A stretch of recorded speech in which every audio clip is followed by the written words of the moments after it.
Yes. There being 12 ayes, 0 nays, and 1 absent, the motion prevails. All right. Thank you, members. We will now go back to current business. And let me get back over here.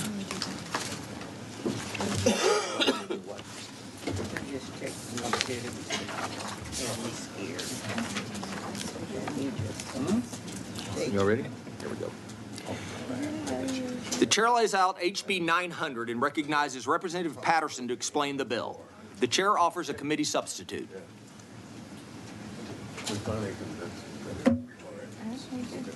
Thanks. They first told me no. Huh? They first told me no.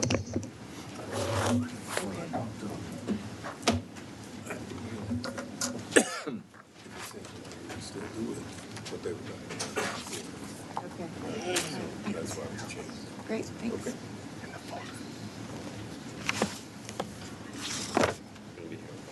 A little bit. I feel like he owes his dinner. What do you think? Mr. Chairman, thank you, and Madam Vice Chair and members of the committee. I know it's been a long day, and I'm grateful for the opportunity to lay out this bill. Before we get started, though, I do want to offer up a warning to anyone in the room, any children in the room, or those watching online that may want to step out or may want to turn off the hearing due to the sexually explicit content that will be discussed here. If we were not a government entity, the Federal Communication Commission would fine individuals for saying some of the things that we're going to talk about today, for broadcasting it over the TV or the radio. In October of 2021, 6 days after the close of the third special session, former Representative Matt Krause raised concerns about young students being exposed to sexually explicit content and other content in school districts across the state of Texas. In the following days, this issue escalated to Governor Abbott, reaching out to both the Texas Association of School Boards and the Texas Education Agency in an effort to remove taxpayer-funded sexually explicit material in public school libraries. As a state representative in House District 106 in November of 2021, I personally became involved when I inquired about one of the most patently offensive sexually explicit books entitled Genderqueer. This book has become the most well-known example of the extremely explicit material that has been made available to children in public school libraries, as it graphically illustrates sexual acts between two boys, including close-up, full-page illustrations of oral sex. I was shocked to learn that this book was just one of many materials that could be accessed by minors in my district and across the state.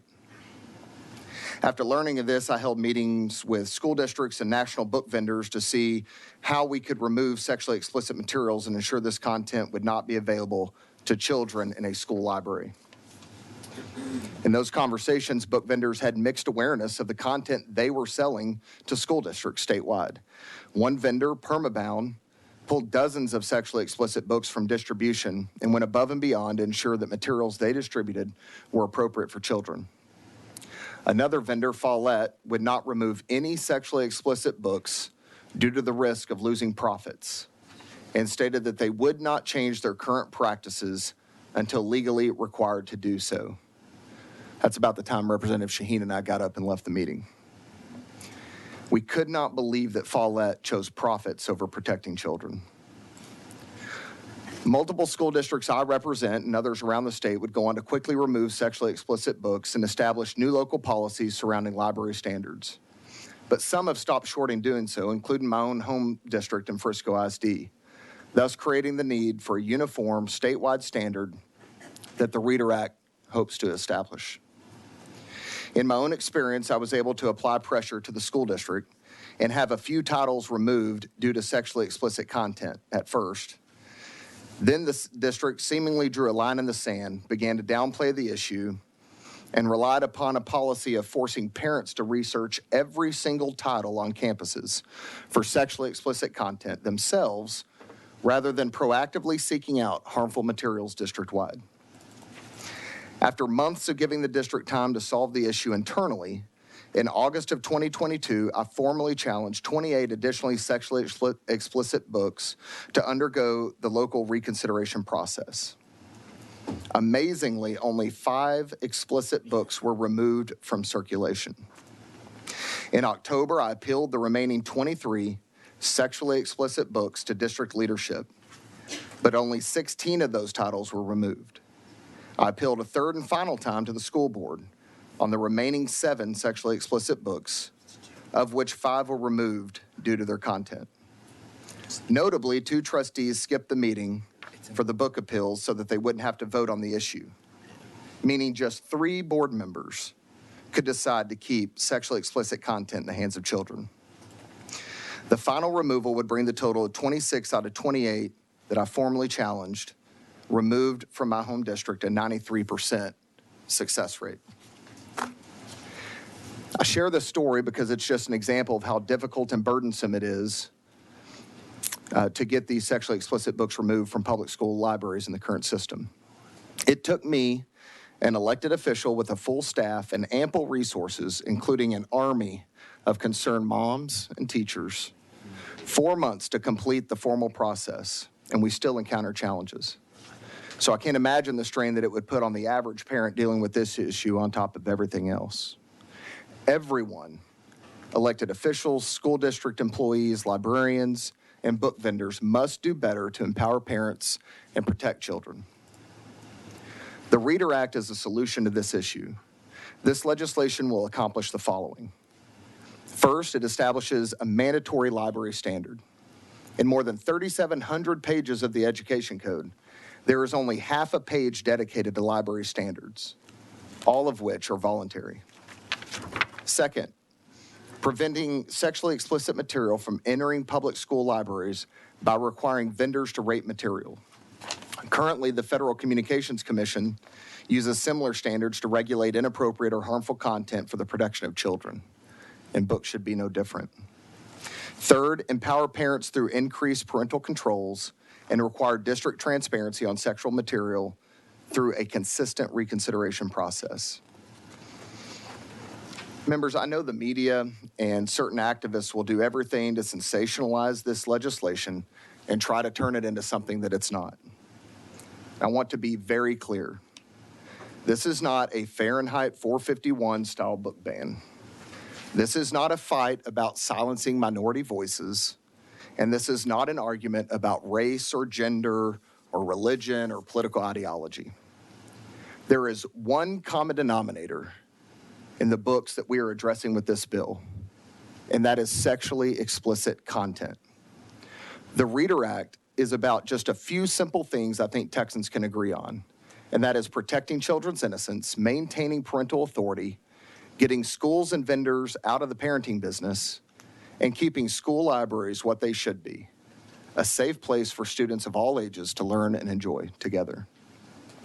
It's time to address this issue once and for all and return our focus where it matters the most, ensuring our students are receiving a quality education and able to perform at or above grade level. I know that you'll hear from members of communities across the state on this bill, and I urge you to understand the significance of protecting our youth from the sexualization that is occurring within some public schools. For example, I have printed out excerpts from books I personally fought to remove from Frisco ISD. Each of these books are sexually explicit and depict sexual encounters of various degrees and are all found within each and every one of your house districts. These are examples, but not the most egregious, of what we found. Damsel depicts a young damsel in distress who is forced to marry a prince, and the book details the following: rape, abuse, animal abuse, graphic language, and bestiality. Identical focuses on 2 16-year-old twin daughters. One daughter is raped and sexually abused by her father in great detail. This causes her to develop an eating disorder, as the other 16-year-old pursues drugs as an outlet. The Perks of Being a Wallflower is about a high school freshman who experiments with drugs and covers the topics of date rape, heterosexual sex scenes, molestation, and masturbation. Let me be clear. The books that I've challenged don't just cover these themes. The books go into graphic detail about these sexual encounters. Everything that you could imagine, and likely some of the things that you couldn't. A vote in support of the Reader Act is a vote of support for the basic values that I've outlined here. And I hope this legislation will earn your support today. There probably won't be any questions, so I'd certainly reserve my right to close unless you have a few. Wow, that's all. I'll begin. Representative Hinojosa. Thank you, Representative Patterson. I have to admit that I haven't had a chance to study your committee substitute because we've been in hearing all day. I think it came out last night. Yes. But I have seen that there's a term that was in your original bill that is also, and by the way, are you laying out your substitute or your? Yes. Okay. That's in the original bill and also the substitute, and it's this term, pervasively vulgar. In the committee substitute, page 2, D-A3, it says, the standards adopted under Section C must prohibit the possession. I'm sorry, which line are you on? So go to page 2, line 4, starts there. Gotcha. The standards adopted under subsection C must include and then you go to be reviewed and updated annually, and include a collection development policy that A, prohibits the possession, acquisition, and purchase of.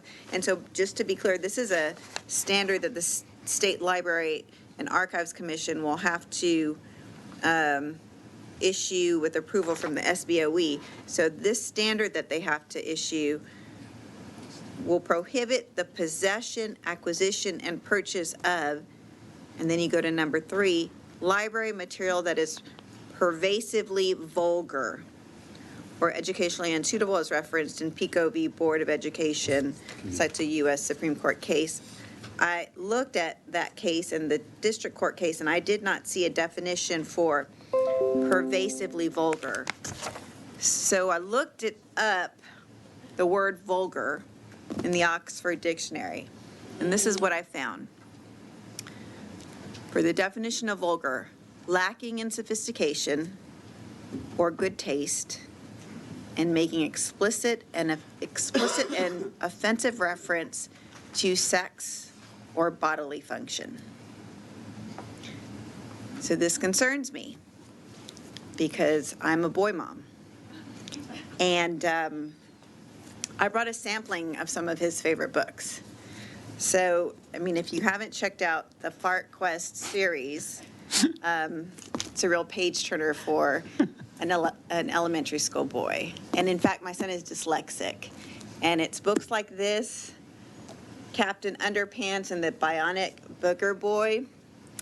And here's another one, Super Diaper Baby 2 Potty Snatchers.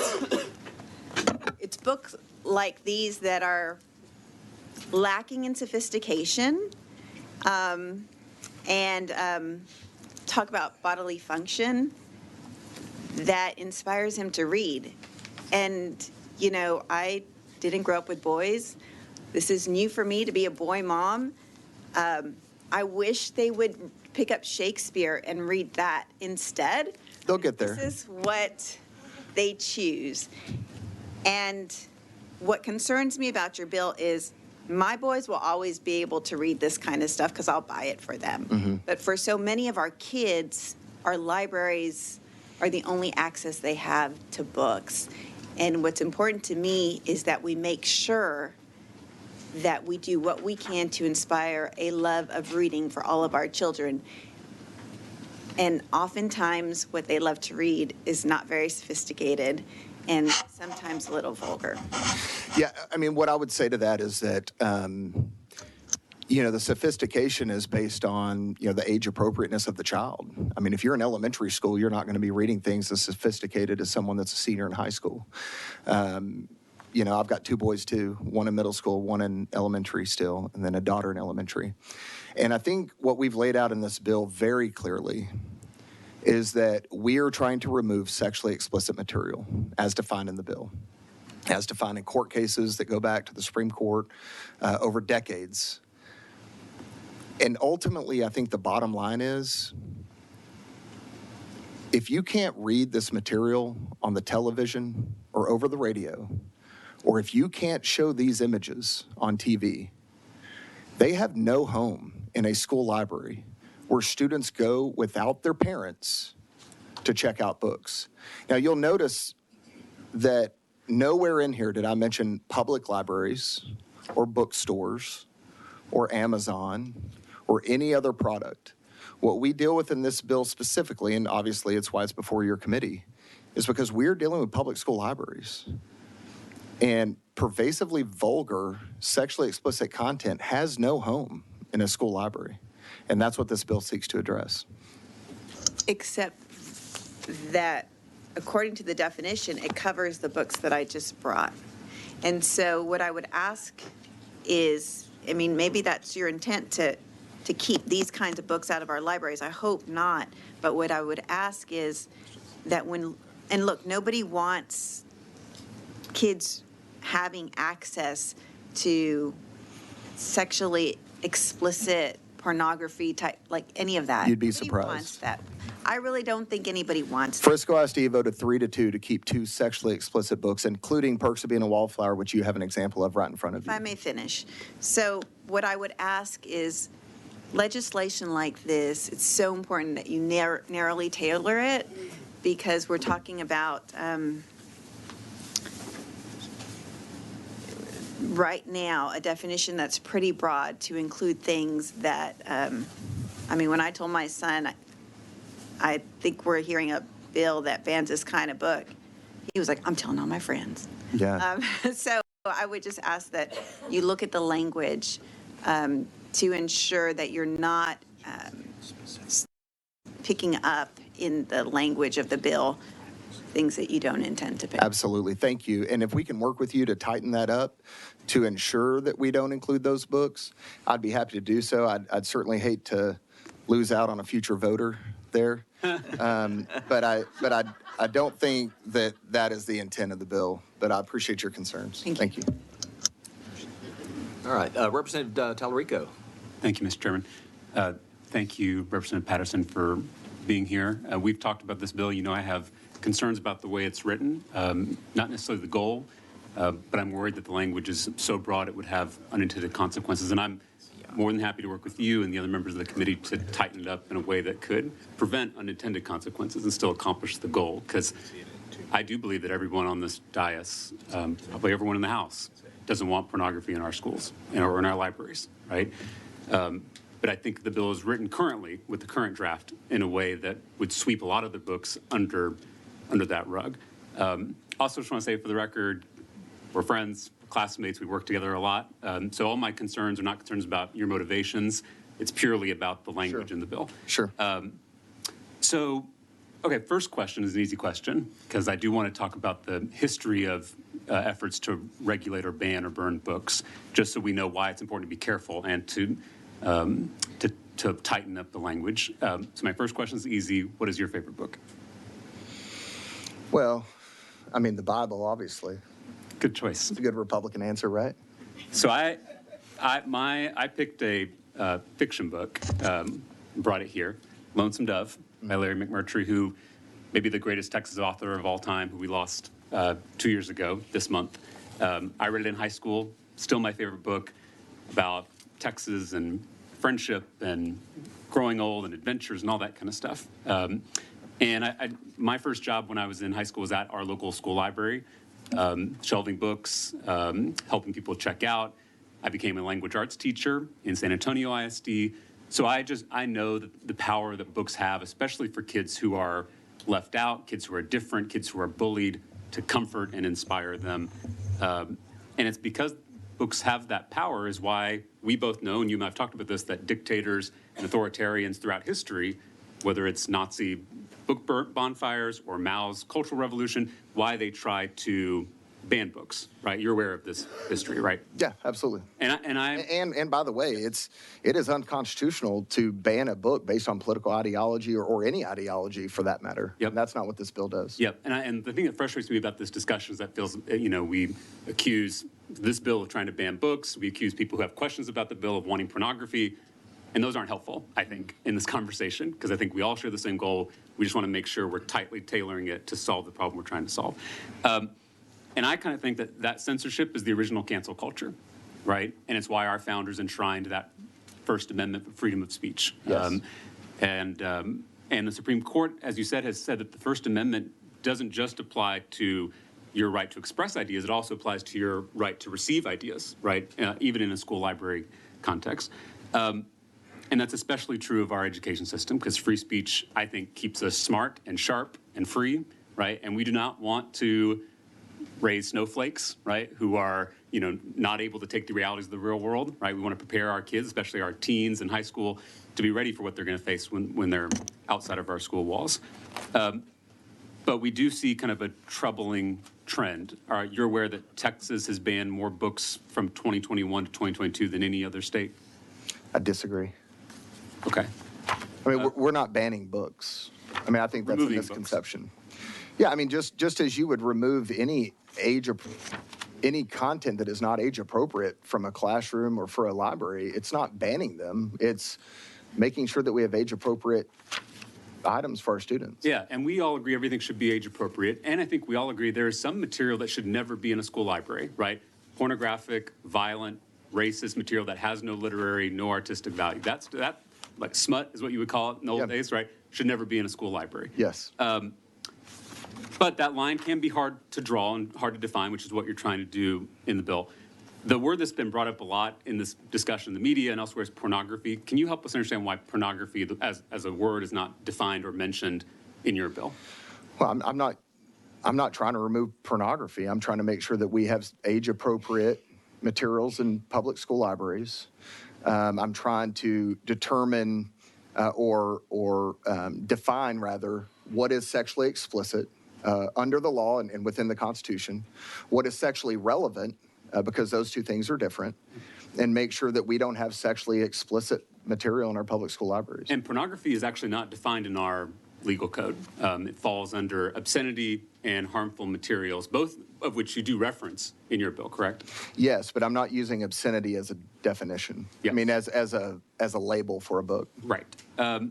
So your bill references these two long-standing definitions in our legal code, and so I think it's helpful for everybody, including committee members, to understand what we're talking about. So harmful materials is one, obscene is another, and you're right, obscene is not necessarily defined in this bill, but it is referenced. I think it's relevant to the conversation. Both of those definitions, this is what I want to hone in on, both of those definitions, as well as the FCC, require that we evaluate the work as a whole and determine if the work has any redeeming value, which it may not, but it does require us to go through that test of evaluating the work as a whole. Is that a fair statement of those definitions? No. It is for obscene, but I disagree with the FCC Supreme Court case. The FCC regulates content from 6 a.m. to 10 p.m. because there may be children watching or listening. They will fine you as a broadcaster or as a content creator if you have one single word out of an hour-long show that is inappropriate based on its vulgarity or explicit nature. So they don't take, the FCC actually doesn't take a product on the whole when they're fining it. Well, I'm just looking at the FCC website. I can share this with you, and it says the full context in which the material appeared is important. This is, again, the FCC directly, and requires that you go through, and it has three different criteria they use.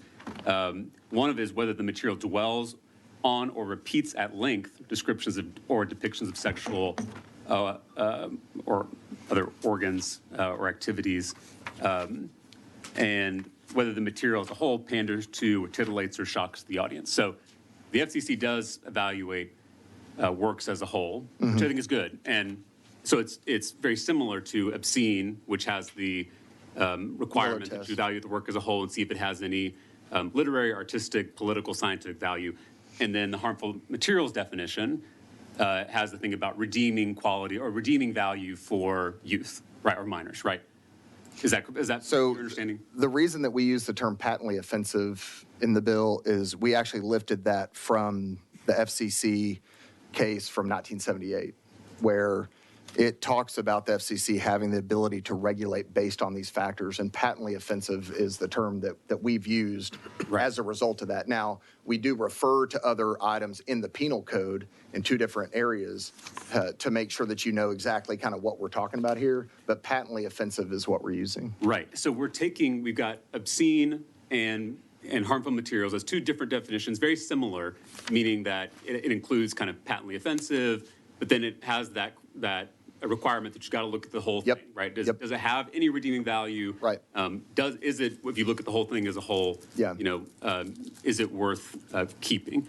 And so this is what you just mentioned. Your bill kind of doesn't use those, and instead is creating new definitions. I think this is where the concern comes, that these new definitions are overly broad from what we've always used in the past, being obscene and harmful materials. So just to make sure I'm clear, one of the new definitions is sexually relevant materials, which is basically any material with a reference to sex in it, I think is a fair way to put it. I would disagree that we're categorizing these as new definitions because we're using existing content that's already in the penal code as reference. But So you're taking out of a definition that has multiple parts and just using one of those parts to create a... well, the patently offensive, but that's not new either. I mean, that's from 1978. Sure, but I'm saying, but to say sexually explicit, which is the second one, has to be a reference to sex, but it has to be patently offensive. It's in some ways, cherry picking sounds like I'm criticizing it, but it's taking parts of a holistic definition and just using parts of it to create a new definition. Because you're defining sexually explicit as a new definition in your bill, right? Even though we define it in the bill, but we define it as referenced in the penal code. Part of another definition. Right. So instead of the holistic definition of harmful materials or obscene, which we've always used, you're taking part of it, which is offensive. Yeah, and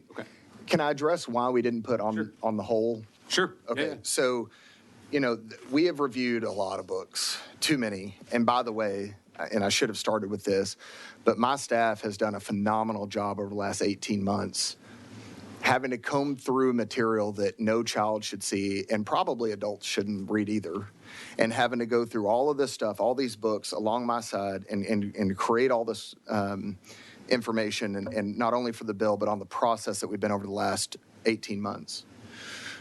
And one of the things that we did not want to lose sight of is that there are books out there that probably, with the exception of a page or two, out of multiple pages, no one would consider to be sexually explicit or patently offensive. There's one book about a totally different subject, about a sport, that has one scene in it. If you took that book on the whole, you may conclude that that book is not patently offensive when taken on the whole. But if you look at, there is what the FCC guidelines are, it can be one word, it can be multiple words, it can be multiple scenes, it can be one scene that is viewed as patently offensive, and we didn't want to lose track of the books that have graphic scenes, graphic rape scenes, graphic incest scenes, because they're not, when taken on the whole, a large percentage of the book. So, and this is, I think this really, we're boiling down to my primary concern, and I think a concern of others on the committee and folks in the community and across the state, is this new definition that circumvents the requirement to evaluate the work as a whole, which, as I mentioned, the FCC does, because they want to make sure that the material dwells on or repeats at length those descriptions that are vulgar or sexually explicit, right? Rather than just a passing reference. Because your favorite book, which is also one of my favorite, the Bible, of course, has scenes about incest and rape, but that is not the whole book. It doesn't dwell on it, right? The book is about much more, when taken as a whole, than those explicit sex scenes. The same is true of my favorite book, the greatest novel, I think, in Texas history. Although the book is about much more than sex, as I mentioned, it does have 9 sex scenes. and it includes a story about a woman being beaten and raped, and it includes stories about sex with prostitutes. For those that have seen Lonesome Dove, the miniseries, or read the book, I'm sure you know what characters I'm talking about. Would you consider those descriptions or portrayals of sexual conduct, sex with a prostitute or rape? Well, I haven't read Lonesome Dove, and I'm not going to go through every single book that exists and say yay or nay. But what we're asking is for our vendors, our librarians, our schools, and TA to go through every book. That's why I think it's important. Yeah, as they should. It's their dang responsibility. I mean, it's their responsibility to make sure that there is not anything patently offensive or vulgar or sexually explicit in their materials. What I will tell you is that these are not new definitions. I know you've said that multiple times, but these are not new definitions. We pull from existing definitions. We're not making anything new here. But if you're pulling just parts of old definitions to create a new one, that's a new definition. Well, no, the patently, the bulk of the definition is not new. That's from the FCC from 1978. But if it wasn't new, then it wouldn't be defined in your bill, right? We all write. No, it's defined in our bill because we want to be overly clear what we're talking about. We're being overly clear that we mean sexually explicit content, which is a relatively new phenomenon. So let's talk about sexually explicit. Let's use Lonesome Dove. Yeah. So you said, so if sex with a prostitute or rape are going to be considered sexual conduct under your definition, right? Because we got sexual conduct and then we got offensive. Yeah, right? Depending on how it reads, it could fall into the sexually relevant material that would not be removed. Now, there's an opt-in for parents where you have to opt in to allow your children to read sexually relevant material. Is sex with a prostitute patently offensive to you? Yes. Yes. It is. Okay. So if sex with a prostitute is sexual conduct and patently offensive, under your bill, Lonesome Dove by Larry McMurtry would be banned in school libraries across Texas. I mean, I'll have to take your word for it. I've not read the book, and I don't have the pages before me. I mean, I'm saying that's a major. That's my point about tightening up language. Is like, if we pass a bill through the Texas legislature that bans Lonesome Dove out of Texas libraries, that is a travesty. And I'm not saying that we shouldn't look at books that are a problem. I'm just saying if we're doing this so broadly to where you're sweeping in Lonesome Dove, then we need to tighten up the language. Well, and I don't care if it's Lonesome Dove or any other novel. If it has sexually explicit material in it, I would view that as an incredible win for the students of the state to not have that material in the library. To not have Lonesome Dove in the library. I've not read it, but I mean, if it's sexually explicit content, it doesn't belong in the library. My point is that the test we just went through with Lonesome Dove would also apply to 12th Night, Midsummer Night's Dream, Romeo and Juliet, Of Mice and Men, Lady Chatterley's Lover, Ulysses, Jane Eyre, The Canterbury Tales, I Know Why the Caged Bird Sings by Maya Angelou, and the Bible. But you do have an exemption for required curriculum, which would include the Bible, and I want to talk about that. Yeah, well, I mean, first off, I reject the premise that when TEA is looking at whether or not the book vendor rated this book as sexually explicit or not, they're not sitting across from someone and saying, well, you know this book, that's either sexually explicit or not. I mean, they're going to look at the material. They're going to know whether it is or isn't. But I'm at a disadvantage because I've not read the book that you're describing.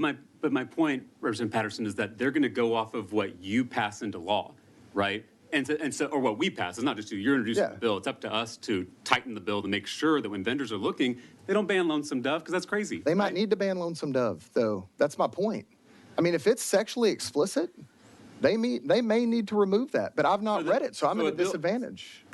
I mean, I think that's helpful to hear from you, that would be the intended, that would be the consequence. If it's sexually explicit, if it is, then it should not be. But do you see my point? You say sexually explicit, we have to go by your definition, which is just. Yeah, because I'm the one that wrote the bill. I know, but my point is the definition you wrote was if it's about sex and it's offensive, offensive just means that it causes someone to feel upset. That's the definition of offensive. So any reference to sex, even if it's a passing reference that someone finds upsetting, that would mean the bill is banned. And my point is that that's not the definition in the bill.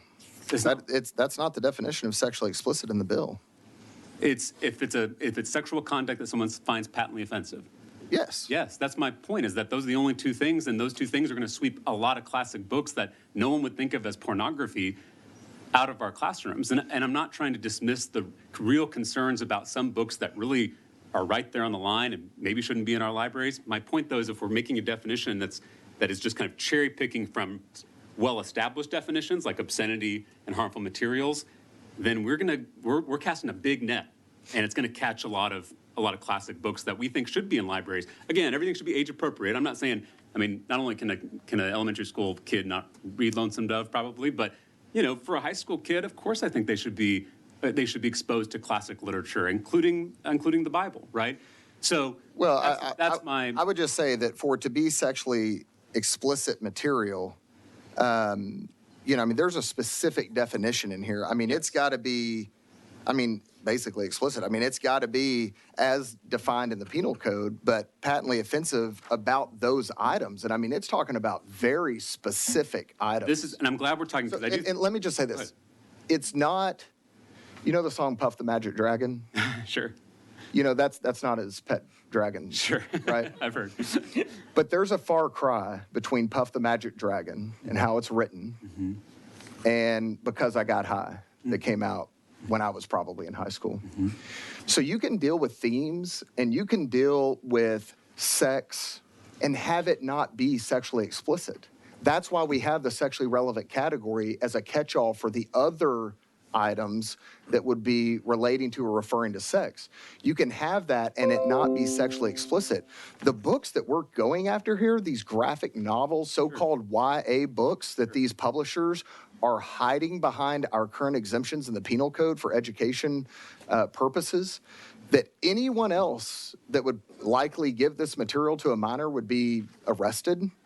You're talking about graphic detail. You're talking about... Rivers of Patterson, no, I'm not defending those books. I'm not talking about those books. What I'm talking about is that in an attempt to try to get rid of those books, your definition is poorly worded because it's going to force vendors who, because they're trying to make profits, right? And I'm not trying to defend big corporations here, but because they're trying to defend their profits and you have the death penalty in here for them, they are going to use the most wide-ranging interpretation of your definition so they don't get caught and it doesn't hurt their profit margins. Well, and that's a good point.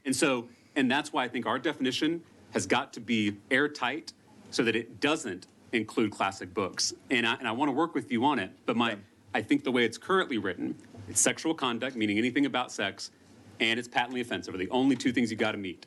And I don't think that, just like we walked through with Lonesome Dove, those two things on their own, without considering the work as a whole, aren't going to cut it, in my mind, unless our goal is to ban classic books, including the greatest novel written in Texas history. Patently offensive is not just up to me, it's a community standard. Let's talk about that. It's a community standard. And by the way, it's a community standard that the FCC uses for all 50 states. But remember, and I don't want to keep pointing out the FCC, but they do evaluate works as a whole and they have a criteria to do it. And so I would, honestly, if our goal is FCC, if we just want to put this language in your bill, I would be. But you're pulling it from the website and I'm pulling it from the Supreme Court case. Well, this is in federal statute. Okay. Well, then, so they have to take everything on a whole. So then they can't fine you for one bad word out of, and I know I'm not supposed to ask questions from this side. That's okay, that's all right. But have a conversation. They can fine you. They regulate speech. One single word out of a 3-hour movie on TV, and they can fine you for one word. So they're not taking it as. And I'm not saying they don't prohibit certain things. I'm not saying that libraries shouldn't prohibit. I started off saying libraries should prohibit things. Yes. I think the key is, are you evaluating something like the Bible, something like Lonesome Dove as a whole, rather than taking one line or one paragraph and pulling it out of context? Yeah. I want to talk about the exemption that you have for required curriculum. Yes. Because I'm confused about how this would work in practice. So if the work is used as part of required curriculum, it's suddenly no longer sexually explicit. Is that? Your bill says directly related to required curriculum. No, we're exempting required curriculum because of the classics that you mentioned that may be a part of required reading. Our goal is not to go after To Kill a Mockingbird or any other classic literature that students may need to read and as part of the required curriculum. And if it meets the standard for the TEKS and all of that, that's our catch-all, our safeguard to make sure that we're not going too broadly. And I love to hear that that's not your goal, and I don't believe that's your goal. That's why I'm trying to work with you and everybody else in the community to make sure that doesn't happen. Because we know sometimes we pass bills here that don't have tight language, and it has unintended consequences that maybe you as the author or we as the committee didn't intend. So, but my point is, curriculum, as you're well aware, is not centralized in Texas, correct? I'm sorry, what? Curriculum is not centralized, meaning it's Right. it's determined may district by be. district, school by. I'm not talking about that, Bill. But curriculum, as of now, is decentralized, meaning Right. district by district, school by school, classroom by classroom, correct? Yes, but there are certain standards in place. I mean, you can't just make up whatever your curriculum. So the only standards, and this is what the section of code that you're linking to when you say directly related to required curriculum, is just the part of code that says you have to teach language arts, social studies, science, and mathematics, and then some enrichment curriculum. So I guess that's why I'm confused, is you're not linking to a list of titles that wouldn't be banned. That would make me feel better, but you're not doing that. So help me understand, one, how this would protect books if they're not mentioned. And then two, if the curriculum changes district by district, does that mean sexually explicit is changing district by district? No, not at all. First off, required curriculum in the education code is a specific set of concepts, though not a specific set of materials, as you're referencing. Right. But those materials have to have educational value, of which all these YA novels don't. But they have to have educational value, and they have to be in accordance with the TEKS. So there is some set of standards there. But no, in terms of the sexually explicit material, the book vendors have to rate that sexually explicit or sexually relevant. And then they provide a list to the TEA, and any parent can challenge those definitions or those labels that they Right. put on the book. So to meet the TEKS, an educator in a classroom in your district can decide what books to use, and an educator in my classroom can decide what books to use. So and if a teacher decides to use in their classroom, suddenly that's an exemption from sexually explicit, correct? If it's educationally suitable, I mean, if it meets the other criteria, yeah. I mean, all the criteria are as long as it's aligned to the TEKS and as long as it's. No, it has to be educationally suitable. I mean, that's part of the definition in the bill is educationally suitable, which is also part of the PICO case, by the way. Yeah, so an educator, as long as they are making it part of their curriculum, then it is not sexually explicit. If an educator wants to stand by identical and the graphically details the rape of a daughter by a father and all the details surrounding that and say that that is educational material, I don't think that teacher is going to have a job very long. And if a teacher wanted to teach the Bible, but there's a scene, obviously, as you are well aware of, with Lot, where he sleeps with his daughters, right, incest. I would not think that's should be banned, right? If a teacher's trying to use the Bible in a class to align to our TEKS about religious literature, that should be allowed, even though it's including a sexually explicit scene. I think that would be a sexually relevant scene under the definition of the book. Again, the Puff the Magic Dragon versus Because I Got High. Hold on, Representative Patterson. So a father sleeping with his daughter is not offensive? No, it is offensive. Absolutely. Okay, so it's look at the definition of sexual conduct that's offensive. That would be it's not sexually explicit under your definition. You're misstating the definition. It's not just offensive. We're talking about community standards that are so patently offensive that the community on the whole would be offended by that. Which I think we're talking about books. Hopefully, every community in Texas would find incest offensive. Absolutely, but there's a difference between saying this book has incest, and which I'm not going to read, but there may be others. Sure. But these books that you all have examples on your desks, there is a difference between saying that something is incest and talking about a theme and having the graphic detail of a sexual encounter. That is very different. But we're talking about apples and pomegranates here. Right. And my point is, though, that the definition that you have doesn't make any of those distinctions. I disagree. Well, we've already gone through a test where we used a classic book that I haven't read that it would be banned. I mean, no, I'm taking some things for your word for it and assuming. I didn't agree to anything. So if a district decides that something is related to their curriculum in one district, another district decides that it's not related to their curriculum, that means we would have books that are allowed in one library and books not allowed in another library. Not necessarily. Not necessarily. So as it relates to curriculum, yes, but you have to keep in mind that that's not the only standard here. We're talking about a library standards that would be created with TSLAC and by approval of SBOE that are creating the standards by which they have the books in their library. So it's not just it's more complicated than what I feel like you're making it out to be. I mean, there are going to be collection more standards. complicated because I think this deserves a definition and a process that appreciates nuance, because we just, as we're talking, and it does. we're seeing that these lines are hard to draw between, classic works and books that we find concerning. I disagree. And so that's something that we need to tighten up in the language. Otherwise, we're going to see unintended consequences throughout the state. Let's talk about offenses. Hold on. Because you make statements and then you move on to the next thing. Well, I don't think we're covering new ground. Well, I think it's because we disagree on the English language that's written into this bill. I mean, there are specific definitions of what we're talking about. There are specific library collection materials that is going to be voted on by elected officials in the SBOE. Plus, there is the concept of required curriculum. So this is very specific in what we're talking about. But the SBOE is not going to craft a new definition. They're going to go off of your definition, which I've already established, and I know you say you disagree, but I've already shown you why that definition is too loosey-goosey and is going to include a lot of books that we just talked about. Is loosey-goosey a book? So I think we've established that this definition is too broad. I know you disagree with that as the bill author. I think most of us disagree with that. I would love to work on a definition that would not include Lonesome Dove, would not include the Bible or other classic works of literature. Hold on, because I know you're about to move on to something else. Yeah. This bill does not include classic works or any religious text that is approved curriculum. It's not. But my point is, we just talked about, you just admitted there's not a list of works. So all you're saying is that it's related to required curriculum. And I showed you the statute where required curriculum, all it means is language arts, science, social studies, and mathematics. And you told me it's decentralized, meaning every district, every language arts teacher, which I was one, can decide what that curriculum is in their individual classroom. And in fact, when I was teaching language arts, we used a reading workshop model.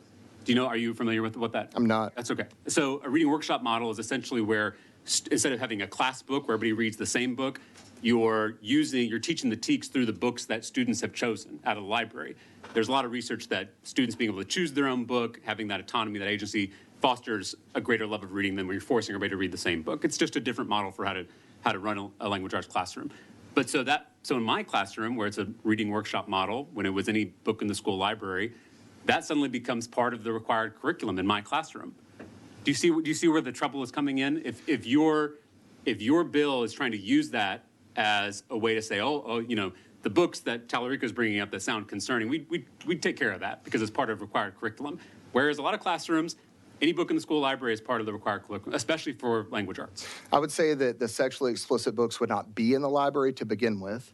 The sexually relevant books the children would not have access to unless their parents opt in. So when they go to the library to check out a book, but again, I think you're confusing your own bill because you said that it's not sexually explicit. The vendors do not have to classify something sexually explicit if it's directly related to curriculum, correct? But you can't say that every library book is required curriculum. My point is that you don't have a list of books that you're trying to protect. You're using a catch-all, which could mean anything in any classroom or any district that's using it in a language arts classroom. Your goal is good. I think the point is the way the language is written is not doing what you want it to. I think you're confused, and so let me just read what required curriculum is.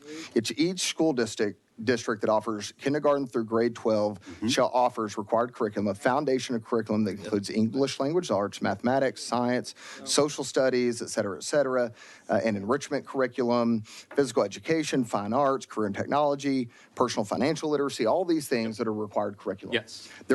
You're correct, there is no set of books that is part of this required curriculum. Yes. But if a student in school goes to the library, they are not going to pick out a sexually explicit book because it won't be there. The only way it's not going to be there under your definition is if the vendor deems it sexually explicit, and your definition of sexually explicit precludes anything that's part of curriculum. Do you see where the trouble is in the sequence of events? Honestly, I don't, because I think you're making it out to be something that it's not. I mean, I really don't follow you at all. Okay, and I'm happy to go over. I'm happy to go over with you afterwards. So let's talk about the. what I think are the new bureaucratic systems we're putting in place that I think are going to be costly and burdensome. So first, it would require school districts to implement a parental consent system to facilitate student access to any book with a reference to sex. So how would the parental consent system work if you're a teacher and you take your class to the library, which most teachers do? Do you need to come through every book in the library in order to inform the parents as the teacher and obtain parental consent before the child checks it out? How is this supposed to operate in practice? I'm glad you brought that up. So first and foremost, the book vendor could not have sexually explicit material in the school library. Secondly, there's the second definition, which is sexually relevant material, which is kind of a catch-all for the other items. The school vendors by September 1st have to report to TEA every book that they have sold in the state of Texas that is sexually explicit or sexually relevant. That therefore generates a list of books. There is also a requirement for every district, ever so often, to go through and cull through all of the sexually relevant material that they have and create that list. And the committee sub, which we laid out earlier, shows that we're no longer sending that to TEA to do due to the fiscal impact. And we're asking every district to keep it on their website or handy there. So everyone is going to know which book, there should be no sexually explicit books. Everyone on the district campus is going to know which books are sexually relevant. And then, yes, there is an opt-in. If you're a parent, you have the ability to opt your child in to the sexually relevant material, but not sexually explicit because it shouldn't be there. So this committee has said repeatedly that if we add a mandate for school districts, we should take one away, right? Mm-hmm. So what mandates do you think we should do away with in order to accommodate these new mandates?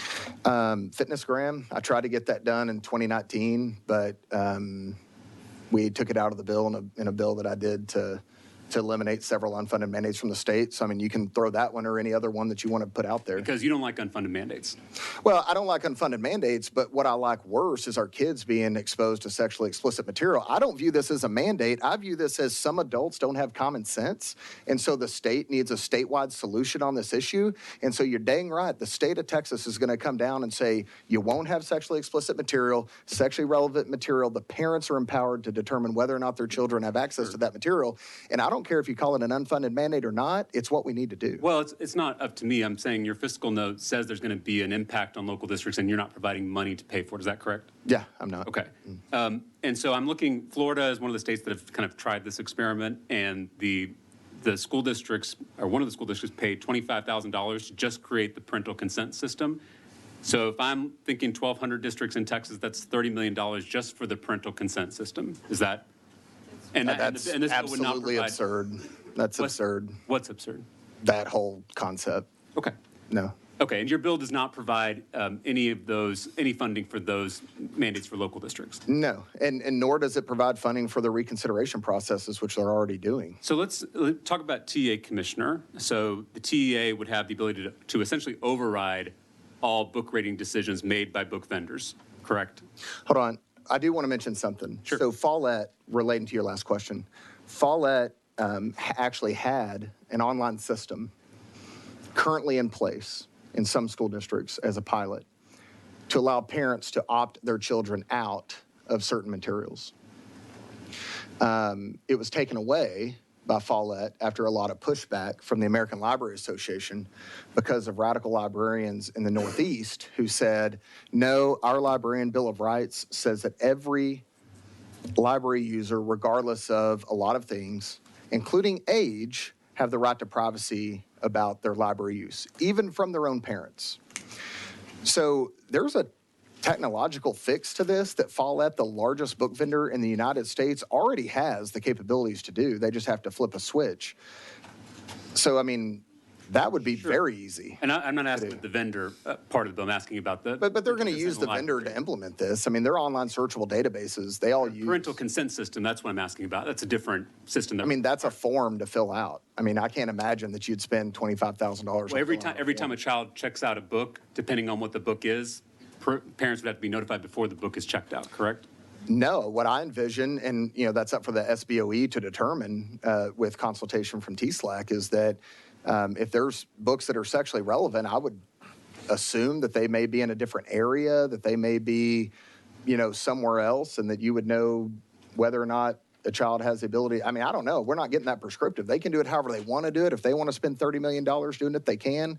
If they want to find a simpler process, which I think most of the school districts in Texas would do, they can do that as well. It doesn't have to be that complicated. Well, and I know your first bill, and tell me if the committee sub has gotten rid of this, required that school districts review their entire collections and any book that references sex every 5 years to determine whether to retain the books or whether to submit a report to TEA. Is that still in your? Sexually relevant material, because sexually explicit material won't be there. They'll have the list because the book vendors are going to supply the list of which books have been sold. So they already have the list of books. But yeah, there's an automatic reconsideration process, which is so important. And it's right. So this new parental consent system, this requirement to go through every library book or to look for. Not every library book, but the sexually relevant material, yes. Which, by the way, librarians already do. I mean, the librarians already go over all the material. They already have a system in place to do this. It's just saying, hey, you need to pay particular attention And to so these the books. fiscal note that I read for your bill says there's going to be an impact on local districts. Correct. A cost. Yes. But I didn't see any funding attached to that cost. Right. Okay. So back to the TEA commissioner. So that means that the commissioner, Mike Morath, has new power to override any local community and any book review process they have, and would be able to ban any book in Texas without justification. That's what I'm reading in your bill. No. So the commissioner has to provide justification for why they've. I guess I don't understand the question. I mean, TEA is going to be the administrative wing of this. The book vendors themselves are the ones that have to apply our law But your if passed. commissioner can override any And- vendor decision, correct? Well, no. I mean, Looking if at the the language of vendor, the bill. just as FCC does on television shows, I mean, if the vendor does not rate their book appropriately, then the TEA is forced to let them know. Now, they are given notice, and they can have, I believe it's 60 days to make a correction or dispute it. But no, I mean, I understand you're trying to make this about Mike Morath as an individual, but whoever is in charge of the TEA, they're going to have people in place that are going to be reviewing. If a parent brings it forward and says this book vendor did not rate this book appropriately, there has to be someone to hold the book vendors accountable. I mean, Well, you can't just have them say, none of this stuff's sexually explicit, and I'm not going to say that it is. This is the crux that we have. Every school district in Texas has a process for reviewing and processing complaints about books in a library, correct? Yes. And Well, so I we are, assume so. we're replacing that process at a local level between parents No. and educators with the TA. No, the local reconsideration process I remains. feel like I'm in place. reading the text of the bill and then getting a different answer from you. So Well, because no, the local reconsideration process stays in place. If I want to challenge a book for any reason, it still goes through the local reconsideration process. So the agency may review library material sold by a library material vendor that is not rated or incorrectly rated by the vendor as sexually explicit material. If the agency determines that the library material is required to be rated as sexually explicit material or sexually relevant material or to receive no rating at all, the agency shall provide written notice to the vendor. The notice must include information regarding the vendor's duty under this bill. So they can disagree with what the vendor does and override that decision. Yeah. Okay. So, But so my- you said it completely eliminates the local reconsideration process, which it doesn't. That's still going to remain My in point place. is that the TA commissioner now has new power to basically ban any book in Texas. No. Because if the commissioner can say a book is sexually explicit under your definition, that would ban the book in Texas. No. Sexually explicit would not No. be banned? No. We're not banning any books. How is sexually explicit? You just said there's a library collection. You said that it's going rule to ban that books you in the can't state have of Texas. sexually I can go to the mall, Stonebriar Mall in Frisco. Okay, yes, let me clarify. And go to Barnes and Noble and buy you'd be this banning book. them from school libraries. Is that the TA commissioner can now do that for any book that they as they see fit? I don't know that it would be the commissioner. I would assume he would have someone Sure. else that looks at that. But he would have final authority. If a book vendor does not rate a book appropriately, there has to be somebody that holds them accountable. Not local communities, it would be the TA commissioner. Yeah. Okay. Absolutely. Yeah, I just want to make sure I'm understanding the new, because when we give new power to the commissioner, Mm-hmm. we have to be really careful about what that new power is, especially when it's overriding what local communities are doing. It's not overriding anything that the local community, you're confusing, once again, you're confusing the situation. The local community is not the one rating the books. The local community is the one accepting the books that are appropriate for their school I'm sorry, maybe I library. should clarify.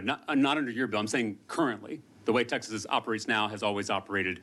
It's local communities making these decisions for themselves. Right. Under this, it would be the vendors making decisions and the TEA commissioner. No, it would be the vendors making the decision, a parent, presumably, or a taxpayer, who oftentimes gets lost in this whole discussion because they're the one footing the bill for this explicit material. But they could find a book, they then turn it into the TEA to say that the book vendor didn't do this appropriately, and then the TEA decides whether or not That's they did. one way, but it also could be the commissioner deciding on his own.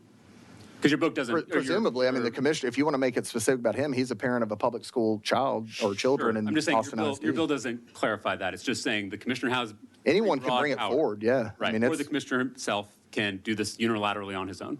I mean, look, I get what you're trying to do here, but I mean, I'm really we not have, trying to- I just I want to. well, no, we have specific, you're making it sound like the TEA commissioner can just willy-nilly go out there and pull any book. We have definitions in this bill. We have required curriculum. We have library standards that are going to be set by, for the first time ever, by the way, because all the standards currently are voluntary. We have library standards that are going to be put in place. This is not one person on a witch hunt out by themselves, willy-nilly going out and finding books and banning them, as you say.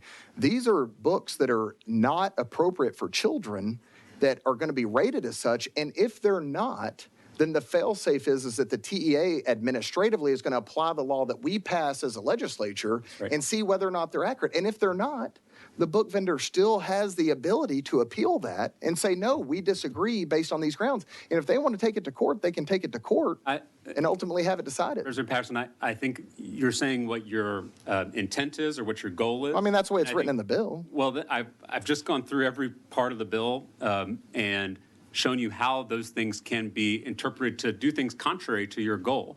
And I think it's our job, and we know that happens, especially in education policy, where we'll pass major legislation, we think we know what it's doing, and then it has negative consequences for our kids, for our parents, and for our schools.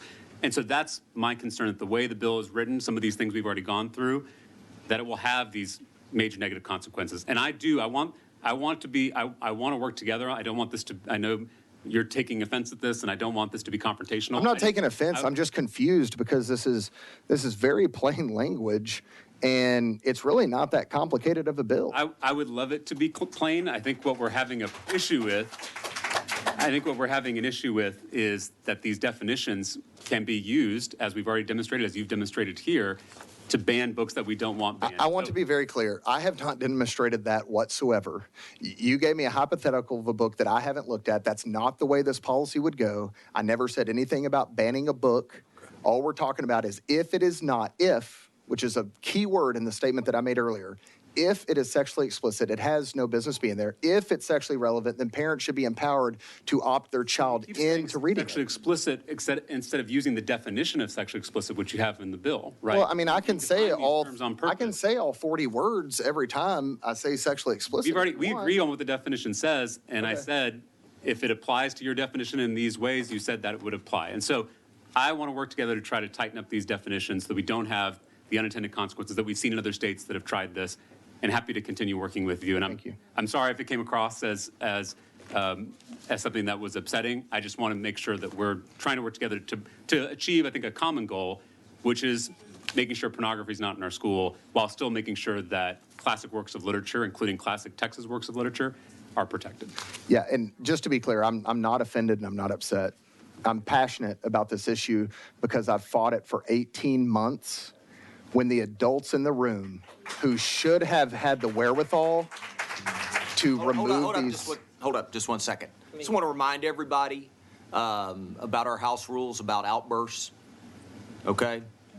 This is a serious discussion, and we don't need the fan club. We're going to get to everybody. So no more outbursts. And I appreciate Thank you, Mr. Chairman. that you have supporters here in the room, and that's good. And I want to have this conversation. I just want to make sure we're doing it respectfully and thoughtfully. And I think if there are concerns about language not being tight enough, I think it should be something we all feel comfortable talking about. I agree. If there's a gut, kind of a knee-jerk defense of it, I think that is more alarming than us working together to try to ensure languages. Look, I want to work with whoever on this committee wants to, Yeah. but you made a lot of assertions that just aren't rooted in reality. And so that's where I was having a hard time with. We have very specific, we didn't make anything up here. This is existing words in the penal code. This is existing terms that the FCC uses for 330 million Americans or however many there are. We didn't make it, that part is not the new, I didn't think that that was where you were going earlier, because that's not the new part. That's all existing. I mean, we use 3 Supreme Court cases. We use the way FCC does it. The existing penal code, that's all in there. That's nothing Patterson, new. and I know that's what you think you're doing. We've talked about how by cherry picking parts of established definitions and lumping them together, that is a new definition. Although it does contain parts that exist elsewhere, it is now a new thing if you're putting it together as a whole. And we've talked about the FCC is doing a lot more than what your definition requires, because it requires that works are evaluated as a whole. They don't, and though.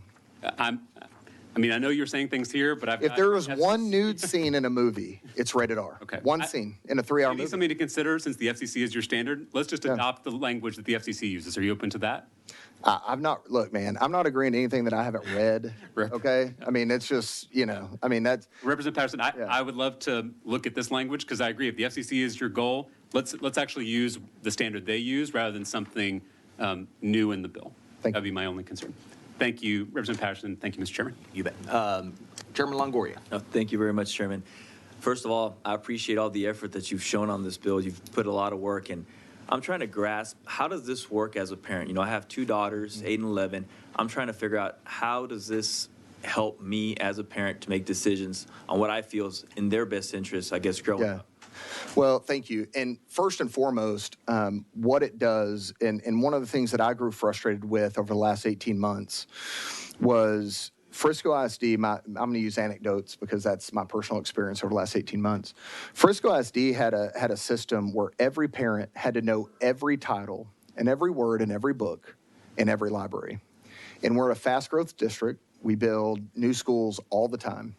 So when we build a new school, they say, well, we need 12,000 or we need 15,000 books. The book vendors then supply that. The librarian may walk in, may not even be hired on day one, but may walk in on day one, and he or she then doesn't even know what's in the library. They just show up. The book vendor's done all the work. They've even set up all the displays within the library. So number one, what it does for the parent is it makes sure that we don't have any sexually explicit material. No longer do you have to be the sole authority on every single book in the library and know everything about every book. So that's number one. That's what it does for the parents.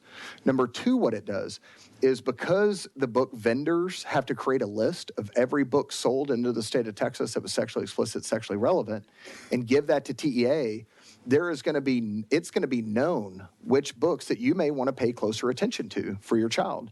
Number three, every school district is going to have their own list of all the sexually relevant material that they have on file. So if you want to go view that and make sure, hey, okay, I know this book's on the TEA website, but I don't know if it's in my specific district, you can go to your school district and you can find that list of books from your school district. And finally, it gives you the power, the authority over what your child checks out of the library by opting your child into certain sexually relevant materials that may be something that you want your child to see, that may not, rise to the level of concern for you as a parent, but may rise to the level of concern for another parent. So it gives really the ultimate flexibility to the parent on everything except for sexually explicit material, which wouldn't be allowed to be there in the first place. So the vendors can't purchase any sexually explicit material, or they would be... They can't sell it into the school districts. Okay, into the school districts. Are they the ones making the ultimate decisions on what's being put on the shelves? Yes, and that's why we chose the vendors specific. Look, this isn't a witch hunt over librarians or school administrators or any of that kind of stuff. In fact, we have explicit protections for our public schools in the bill. But what we're trying to do here is saying, okay, look, there's these vendors. They have a direct financial relationship with the school district. They are selling materials, and quite frankly, a lot of times what we found was materials that they didn't even know were that way. Because the school districts are saying, hey, I want highly rated books. I want award-winning books. Well, in 2023 America, highly rated and award-winning books, a lot of times, based on what I found over the last 18 months, are a lot of the sexually explicit materials, some of which I've shown to you with the handout earlier. Those are award-winning books in this country. So the book vendors didn't really, at least like Permabound, for example, they weren't trying to go push sexually explicit materials on children. They didn't really realize what they were. I mean, the guy came into my office, hat in hand, was embarrassed about what they had. And then they pulled several dozen books. So yes, the direct financial relationship between the book vendor, who's getting money for the books that they're selling, and the school district who's sending them money, that's why we attacked in the bill, that's why we attacked that relationship to say the book vendors should be the ones in control and be responsible for what they are sending our students. So I think a lot of the books that are subject to sexually explicit material are award-winning books, right? That's right. Whatever way they deem them. I think kind of as a parent, my wife and I, we watch HBO, and there's award-winning movies on there, but we kind of restrict what our kids can watch based on their age. Yes. So I think it's kind of important as a parent. I mean, I didn't know how big of an issue this was until you brought it to my attention, and I really appreciate all the hard work you've put into it. Thank you. Thank you, sir. Appreciate it. Thank you. Representative Harrison. Thank you, Chairman, and thank you, Representative Patterson. It's I think. Sorry, I'll turn my chair this way. Yeah, no worries. I think it's manifestly apparent that you've put a lot of thought into crafting a solution to something that I do believe, and I agree with you, is a serious problem. And it's one that I'm particularly sensitive to also as a father of 4 young children who do attend public school here in Texas. One quick clarifying question about the handouts. I couldn't help but notice that I have a lot of school districts that I'm proud to represent. I recognize some names that are on this list. Are these books that are currently still in some of these ISDs, or have these been removed already? Well, so first of all, thank you for the comments. And I want to make sure that we clarify that, quite honestly, most of the work wasn't mine. It was my staff's. I mean, they have been remarkable through this entire process. I'm embarrassed at some of the material that they've had to comb through and everything, and working with the different groups and trying to put something together that makes sense for most people. And so, first off, I just want to clarify that. But yes, we did that research within the last 10 days using online databases that are readily available in many school districts across the state where you can search certain books. We limited it to the books that I had challenged in Frisco Independent School District. We didn't have some 900 book list, just the books that I've challenged personally. How many of those books would be found in each one of your school districts that overlap with your house district? And yes, we listed them on the sides of these handouts so that you would know that these books still remain. Now, genderqueer, which I referenced in my layout, which is one of the most remarkably offensive things that I could imagine a child having to see, is still in 35%, more than a third of the top 21 districts in the state, more than 35% of the top 17 districts in the state of Texas. The 3 dozen or so books that I challenged in Frisco ISD, more than 79% of those titles remain currently today. More than 79% of those remain in the top 17 districts in the state of Texas. This is an issue that requires a statewide solution because of 2 reasons. Number one, parents don't have the time or the energy to know every single book that's out there when they're buying books all the time. But number 2, the state has a vested interest in protecting the mental health of our students. The state has a vested interest in protecting the innocence of our children. And I think that's why we need a statewide solution here. Now, thank you for that answer. And just to be really clear, and by the way, please relay appreciation to your staff for their hard work on this issue. Not only are there schools on here that I recognize, I have many in my district. There's one on here that my children attend. Are you representing that there is a chance that my child could have one of these books in their library? Potentially. Okay. Thank you very much for that clarification. One thing that I hear, and it was referenced at the top of Representative Tallarico's remarks, that I hear often thrown around when this topic comes up is the topic of book banning. I just would like to ask you a clarifying question. Would your bill, House Bill 900, if it were to pass, would this bill ban or otherwise make illegal even one single book in the state of Texas? No, sir.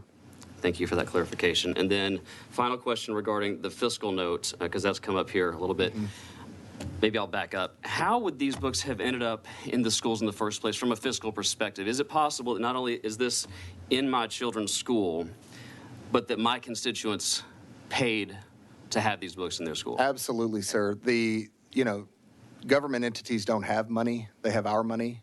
And our money was used to purchase these materials, these sexually explicit materials. Okay. One comment, I do not believe the fiscal note estimates at $3 million. I do not believe that. I will say this, though, and I don't mean to interrupt, but Yeah. on the fiscal note, we did, in the committee sub, which we laid out earlier, we have addressed a big chunk of what I believe to be the problem with the fiscal note by allowing districts to hold their own lists at the district level versus supplying those lists to TEA. So now TEA only receives the lists from the book vendors, not each individual district's list. So that's 1,200 lists, roughly, that TEA is not going to have to keep up with anymore, which I believe will have a significant impact to lower the fiscal note. So in the committee, your expectation would be that this fiscal note or the new fiscal note would be significantly lower than what Dramatically right lower. Here. Okay, Yes, sir. Very, very helpful. Look, I'll just, I guess, close by saying that I find it unlikely that I will, with any regularity, be accused of promoting profligate government spending. But I will say this, I do not care if it costs schools a few bucks to do it. I want this filth out of my children's school and across schools all across the state of Texas immediately. Thank you. So thank you for bringing us this bill, Representative Patterson. Thank you. All right, thank you. Members, any additional questions? All right, I just, one quick comment. First of all, I think it's been pretty clear that, and I think it was quite a true statement, that books are powerful. Yep. Right? The written word can do a lot of things. Is that correct? It can inspire us, it can motivate us, it can instruct us, and it can encourage us, and it can make suggestions to us. And I think given sexually explicit materials, that is the point. Absolutely. And so I look forward to hearing public testimony. And if there's no more questions from the members, we will do that. I'd like to remind everyone we're going to stick to a 3-minute tight clock here. I know this issue is passionate, and I do ask that you make sure that you stick to the time limit. We want everyone to be heard. We have 81 folks signed up to testify. Sorry. So let's get rolling. Thank you, Mr. Chairman. Thank you.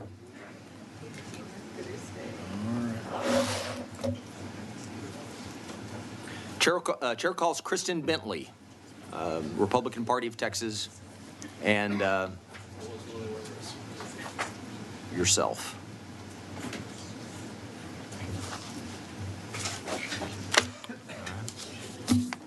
Where's our? I do have a handout, Mr. Okay, Chair. we need our handout first.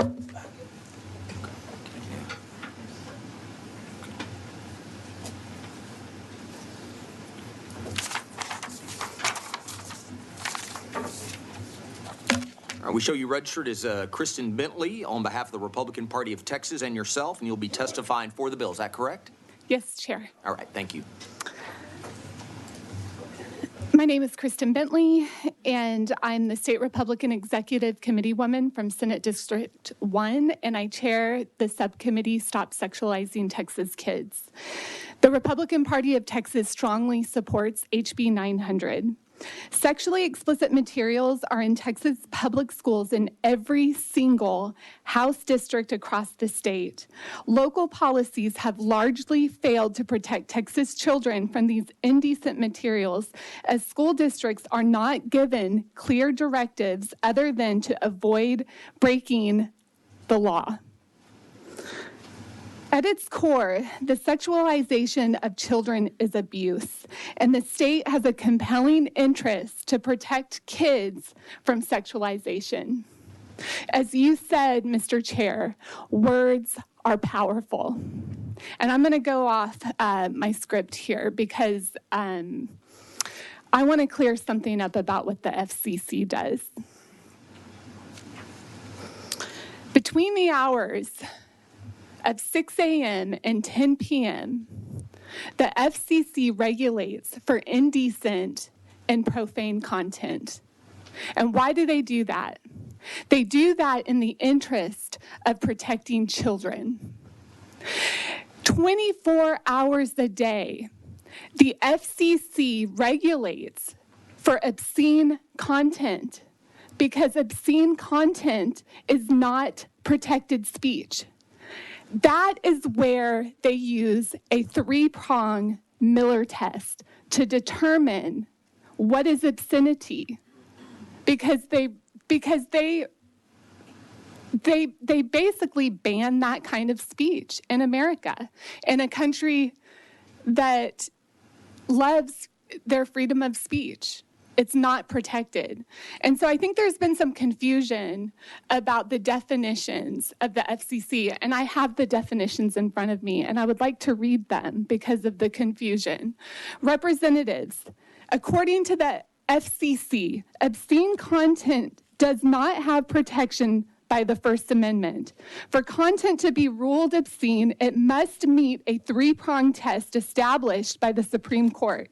It must appeal to an average person's prurient interest, depict or describe sexual conduct in a patently offensive way, and taken as a whole lack serious literary, artistic, political, or scientific value. And in the state of Texas, we have in our penal codes 43.24, which is harmful materials. And that is based on what we call the modified Miller test, which is what defines obscenity and what defines harmful materials. You need to wrap it up, please. Okay, indecent content, because what the FCC does is they recognize that speech that is harmful to minors that we have to protect them from may not meet that three-pronged test. It may not meet the definition of what is harmful to minors. And that is why between the hours of 6 a.m. and 10 p.m., they regulate for indecent and profane content. And I have those definitions right here in front of me as well. Okay. All right. Thank you. Members, any questions for this witness? Okay. Thank you for being here. Thank you.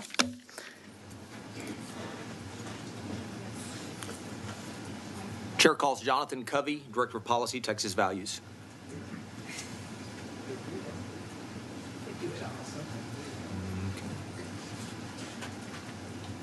Okay.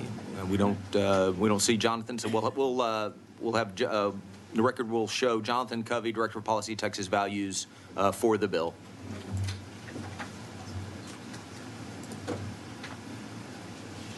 Chair calls Matt Long.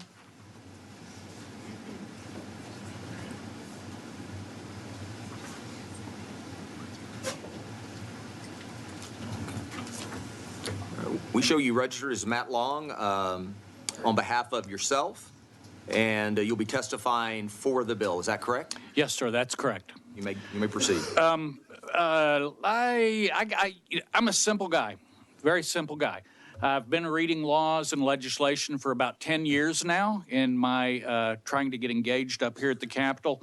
And this one, and I know law and legislation it can be extremely complicated. This one is real simple to me. If I can be arrested for handing it to a child today, that should be the test. If I can be arrested for handing that book to a child, then it shouldn't be in our school. I mean, that's as plain and simple as it can be. And I've read Lonesome Dove, one of my favorite stories. I know what a poke is, and I don't remember them being graphically discussed in the book, but the term poke was quite often used. I do have Genesis 19 open for verse where we have Lot sleeping with his daughters, and it says, that night they got their father to drink wine, and the older daughter went in and slept with him.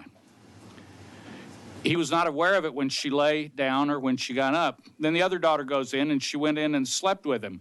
That's quite a bit different from this take that I have from The Bluest Eyes, where a father and a daughter are engaging in the same product. And it says, a bolt of desire ran down his genitals, giving it length and softening the lips of his anus.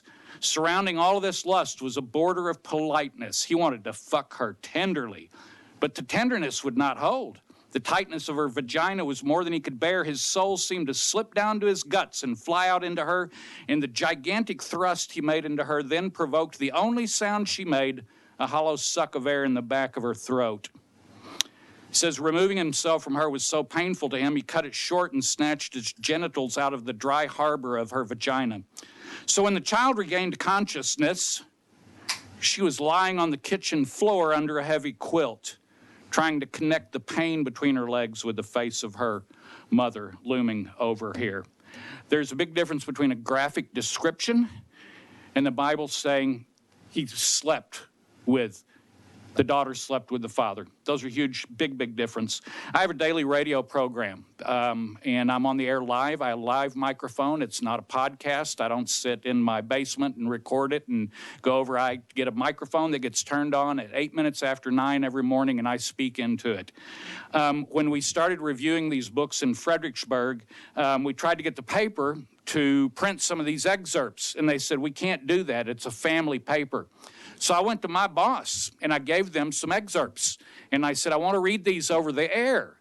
And the owner of the station, he has 5 stations, he said, Matt, I agree with you. I think you should read these over the air. He said, but if you read these over the air, not only will, he said, you've got the jobs in 5 different stations of people. They're going to lose their jobs if you read these over the air. So can't read them over there, can't print them in the paper. And the last thing I would like to say is the argument about the First Amendment rights of students, let's apply it to the Second Amendment rights for children. If we're going to do that, go down that line, then children should have Second Amendment rights as well. Thank you. All right, members, any question for this witness? All right, thank you very much for being here. Thank you.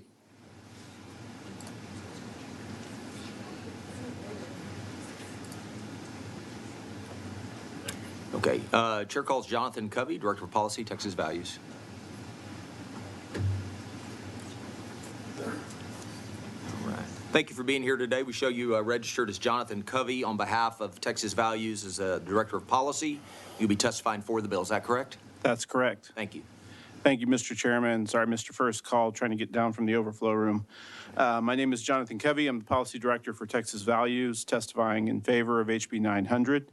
We appreciate the hard work that Representative Patterson and his team have put into this legislation. We support this for a number of reasons, including the fact that this bill is truly about protecting the innocence of children and empowering our parents to decide what materials a child consumes rather than having government schools indoctrinate our kids. It hits the right balance by not only establishing a rating system, holding vendors accountable, but also by involving state and local authorities in the collection, review of newly acquired materials. Parental controls are also necessary for library catalogs and accessible book lists. Finally, requiring collection development policies that incorporate state code defined harmful materials, definitions from this legislation, and U.S. Supreme Court decisions regarding vulgarity and educational suitability work well to ensure this legislation protects kids while at the same time upholding freedom of speech. Parents are rightfully concerned and even sometimes angry that their children may have access to obscene and pornographic material in public school libraries. It's time to make a change, and HB 900 is a significant step in the right direction. Happy to answer any questions. Thank you. Members, any question for this witness? All right, thank you for being here. Thank you, Mr. Chairman. We're going to call Brian Talley next, but you should tell Kelly and Wesley that they're going to be immediately following, just so everybody can. Okay, I want to make Kelly Neidhart, and Wesley Cunningham aware that they will be after the next witness. At this time, the chair calls Brian Talley.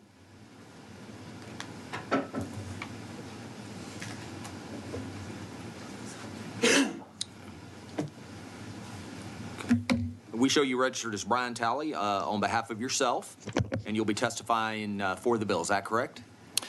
Correct. All right, thank you. Chairman and Representatives, I'm Brian Talley in support of HB 900. I'm a dad in the Eanes School District here in Austin. I have 3 daughters, one in elementary, one in middle, and one in high school in the district.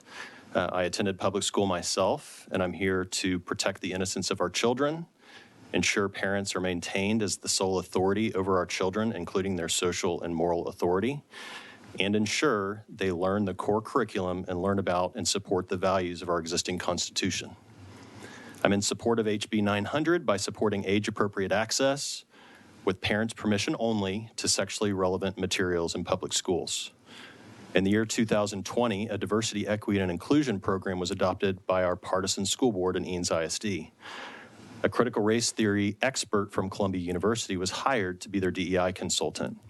Columbia University was the original U.S. higher education institution who hosted Herbert Marcuse and Max Horkheimer of the Frankfurt School of Germany early in World War II, both Marxists, with Horkheimer being the founder of critical theory. The point of my mentioning that is through this DEI program made actionable by the school board members and carried out by the DEI consultant and administrators, Eanes published sexually inappropriate books with graphic and vulgar sexual content, and librarians recommended some of these books to minors without parents' permission. I asked the principal not to promote these books to my children. Despite my request, my sixth grader this year, on day 2 of school, brought home a sexually inappropriate book.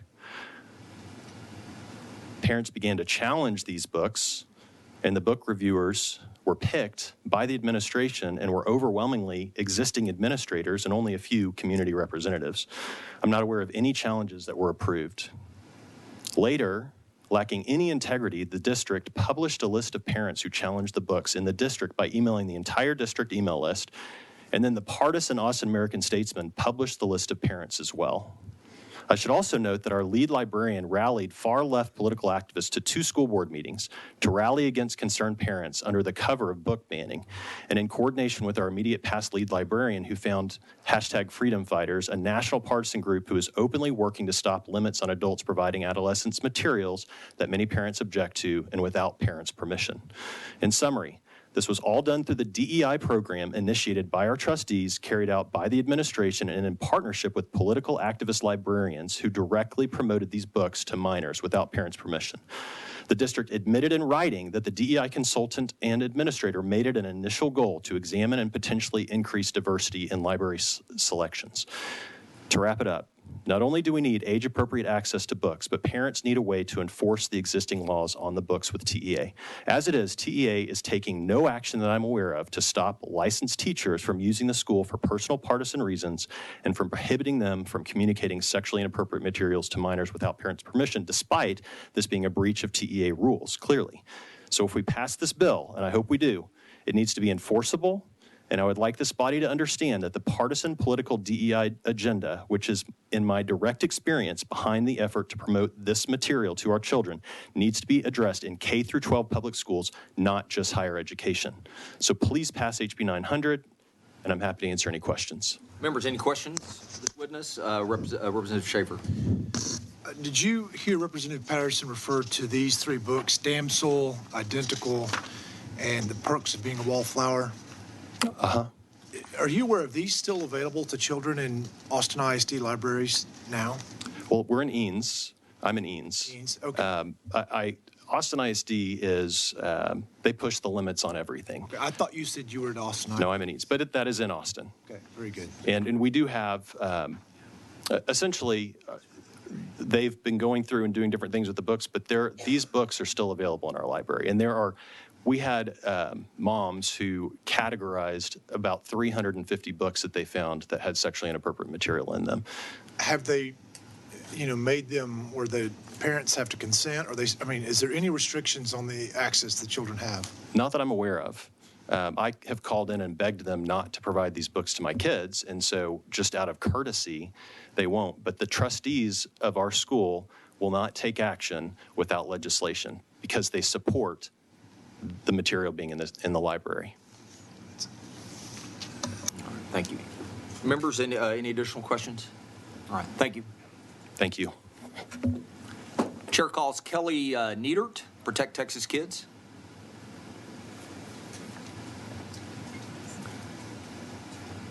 All right. We show you registered as Kelly Niedert on behalf of Protect Texas Kids and yourself, and you'll be testifying for the bill. Is that correct? Yep. And we'll have Wesley Cunningham, Lucy Podmore, and Mary Woodard. You'll be next in that order. My name is Kelly Neidert, and I'm the Executive Director of Protect Texas Kids. Protect Texas Kids takes a stand to protect children from the toxic, indoctrinating agenda of the left by exposing the truth behind the ongoing assault that has been ruthlessly waged against our children's identities, core development, and traditional values. Explicit library books are a pervasive issue we are seeing in school districts across the entire state. While many people claim that these pornographic school library books are non-existent, that is a lie. These books are very real. I've heard numerous firsthand accounts from parents around North Texas who have dealt with this problem. One mother in Dallas ISD told me that she didn't even believe these explicit books were truly available to students until she found one in her 5th grade daughter's backpack. The book her daughter had checked out from her school library was a graphic novel called Magical Boy, which is about a transgender child. The book included both sexual images and extremely inappropriate text that was clearly not suitable for children. I've asked the clerk to share a handout I brought, which includes quotes and images from books. All of these books have been found and are currently in school libraries across Texas. They're very shocking, and this is a very real problem. While some school districts are taking action to ensure that these explicit books are removed from their libraries, many districts have done nothing. It is clear that ISDs are not going to fix this issue on their own. In fact, several districts are actively fighting back against parents who want this explicit content removed. This bill is needed to protect Texas kids from sexual content that has absolutely no educational value. I ask that you pass this. Thank you. Thank you. Members, any questions of this witness? All right. Thank you for being here. Chair calls Wesley Cunningham, Frisco ISD. We show you registered as Wesley Cunningham on behalf of Frisco ISD. You're the Associate Deputy Superintendent, and you'll be testifying on the bill. Is that correct? Yes, sir. Thank you. Good evening, Chairman Buckley, Vice Chair Allen, members of the committee. Thanks for having me back again. I am Wes Cunningham, Associate Deputy Superintendent for Frisco ISD, and testifying on the bill, not for or against. I'd like to start off by making sure the record reflects some facts. We are disappointed that Representative Patterson felt the need to disparage Frisco ISD while laying out his bill. We're actually here to express appreciation for this bill. Contrary to his comments, we have twice updated our policies and practices, including creating an expedited review for allegedly obscene content and increasing parent participation in the reconsiderations. We have not sat back and required parents to identify titles. Instead, our incredible librarians have spent the past year reviewing every one of the more than 300,000 individual titles in our collections. That work has adjusted the availability for hundreds of books, including fully removing 80 books for having obscene content or not being age appropriate. We have published all the work we've done online for our entire community to see. Despite the comments made about Frisco ISD earlier this evening, we do agree that this bill helps address the problem. We absolutely do not want sexually explicit library books available in our school libraries. We expect that some of the structures established in HB 900 will assist us as school districts accomplishing that goal. We've been working on this issue in Frisco ISD for over a year, and in our first meeting with Representative Patterson, February of last year, we identified the main problem to him as being that we rely on third parties to determine whether particular content is age appropriate because we do not have the capacity to individually read every title prior to purchase. We let Representative Patterson know that our standard practice was to rely on these third-party professional reviews, but sometimes they didn't get it right. Over the next few months, we learned that some of these entities were consistently reviewing content positively when we did not feel they met the appropriate level for our students in our libraries. This bill solves that problem by providing school districts with reliable information about whether a book contains sexually explicit content and allows us to make sure we achieve our goal of providing high-quality library materials without inadvertently exposing students to material that's not appropriate in the school setting. We genuinely appreciate Representative Patterson hearing our feedback on the root cause of the problem and proposing legislation to address it. This bill also takes the decision of what is patently offensive out of districts' hands. Districts are caught in the middle sometimes of several different sets of community standards, and we have probably received just as many emails raising concerns about removal of certain library materials as we have from people concerned about books in our libraries. This bill sets a standard that must be implemented by vendors and for which they are held accountable, and allows our school libraries to be taken out of the middle of this debate and get back to the business of enriching students' educational experiences and fostering a love of reading, which is what they're all about. Finally, we value parent access to library materials, which is why our entire collection can be viewed by all our parents on our website. And we're working to make that access even more robust by working with our checkout system software to add features that will give parents and guardians more control over the materials their students can check out. Thank you. All right. Members, any questions for this witness? All right, Representative Schaefer. Thank you for your testimony. So when Representative Krause published the list, I forget how many books were on it, something like 300 or so? I do not know. Okay. How long after that did Frisco ISD begin to take action? We started this process back in let me get I think I might have this for you. Back in the spring of 22. Okay. Yeah. So once you were aware of the books, how long did it take before some of the books were removed? Which books are you speaking of, sir? Excuse me? Which books are you speaking of, sir? Well, you said that you had removed 80-some books. Yes, since this past year, yes, Okay. since the school year So started. once you were aware that the questionable books were in your library, how long did it take before they were actually removed? When you say questionable books, I'm not sure what you're speaking You about. said that you removed 80 books. Yes. Okay, so let's talk So about that started this school year. That started at the beginning of the 22-23 school year. That's what I'm talking about right now. Okay, so those books were probably on the list that Matt Krause published. I don't know. So from the time that your school district became aware of these books, how long did it take you to remove them? These 80 books? Roughly 6 months. 6 to go through, well, the list you're talking about. I'm talking about the list, the process that our librarians went through to look at what's in their entire collection to see what should or should not be there. This has nothing to do with anything that was challenged or anything that's on this list that you're speaking of Matt Krause's list. I'm not talking about that list. So did you all review that list that Matt Krause sent to see if you're... We received his list. You received it, and did you then... We did not follow his directions, no. So when the Matt Krause list was published, did you begin a review of the list that was on that Matt Krause published? No, sir. Why not? Wasn't, we have a process that's in place. We have local policies, EF local, EFA, EFB local, designed to review books, and then we follow our processes. Took 6 months. Yes, we have 300,000 individual titles in our library, sir. Would you be comfortable with a small child wandering in there during that 6 months and reading one of those books? I have great faith in our librarians and our administrators. No, let me ask you a question. So during that 6 month period of time, if a child was to go in there and pull those books that you now acknowledge were inappropriate, and they're 80, I'm quite frankly just flabbergasted that your school district took so long to take action on something that seems so obvious. Okay. I mean, was there some law that prevented you from taking quicker action? No, we have a policy for review of instructional materials, and library books included. And we have a process in the district for weeding books, which is kind of what you're talking about. And I've said before, we've edited that and tweaked that and adjusted that based on community feedback.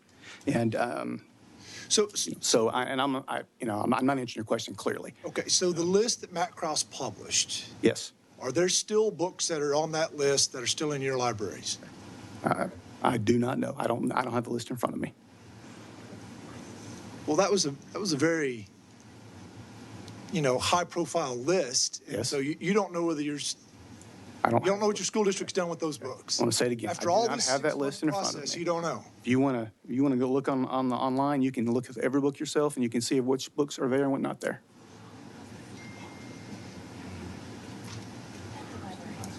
Wow. Thank you. Representative Hinojosa. Was Matt Krause your legislator for your district? No. Do you know who he is?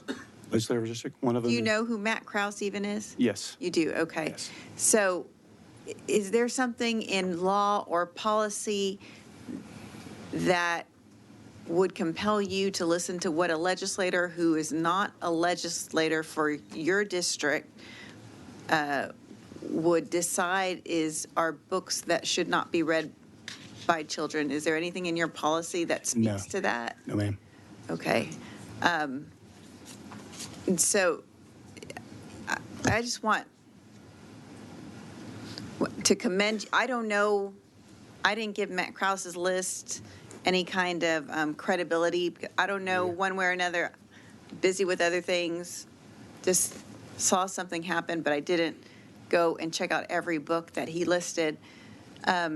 a lot of legislators put out, I mean, I put out social media on all sorts of things, and most people ignore it, as I would expect, and as I would hope would happen with so many politicians. And so I would actually want to commend you on following a policy and not knee-jerk responding to a politician's social media proclamations about what is or is not appropriate for children to have access to.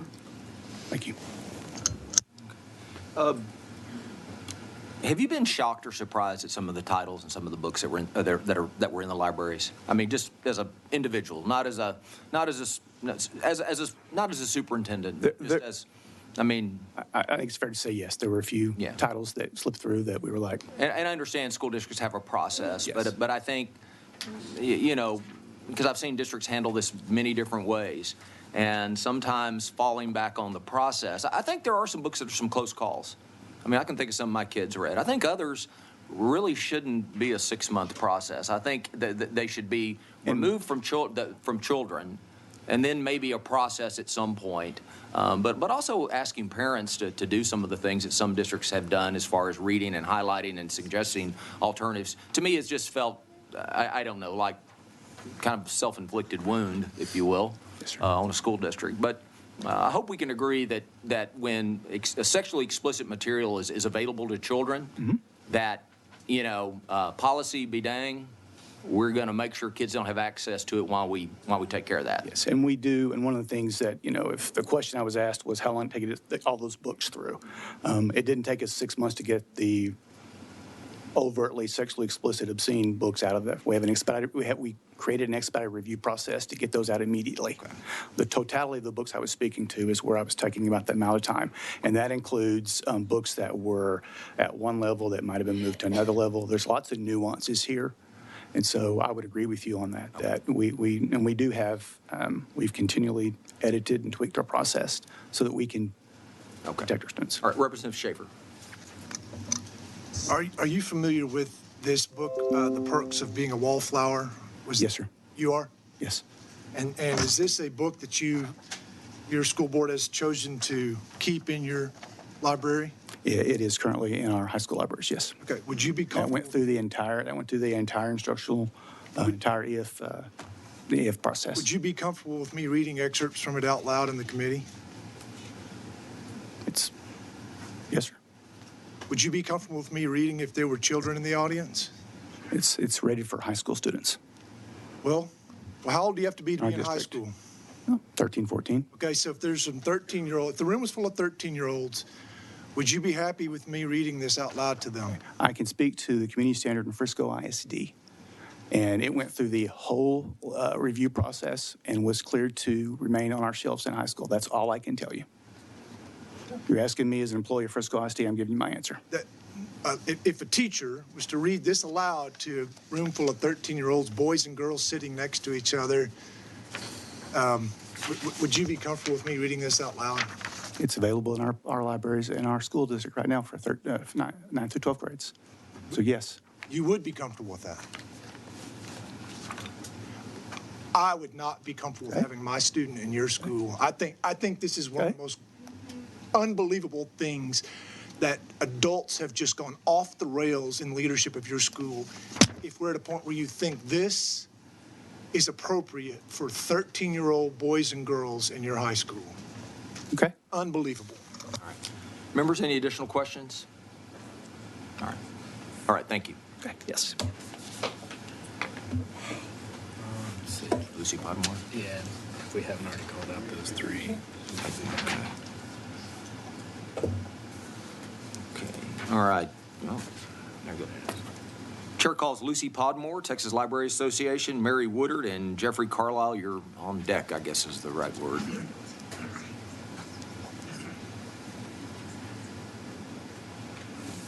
Okay.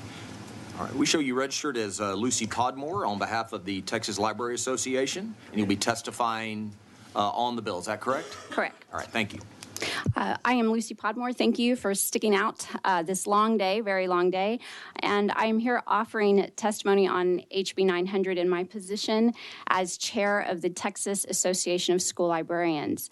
I would like to share insight on the process I use when purchasing books, which is a similar process used in school libraries across Texas. I begin by determining the need in my collection. Is a favorite author releasing a new book? Do I need more biographies for the English unit? What books have been requested by students? What sections need to be updated?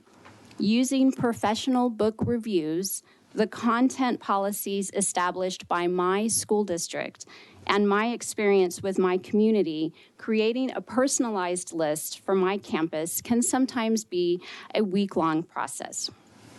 I typically place an order the first week of September, and it can take up to 60 days, sometimes as late as the first week of November, for the order to arrive. Because I am able to purchase books fully processed, meaning barcode and spine labels are attached, coverings are added, and the book's records are added to our online catalog, these books are generally ready for students 1 to 2 days after they arrive on campus. Some librarians must complete this type of processing on their own, so it takes much longer for the books to be shelf ready. This year, I have purchased 271 titles from just one of the multiple vendors I have used. There are 2,800 students on my campus, and they represent the wealthiest neighborhoods of the city to areas housing students whose families were living in refugee tents just prior to enrolling in our school. Their lived experiences vary just as drastically. Some with a loving, supportive community surrounding them, to those whose experiences would horrify all of us in this room. Each of those 2,800 students deserves my best efforts at finding material for our library that may reflect their situations, help them understand they are not alone, and support their learning. And sometimes just an escape from the adult situations many of them must encounter daily. I am thankful for the strong guidelines set up by our district that enabled me to provide for my students in a way only someone who has heard their stories, worked with their teachers, and has an understanding of the local curriculum and policies is able to do. Concerns from students and parents have been addressed through dialogue or through our district's reconsideration policy. In my 16 years as a librarian, I have only been involved in 2 reconsideration or book challenge committee meetings, and was thankful each time for the shared discussion and decisions made by our committee of local stakeholders. It is important no additional barriers are placed on school libraries that restrict decision-making. All right, thank you. Members, any questions for this witness? Thank you. Thank you. Mary Woodard. Chair calls Mary Woodard.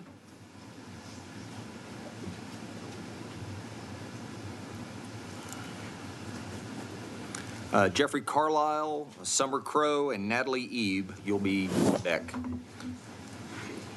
We show you registered as Mary Woodard on behalf of the Texas Library Association. You'll be testifying on the bill. Is that correct? That is correct. Thank you. I've had to change my greeting for you all several times, from morning to afternoon to now evening. So good evening, Chairman Buckley and committee members. My name is Mary Woodard, and I'm the current president of the Texas Library Association. TLA has 5,000 members from all types of libraries: college and university libraries, K-12 public and private school libraries, public libraries, and special libraries like medical and law libraries. I am recently retired after serving 35 years as a school librarian, 20 of which were spent supervising an award-winning library program for a district of 40,000 students in the North Texas area. And I appreciate the opportunity to testify today on House Bill 900. Over the past 2 years, we've seen rising concern about the content included in school library collections, and House Bill 900 seeks to address these concerns. My purpose today is to provide some general information about library processes and procedures that I hope will be helpful to you as you consider this bill.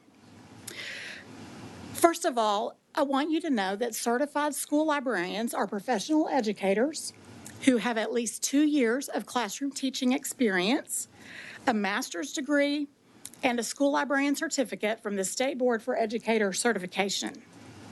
They are highly qualified to select materials for the school library and provide not only resources for all students in the largest classroom on the campus, but unfortunately not every campus is currently staffed with a certified librarian.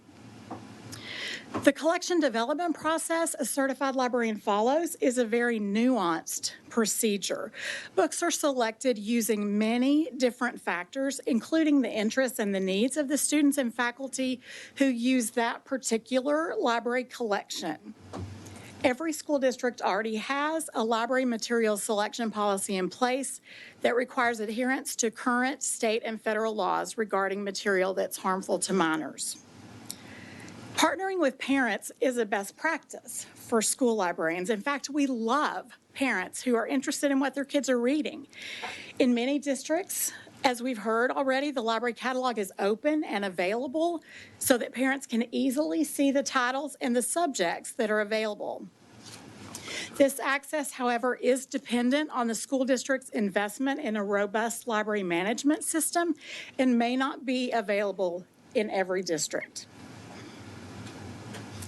In regard to the proposed content ratings, school libraries purchase from a wide variety of book vendors and place multiple orders in a year. They choose vendors based on district purchasing bids and what services they offer, such as cataloging and processing, or maybe even the type of binding that's available. Inconsistency of ratings among the various vendors and unclear instructions for assigning those ratings could possibly serve to make the purchasing process more difficult and confusing. We need to wrap it up. That's 3 minutes. Okay. We look forward to working with the bill's author and members of this committee to increase transparency in how library collections are developed, while also ensuring that local school districts retain the ability to provide resources that inspire and support every student that they serve. Thank you. So Ms. Woodard, how it mentions in the process here that librarians must follow collection development policies approved by their local school board. And you said that it meets all local, state, and federal standards. Don't we need some sort of state oversight to make certain that some of the books highlighted here tonight do not end up in the library? Because I don't think, that you're right. The books we found that someone thought, I think I'll put that in the library. I think there are vendors, and there may be some, I don't know. But so HB 900 in a sense will provide some of that framework? Yes, one of the provisions in that we like in House Bill 900 is the mandatory standards. Libraries don't have mandatory standards at the current time. Of course, we would like to see all of our standards be mandatory, but if we can have collection development standards, then that would be great. Okay. Because clarity is always better than confusion. Yeah, absolutely. All right, thank you. Members, any additional questions for this witness? Yeah, Representative Schaefer. Thank you, ma'am. So you represent the Texas Library Association. Correct. What is your position there? I'm the president. You're the president, okay. Does your organization give awards to books or recommend books? We do create book lists. Okay. Did y'all give an award or highlight a book called All Boys Aren't Blue?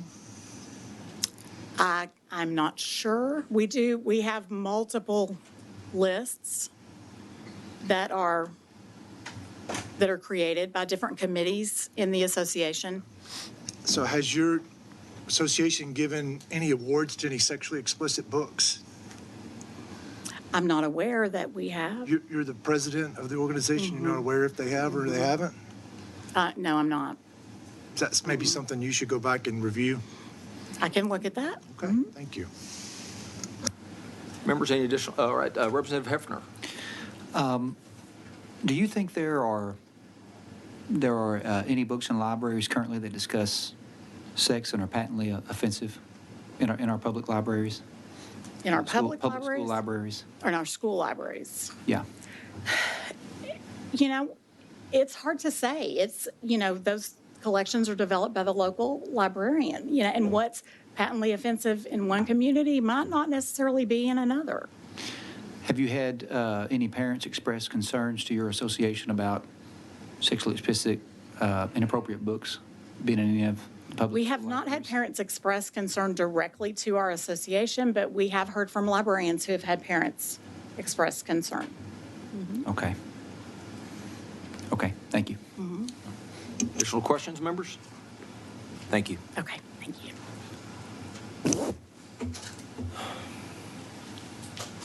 Chair calls Jeffrey Carlisle. Give them the next 3. Summer Crow, Natalie Ibe, and Griffin Crow. You'll be, that's the order after Mr. Carlisle. Good evening.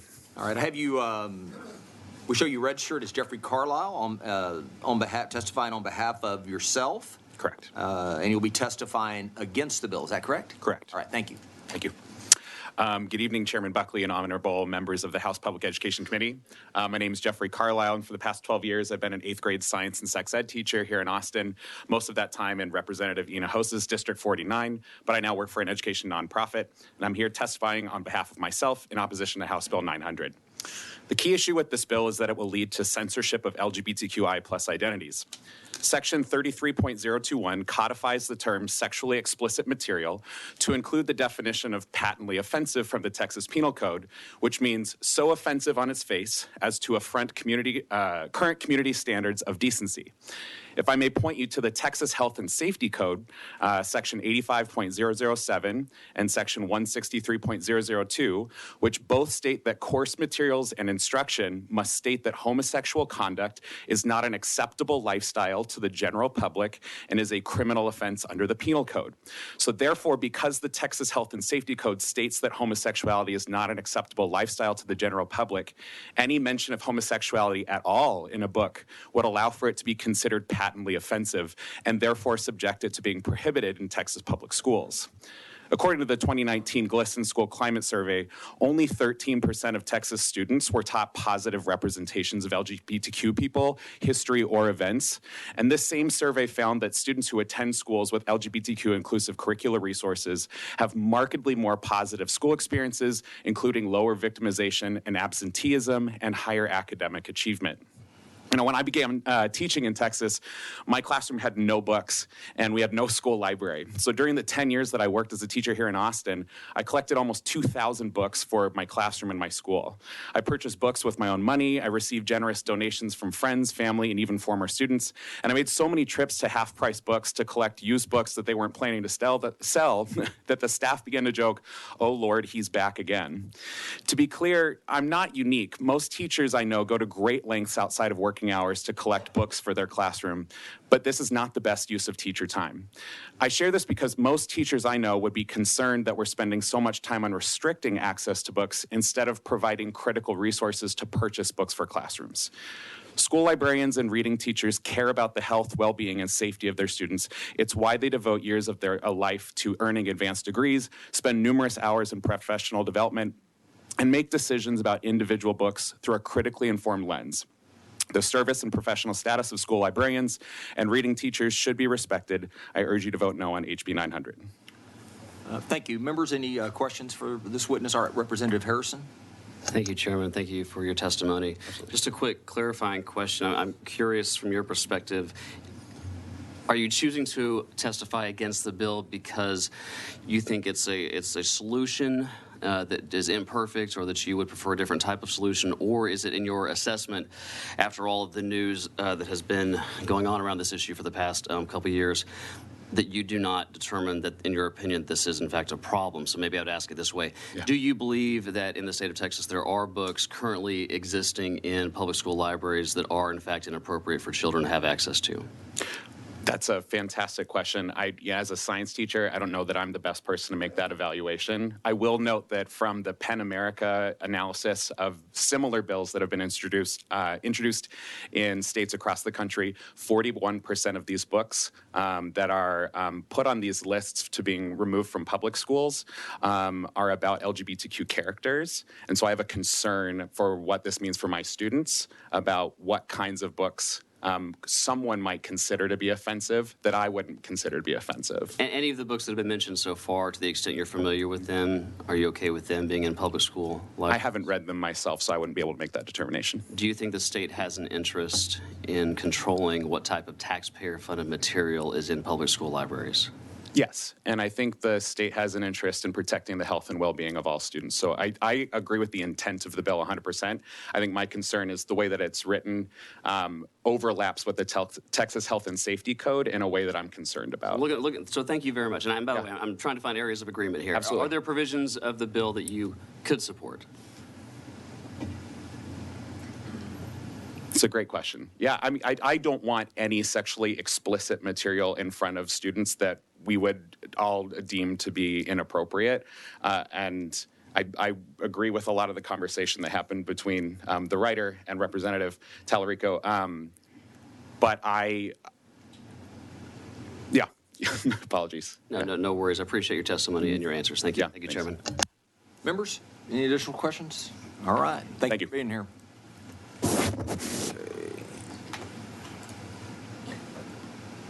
Chair calls Summer Crow, Natalie Ibe, Griffin Crow, Rochelle Merlis. You're next, or in that order.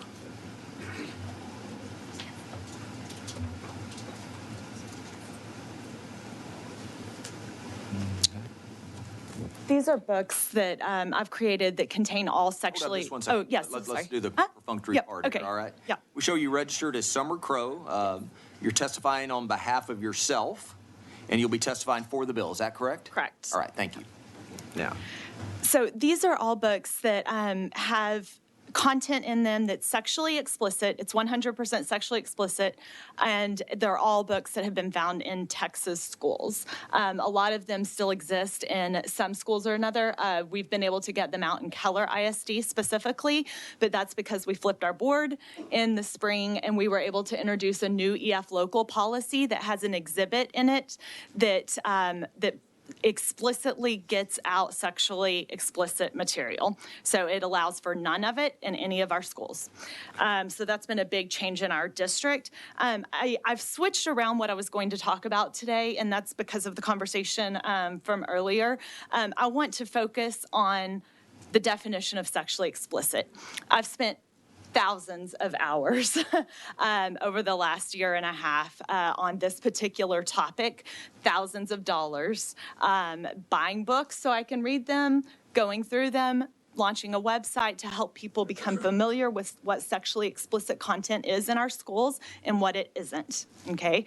So I want to use my 3 minutes to try to help you guys know the difference between sexually explicit and what you're talking about in the Lonesome Dove book or Lot or anything like that, okay? Now, actually just looked up over here the definition of explicit in just the general dictionary, and it does say, as the third bullet point, describing or representing sexual activity in a graphic fashion. And that's the key difference there, is when we're talking about explicit sex, we are talking about it in a graphic fashion, and you know it when you read it. And just, as we had the example earlier with the rape versus the explicit rape scene. The way Keller ISD has chose to define sexually explicit conduct is this: descriptions of sexual activity, including sexual intercourse, genital to genital, oral to genital, anal genital, or oral anal, whether between persons of the same or opposite sex, bestiality, masturbation, sadistic or masochistic abuse, or lascivious exhibitions of the anus, genitals, or public area of any person. Sorry, I hate saying these words. Sexually explicit conduct includes sexual abuse. Ugh. Blech. Just want to throw up in my mouth. Okay, so anyway, that is how Keller ISD has decided to define sexually explicit. I did not want to do this, but because I feel like we do need some really hard-hitting examples of what sexually explicit is, I am going to read a passage. You're going to run out of time. Oh, shoot. Okay. Shoot. I want to talk about this too, so please ask me questions about it. He traced the arc of my hip bones, lingering at the edge of my undergarments. My nightgown had become hitched around my waist, but I didn't care. I hooked my bare legs around his, running my feet down the hard muscles of his calves. He breathed my name onto his chest, one of his hands exploring the plane of my torso, rising up to the slope of my breast. I trembled, anticipating the feel of his hand there, and his mouth found mine against his fingers. All right, that's time. It gets way worse than this. Y'all got to trust me. I mean, we've got shredding of underwear, we've got fingers sliding in places, and it's very detailed. That's what we call explicit sex. It is so different than, okay, sorry. All right, hold up. Opportunity for questions. Hold up. Okay. Members, any questions for this witness? Okay. Good job. All right, we thank you for being here. Okay, thank y'all. Thank you.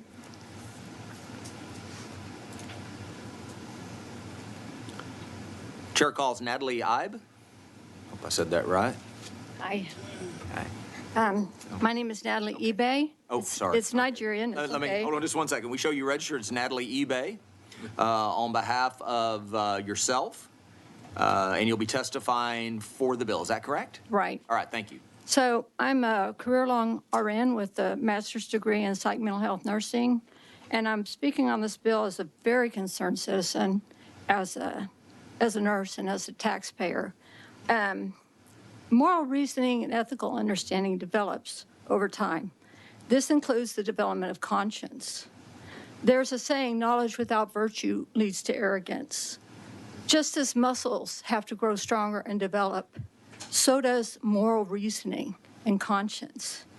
So just like you have to have an older child to carry the weight physically, you have to have an older child to carry the weight of information that is sexually explicit. Sex involves everything you are as a person. It's emotional, mental, psychological, as well as physical. And that type of material will only damage a child when it's inappropriate. Children and adolescents are not thinking about procreation in a committed relationship. This type of material makes these children sex objects, sources of sexual entertainment and sexual playmates, sexual objects with no clue or any understanding of the consequences of promiscuity for themselves or for anyone else. Young girls are at the greatest risk of contracting STDs. Are they aware of that? Young boys who engage in oral sex run the risk of getting gonorrhea of the throat. What a nightmare. Are they aware of that? Are they thinking about that when they're reading the sexually explicit material? If you don't know the answers to those questions, then you need to vote yes for HB, because I would have them rather miss out on a text so that they would miss out on that nightmare of a diagnosis. There were 2 young men at the Leander ISD engaging in sex acts in the bathroom, videotaping that and sharing that with their friends. I live in Leander. These are only examples of the types of threats that our children are facing. And I would rather pay for librarians to spend more hours than pay for the treatment of a child with a sexually transmitted disease for the rest of their lives. There are incalculable consequences of this sexually explicit material in our schools. Who's going to pay for the treatment of that? We as taxpayers will pay for that treatment. We'll be paying for the mental health counseling. We'll be paying for their trips to the OBGYN. We'll be paying for these poor girls to get infertility treatments because enough sexual promiscuity will cause them to be infertile. Moral values in children and adolescents are destroyed by this material, not developed. All right. Thank you very much. Members, are there questions for this witness? All right. Representative Tallarico. Thank you, Mr. Chairman. I typically don't always question witnesses because I'm glad you're here and glad you're sharing your views. But I have an authentic question for you, not trying to pick a fight. You mentioned the concern about sexually transmitted diseases, which I agree.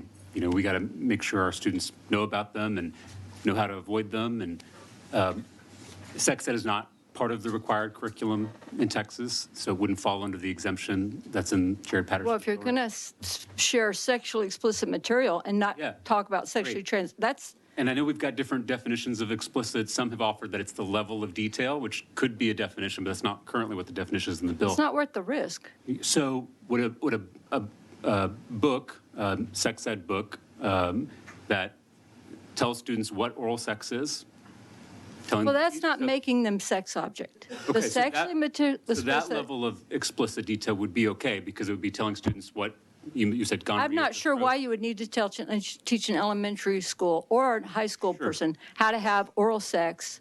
Sure. So Okay, that's not necessary for so a their sex educational ed book- development. Yes, and we've all agreed age appropriate is important. So a student that would be ready for sex ed, having a book in the library. Well, you can mention those without Let me finish. providing I want graphic to ask my question. material. I'm not trying to fight with you, I Okay. promise. I'm just trying to ask you a question because I'm wrapping my head around how we define this, because the definition is really important. I think we can all agree, and we've heard slightly different ones. And the differences matter in terms of how this will be implemented. So a book, a sex education book that's in the school library that explains what oral sex is and explains what gonorrhea of the throat is, with those details, do you think that should be allowed? If it's in a medical context. In a medical context. So maybe Yes. the context is what matters. But not as entertainment, not as so just like detail- a so book to level read of- for entertainment. So level of detail is important. You're No, thinking context is important. context. Okay, because we are Okay. hearing some folks are saying it's the level of detail. Some people are the bill authors saying offensiveness, and then you're saying maybe the context. Yeah, it's the content and the intent of the book. If it's just to entertain somebody, you're making people sex objects. Yeah, I'm trying to. If you're trying to educate and inform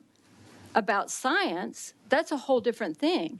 And just for the record, I've read Jane Eyre 3 times, and there is no sexually explicit material in I'm Jane really Eyre. glad. I'm really glad that you're here, and it's helping me figure out exactly how we should define this. So we are trying to accomplish the goal that that we've all, I think we all share. But Right. the devil's always in the details. So Well, I'd rather have them miss out on a book than miss out on that. thank you for being here. And have 'em miss Members, out. any more questions for this witness? All right, thank you. Thank you. Chair calls Griffin Crow, Rochelle, or maybe Rachel, I'm sorry, Merlis, Tara Pesh, and Tracy Knudsen. You'll be next.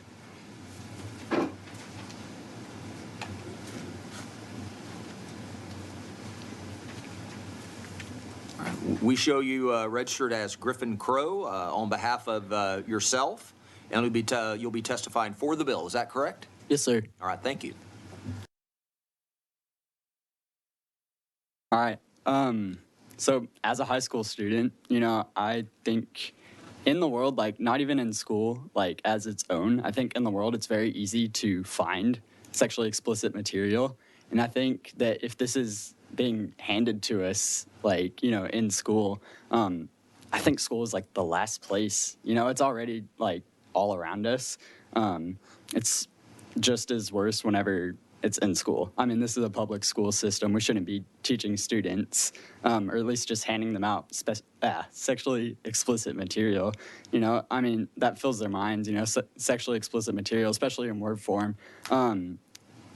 Growing up, teachers would always tell kids, like, whenever they're reading a story to, kind of, what's the word? Kind of make it like an image in their head, or like imagine you're in the story, And so I think whenever you're reading these sexually explicit materials, I think it could be easy for a high school student to imagine themselves in this situation. And while this isn't an imaginary world, I think that can also play out into the real world. And while I'm not sure it could lead to sexual abuse or rape, I think it is arguable that it's very possible that it could, as it's filling their minds and could give them ideas of that. And I think that overall sexually explicit material in books is just very harmful to especially a child's mind as children, and as a teenager and as being a middle schooler and elementary schooler. And I know, and also from seeing friends around me, an underdeveloped mind is easily warped. And I think these books that give sexually explicit material can easily warp a child's mind on what their view of sex is. And that can like not only impact them while they're in school harmfully, but also like out of school, you know? And I just don't think that it has any place in a school, much less the world. I really don't believe that sexually explicit material should be allowed in the world. But I think schools should be the absolute last place that we should be allowed this sexually explicit material. I know earlier you kind of talked about like, what was it, like Captain Underpants. And like as a kid, I grew up reading those kind of books, but I don't think those are sexually explicit materials. And I know you also said that that can also draw a kid into the library. Knowing as a high schooler that there could be sexually explicit material in the library, that's going to draw me out of the library. And so like, because I mean, you don't always know going into a book whether or not there's going to be sexually explicit material. So whenever I try to honestly avoid a lot of the books in the library unless I know for sure exactly there's nothing in it, just because I don't want to pervert my mind with that kind of view on sexuality and sex, because I don't want it to harm me. But I think a lot of kids don't, as teenagers, you know, growing up with hormones, a lot of them don't know when to stop reading. And so that's just going to hurt them so much worse than it even would me. And so thank you all for hearing me. Thank you. Well, Griffin, thank you for coming down here and participating in this process. Powerful testimony. It's really great to hear from a young person that has a real point of view. It's obviously thought about the issue and cares very, very deeply about the state of Texas and really children, your peers. And so that's really powerful. Members, any additional questions for this witness? All right. Thanks for being here. Thank you.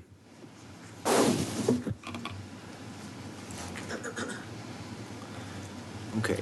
Chair calls Rochelle Merlis, or Rachel Merlis, sorry. Tara Pesch and Tracy Knudsen, you'll follow. Hey, did I say it right? Oh, it's Rachel Merlis. Missed one. We show you registered as Rachel Merlis, testifying on behalf of yourself, and you'll be testifying against the bill. Is that correct? That's correct, sir. Thank you. Thank you. Good evening, everyone. My name is Rachel Merlis, and I'm a master's student at the UT School of Information, studying to become a librarian. I'm also a local library worker. After I graduate this May, I hope to spend my career serving this community as a children's librarian. I'm here to oppose HB 900, and I join others in this room in being concerned that the wording in this bill will disproportionately take away books with LGBTQ themes and age-appropriate sex education. I very much appreciate the shared goal in this room of a specific definition for the relevant terms. When we have to make difficult decisions for our communities, we frequently say, let's listen to the experts.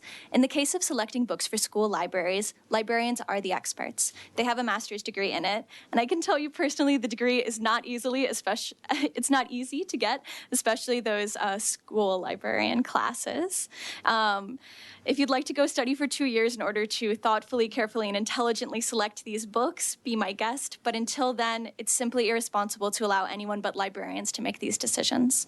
Like doctors and lawyers, librarians have a code of ethics, and they follow policies. One foundation of the library profession is Rangathan's 5 Laws of Library Science, which was published in 1931. These include the rules, every reader their book, and every book their reader. This means that the library's collection must reflect its community. Here in Texas, we're blessed with incredible diversity of backgrounds and experiences. Our libraries have to reflect this. Queer people, including myself, exist. Therefore, books about queer experience must be in the library. For every Texan, their book. In school libraries, these books are high quality, age appropriate, having been carefully curated by experts who follow a code of ethics, librarians. To be clear, school libraries stock books that were written and published for the age group that the school serves. This means that an elementary school library has elementary level books, a middle school library, middle grade books, and so on. Where mistakes are made, of course, they must be remedied. School libraries have systems in place for people to challenge books, and I can tell you personally how seriously librarians take these challenges and how thoroughly they investigate them. I argue that we should go through these current systems, allowing librarians to do their jobs, which they studied for, rather than taking over the process. To anyone who may believe that the library has fallen into some kind of darkness, I warmly invite you to visit one. You'll find us helping kids find the books about dinosaurs, helping parents find books to teach their kids the ABCs. As we've heard again and again today, literacy is essential, and by championing literacy, libraries support the health, safety, and success of everyone in our community. Let's keep it that way and say no to HB 900. Thank you. Members, question for this witness? All right, thank you very much. Thank you. Chair calls Tara Pesch, Tracy Knudsen, Mark Chick, Heidi Pesdick, and Daniel Dower. You'll be next. We show you registered as Tara Pesch. You'll be testifying on behalf of Moms for Liberty, Texas Gillespie County, and yourself, and you'll be testifying for the bill. Is that correct? Yes, sir. All right. Thank you. Hi, my name is Tara Petch, and I'm a proud mom to 4 children in public schools, plus I'm the chapter chair for Moms for Liberty, Gillespie County. I was a Texas public school teacher and school administrator. Today I'm speaking on behalf of myself and Moms for Liberty, Texas, in favor of HB 900. This bill holding vendors accountable and requiring ratings will help concerned parents tremendously. And Mr. Schaefer, I just want to let you know that I have a piece of paper with the website where you can check your kids' schools to see if those books are in there. And I can give that to you. Because I know you asked about that earlier, so I want to give you that. And all 3 of the books that you talked about as well, Mr. Patterson, all 3 of those books are in my son's high school and approved by our book review committee. A year ago, I searched my son's middle school library and found a sexually explicit book named Fade. It's about teachers drugging students and having sexual relationships with them. I was shocked and disgusted this book was made available to 11-year-olds. As I looked further, I could not believe the hundreds of age-inappropriate books I found in the elementary, middle, and high school in our district. When our community started to question the sexually explicit library books in our schools, we were called extremists in a full-page ad in our local newspaper. The newspaper editor submitted a public information request to get the list of parents asking for the removal of books glamorizing child sexual abuse. Parents simply trying to protect children are being doxxed, threatened, and disrespected. Our book review committee is a very one-sided one, and the majority have pledged publicly to have no boundaries for minor children. My only recourse to appeal their decision to keeping sexually graphic books is to file a grievance.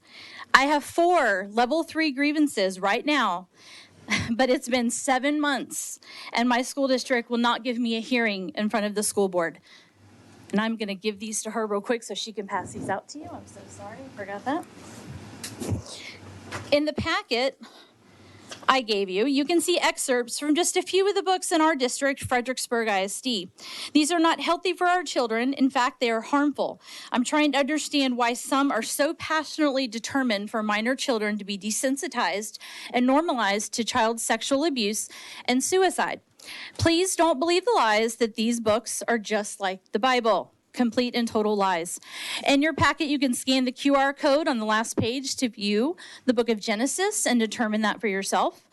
There are a few areas that need some cleaning up in this bill, but Moms for Liberty Texas would love the opportunity to help with that. But a lot of them have already been fixed this morning, so we appreciate that. Lastly, it was said here today that no one wants children to have access to sexually explicit books. If this was true, none of us would be here today.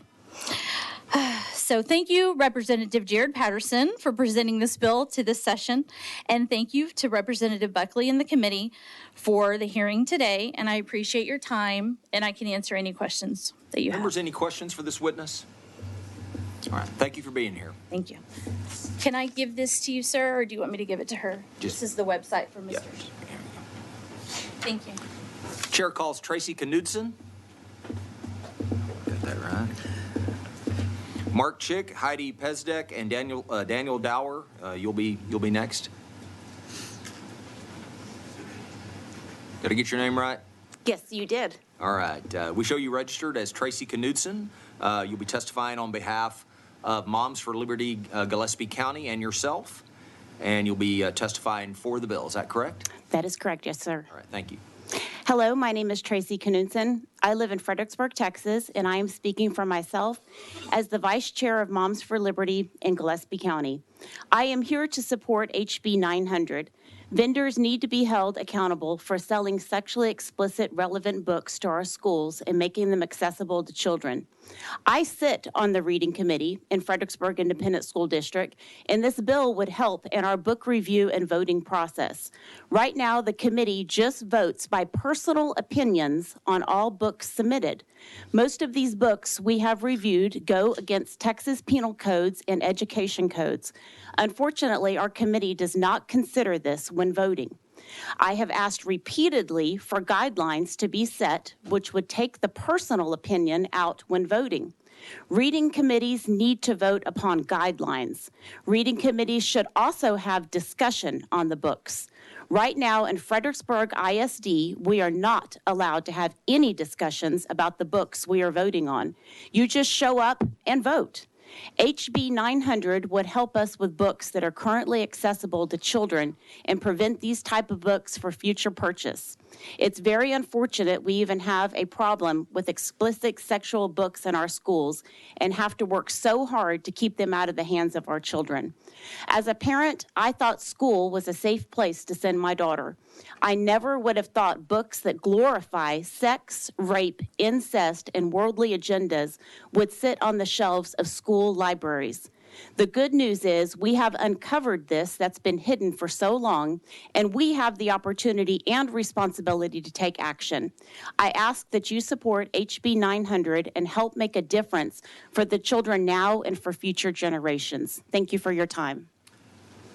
Thank you. Members, questions for this witness? All right. Thank you for being here. Thank you. Give me the next. Is this the next one? Okay. Chair calls Mark Chick. Mark Chick had to leave, but he has a written testimony that I just turned in for him. Okay, thank you. The record will show that Mark Chick was testifying, or not testifying, but for him, as himself, if you will be shown for the bill. That came out like I've been here a long time. I apologize. Okay. Chair calls Heidi Pezdek. No, sorry. You're listening. Yeah. Okay.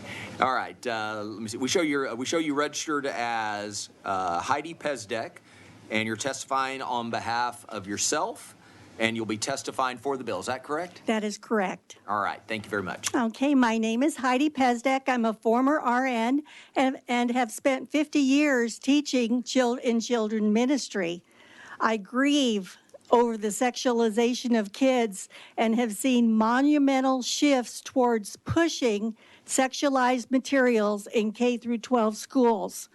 The degree of children becoming addicted to pornography and acting out what they see and read in the classroom is escalating.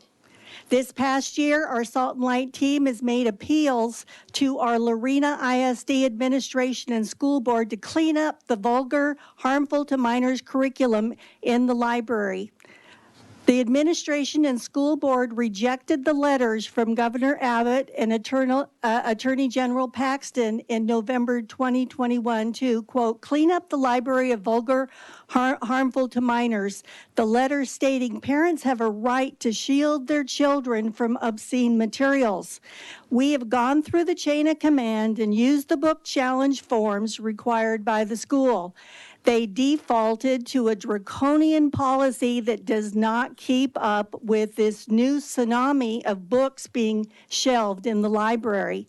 We were originally told our 11 book challenges would take 6 weeks each, vetted by an appointed 5-person committee. Eventually, we were emailed it would take a year as the committee, quote, thoughtfully read and would meet to review the books. Yet we had given them the reviews vetting passages of inappropriate contact. Adults we spoke to that read these passages from a bound book we made were outraged. We have found more books. Our offer to identify books in the library was declined. They default on this broken policy.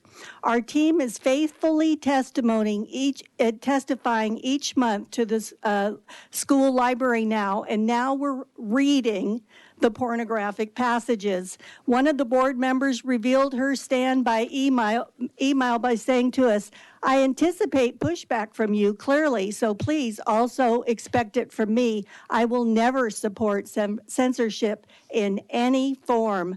These are the talking points of the American Library Association. The grievance system at the school board meetings is broken. Until an ombudsman policy is passed, it's futile to process, to apply for that process to keep K through 12 children from being blindsided with pornographic library books. As fast as we identify the pornographic material, the vendors are pimping our kids with more books arriving in lots. The smut cartel are making big money exploiting the innocence of kids being encouraged to go read in the library. Wrap it up, please. Vendors must be accountable, and there must be consequences. Thank you very much. You bet. Thank you. Are there Members, any questions? Any questions for this witness? All right. Thank you very much for being here. I have included a portion of Lucky and some real good information here with the books that are at Lorena Library. Thank you very much. Appreciate it. Thank you very much. Chair calls Daniel Dower.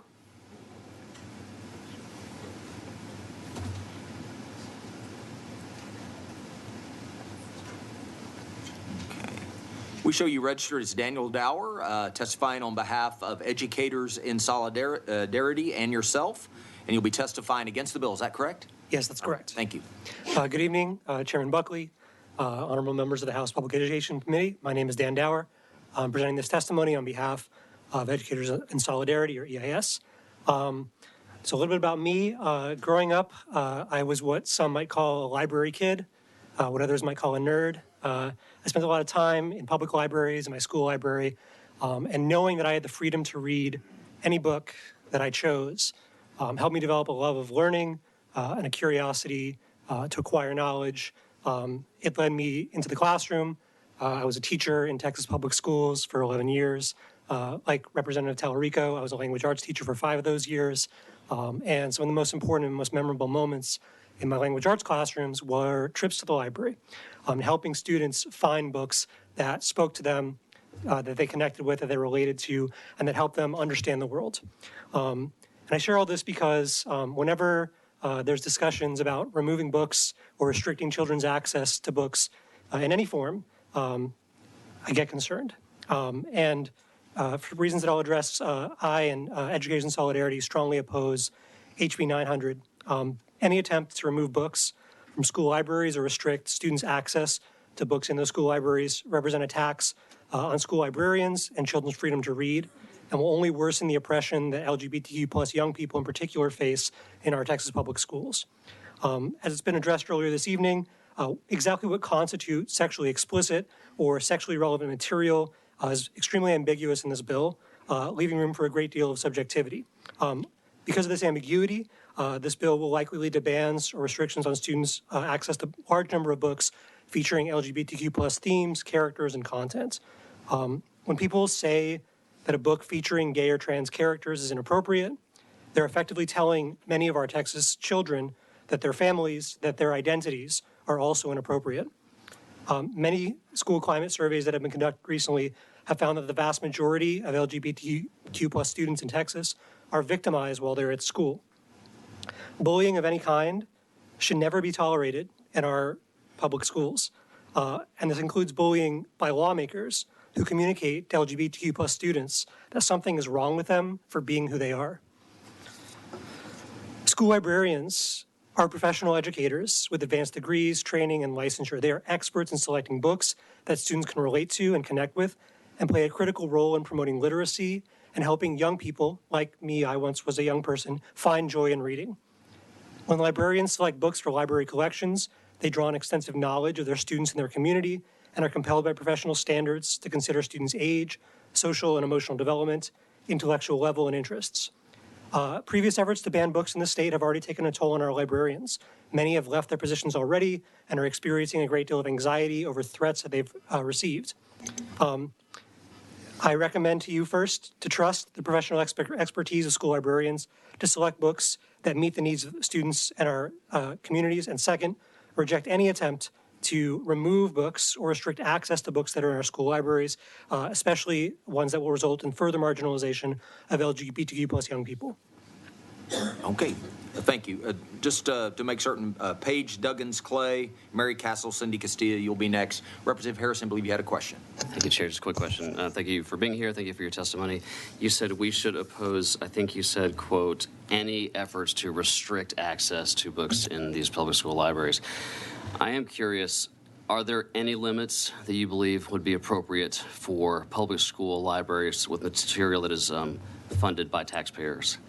Any limits at all? Of course, yeah, no, of course, there's reasonable limits, right? There are lots of books that are not currently in our public school libraries that shouldn't be brought into them. Of course Is it not. your position that there are no books currently found in any Texas public school library that is inappropriate for Texas school children? I can't tell you the title of every book that's located in every library across the state. Would you? But you said we should not remove any books that are currently in Texas public school libraries, if I heard your testimony correctly. And my intention in this testimony is to state that removing books from libraries based on the language in this bill would result in restrictions on students' access to many books, right? So efforts to ban books from our schools' libraries, we're not just talking about one or two books here, right? We're talking about potentially hundreds of titles being removed.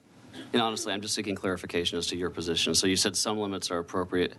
How would you describe the types of limits that you believe would be appropriate? Yeah, I think that if I were authoring this bill, I would probably be able to give you a better definition. I think that's part of the problem tonight, right? Like, we can all agree that certain forms of literature don't belong in our libraries, right? I can tell you, like, pornographic literature does not belong in a school library. Of course not. But what constitutes sexually explicit or sexually relevant material, right? It's questionable, right? I can tell you lots of titles that my students have read that could be classified by this bill as sexually relevant or sexually explicit that I think should belong in school libraries. Thank you very much. I think your answers were more nuanced than your written testimony, so thank you for the clarification. Thank you, Chair. All right, thank you. Members, any additional questions for this witness? All right, thank you for being here. Chair calls Paige Duggins-Clay.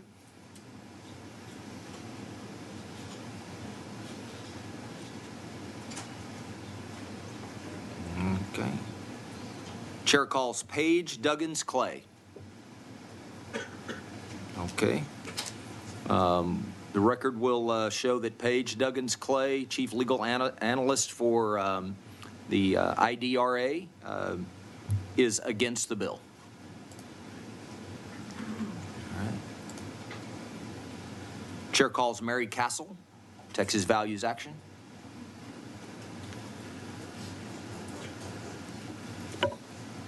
Good evening, Chairman Buckley and members of the committee. My name is... Just one second. Sure. We show you registered as Mary Castle, or excuse me, Mary E. Castle, on behalf of Texas Values Action as their Director of Government Relations, and you'll be testifying for the bill. Is that correct? Yes, sir. That's correct. Good evening, Chairman Buckley and members of the committee. As stated, my name is Mary Elizabeth Castle. I'm Director of Government Relations for Texas Values Action, and I'm testifying in favor of HB 90. You heard hours of long testimony in the interim hearing this summer of details of explicit materials in school libraries, and parents have come to our office with hundreds of book titles: Being Jazz, My Life as a Transgender Teen, Abortion by Mary E. Williams, The Underground Guide to Teenage Sexuality, are a few of the book's titles that have been found in Eanes ISD. In 2021, former Representative Matt Krause gathered a list of 400 book titles to be under investigation for their explicit or controversial topics. Things got so bad in Katy ISD that parents had to sign permission slips for kids to check out books in the school library.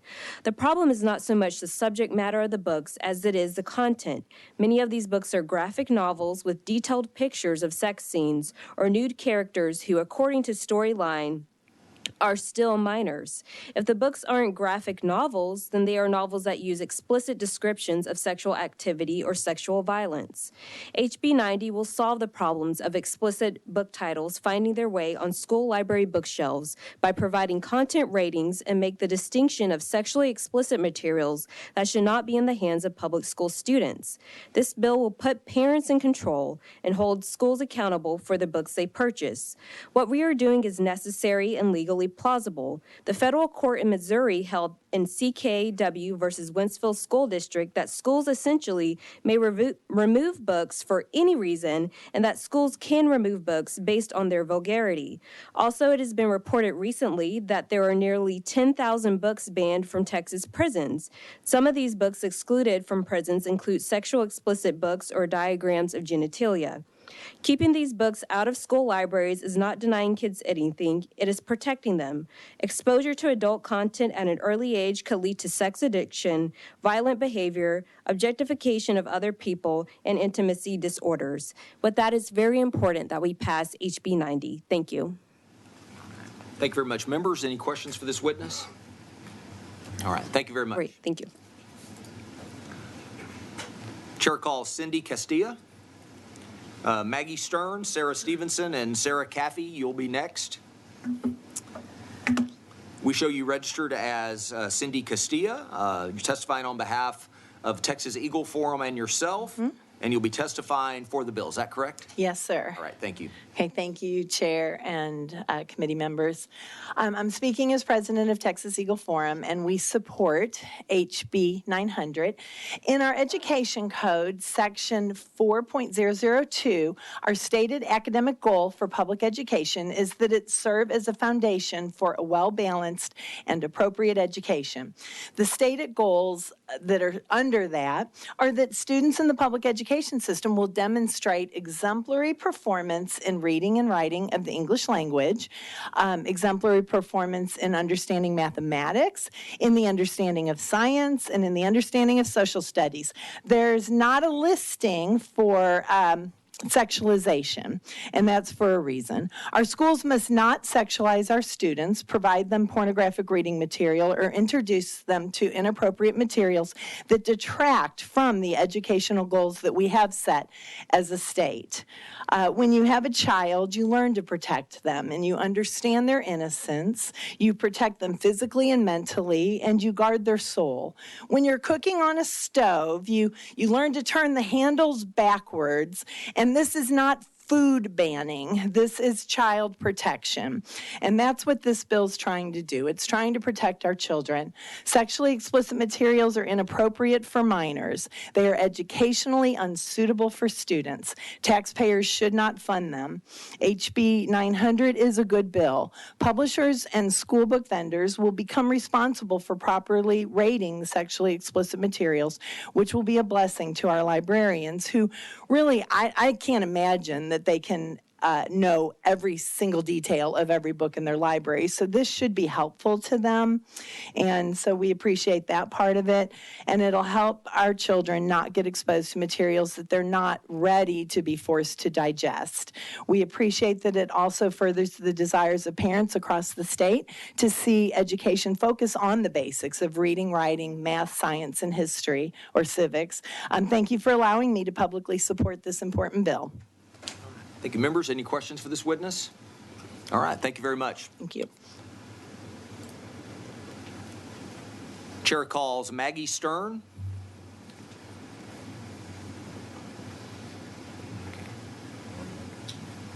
The chair calls Maggie Stern. Okay, let the record show that Maggie Stern, the program and policy manager for the Children's Defense Fund, Texas, and herself will be shown to be against the bill. Chair calls Sarah Stevenson, Sarah Caffey, Lorelei Stockhausen, and Ileana Flores Dumond. You'll be up next. We show you registered as Sarah Stevenson. You'll be testifying on behalf of yourself.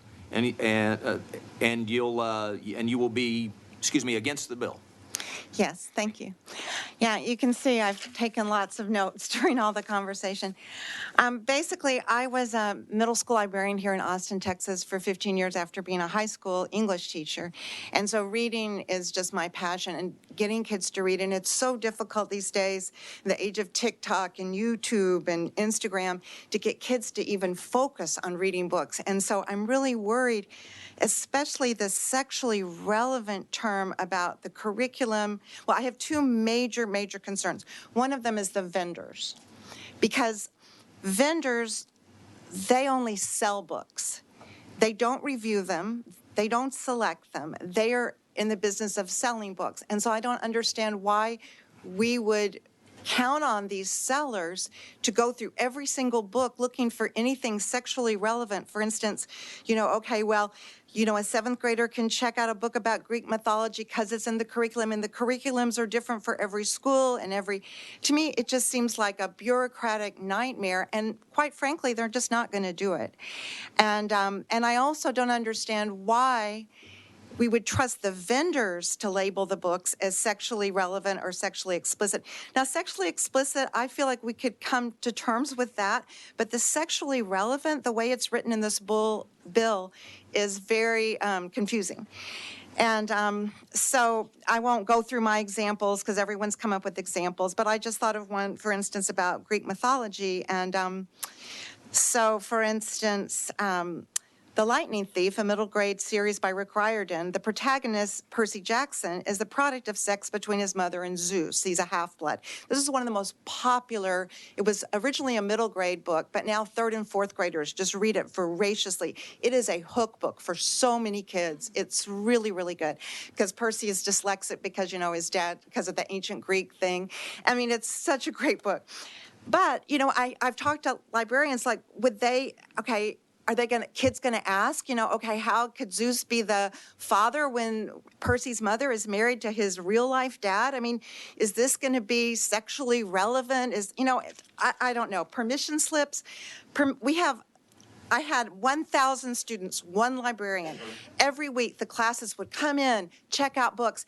There's absolutely no way that we could get permission slips ready for anything that was sexually relevant. And also, why would I trust the vendor? These examples demonstrate the confusion and second-guessing librarians and vendors will go through to comply with the law. Fear will be the guiding principle when librarians should be free to practice our vocation, giving kids access to the books they want to read so they'll read more.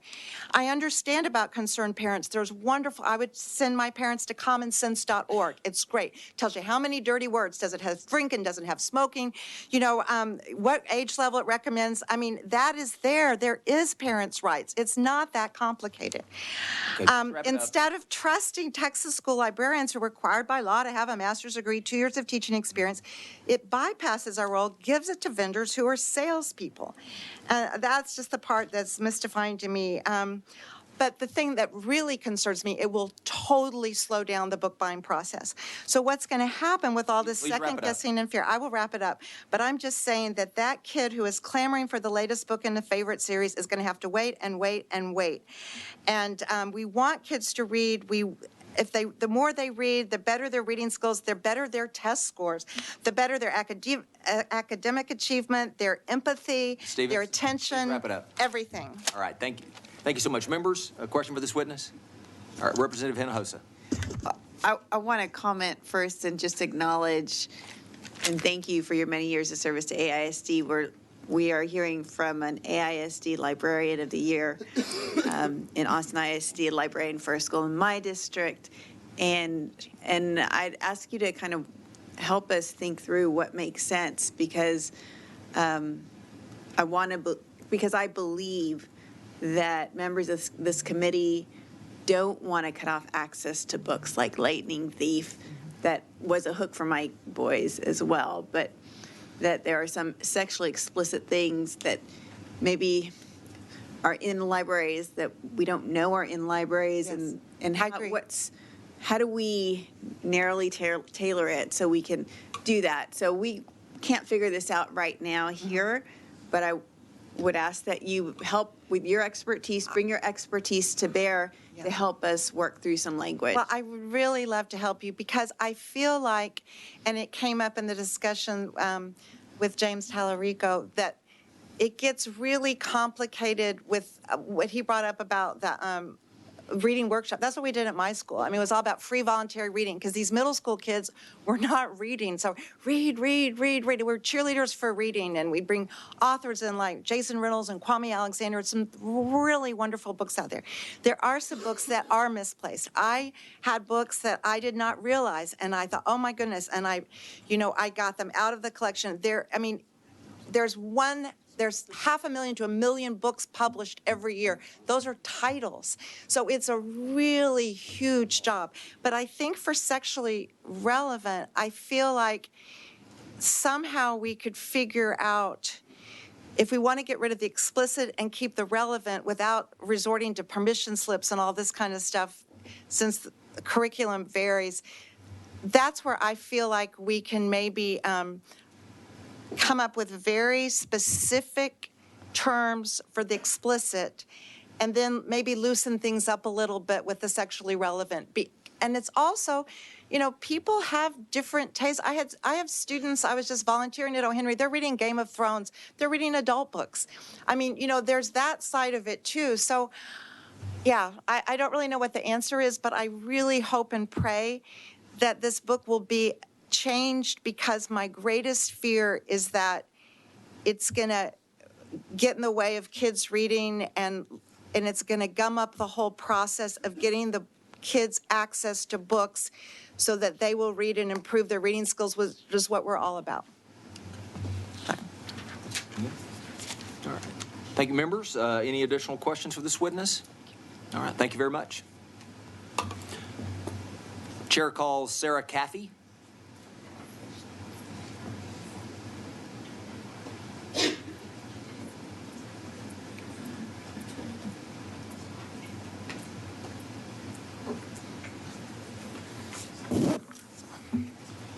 We show you registered as Sarah Caffey. You'll be testifying on behalf of yourself and be testifying against the bill. Is that correct? Yes, sir. All right, thank you. Thank you, members of the committee and Mr. Chairman. I'm going to turn a loop and not talk about the issues that other people have talked about. I look at this bill and I see big government bureaucracy. This is going to create more rules for librarians and book distributors to deal with, and it's just not going to do anything truly useful, and I'll get to this in a moment, that doesn't need legislation. One example of the bureaucracy is that it directs the State Board of Education to develop standards for libraries in schools. Well, it also says those standards must be reviewed twice a year. Twice a year? Are we really going to change the standards in the middle of a school year and expect school librarians to then scramble to find all the books that no longer meet the current criteria? That would be a waste of time and resources for the school librarians and the school districts. But more importantly, the State Board of Education is already tasked with creating standards for libraries. We don't need new legislation for that. The State Board could be directed to update and revise its current standards to deal with the issue of sexually explicit material in school libraries. We don't need new legislation for that. And as I'm sure you know more than me, the Texas legislature doesn't meet for very often, and time is a precious commodity for you all. So why spend time on this legislation when you could be paying attention to more important affairs? But thank you. Thank you. Members, any questions for this witness? All right. Thank you for being here. Thank you.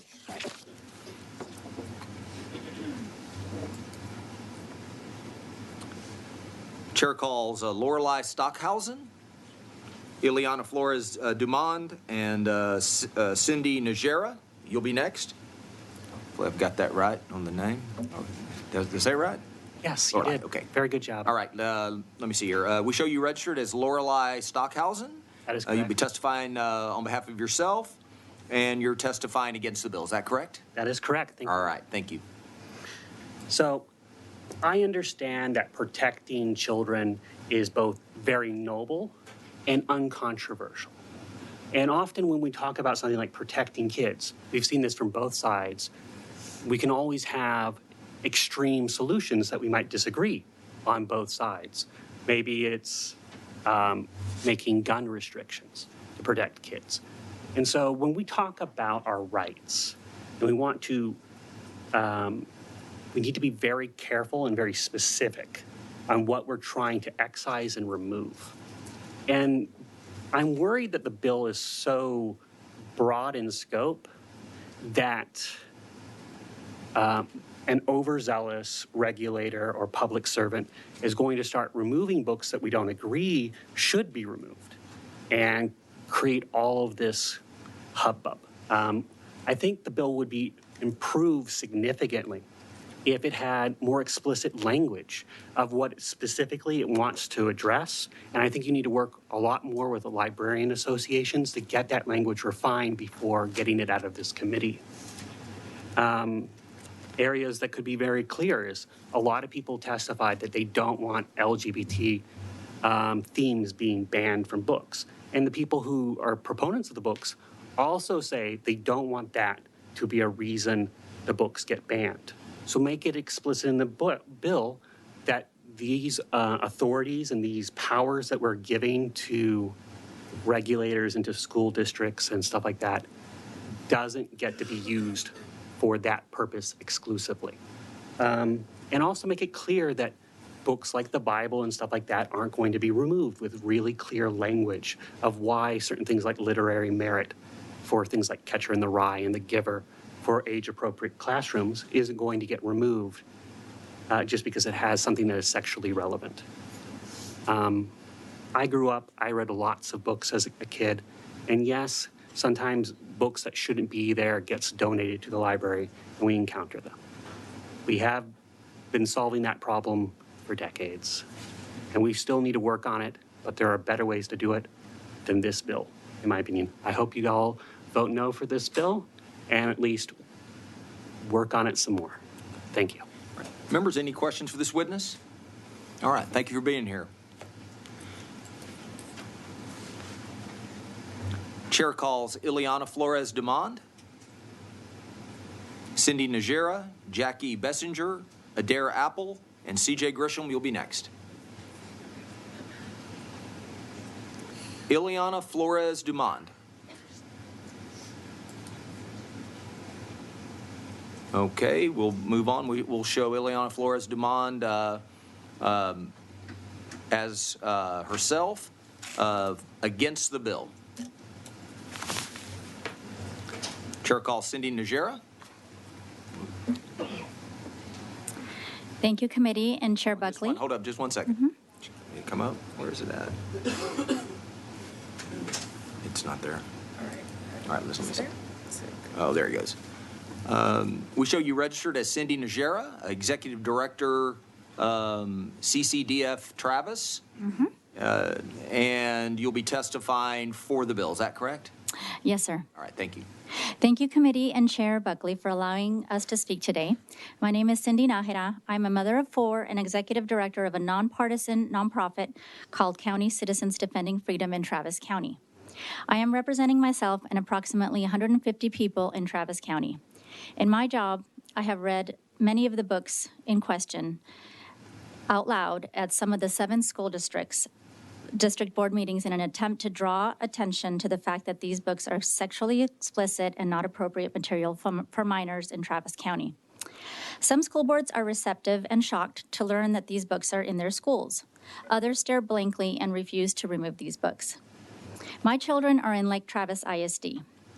A personal story is that my son was given a list of books, all of which are in the school library at Lake Travis High School, to choose from on which to do a report when he was a freshman. Evidently, he thinks that we are millionaires because instead of going to the library to check out the books, he ordered 5 of them that were on the list. to inspect more closely and decide. One of them was Call Me By Your Name, a Lambda award-winning book about a teenage boy having a sexual affair with a grown adult male, otherwise known as pedophilia. Lake Travis has stated that they will review their policy because their current policy is that when a book is successfully challenged, it will be removed only for that one child. But at least they're trying to address the issue. Many of these books in question are written by Black or Hispanic authors. When we contest them, we are labeled by the media as trying to silence voices of color. As a Hispanic daughter of 2 Mexican immigrant parents whose first language was Espanol, I can say that these books do not represent my voice or my life. I think they're absolutely inappropriate for minors. Some contain 10-year-old boys giving each other blowjobs, masturbation, and graphic drawings of homosexual and heterosexual sex, incest, and pedophilia. I brought some of them here today. I am grateful to Representative Patterson and absolutely in favor of HB 900. Just like movies have maturity ratings, books should too. Thank you. Members, any questions for this witness? All right, thank you for being here. Thank you.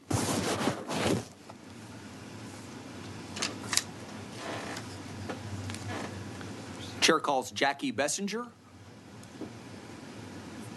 Adair Apple, CJ Grisham, Diana Chambliss, Brenda Howard, and Janet Brown. Be ready. We show you registered as Jackie Bessinger on behalf of yourself, and you'll be testifying for the bill. Is that correct? Jackie B. Singer. B. Singer. That's good. Thanks. So good day, committee members. My name is Jackie B. Singer, and I hold both an MBA and an MHA. I am here today in favor of Bill HB 900. The reason why I am in support of this bill is because I did this job myself. I read over 500 books and did research on over 1,000 books. The work that the Representative Matt Krause put first in place, I took over. And by taking over, I mean, I dissected what all the districts were doing. I can tell you that the information that is on those books is not educational. As I took the task of reading pure garbage, which is what it is in those books. The subjects of recommended reading for our children contain material that relates to child exploitation, sexual grooming, gender grooming, rape, incest, drug addiction, abortion, strong pornographic content that is of visual. Unfortunately, the levels of negligence by the school districts have continued with the support of the district librarians that have knowingly purchased more books after I did the research of over 1,000 books. These people have ignored the consideration forms from parents in all the districts. Cheston Inns ISD, there is over 100 reconciliation forms that have been ignored. I did research on the libraries for Inns ISD, Austin ISD, Round Rock ISD, Leander ISD. None of the content is appropriate. Allowing loopholes is what have given the far-left ideologies to poison innocent children. Please end the sickness and save Texas children. I have children too. And it's unfair what these children are reading. I'm asking you to please pass HB 900. All right. Thank you, members. Any question for this witness? All right. Thank you for being here. Thank you. Chair calls Adair Apple.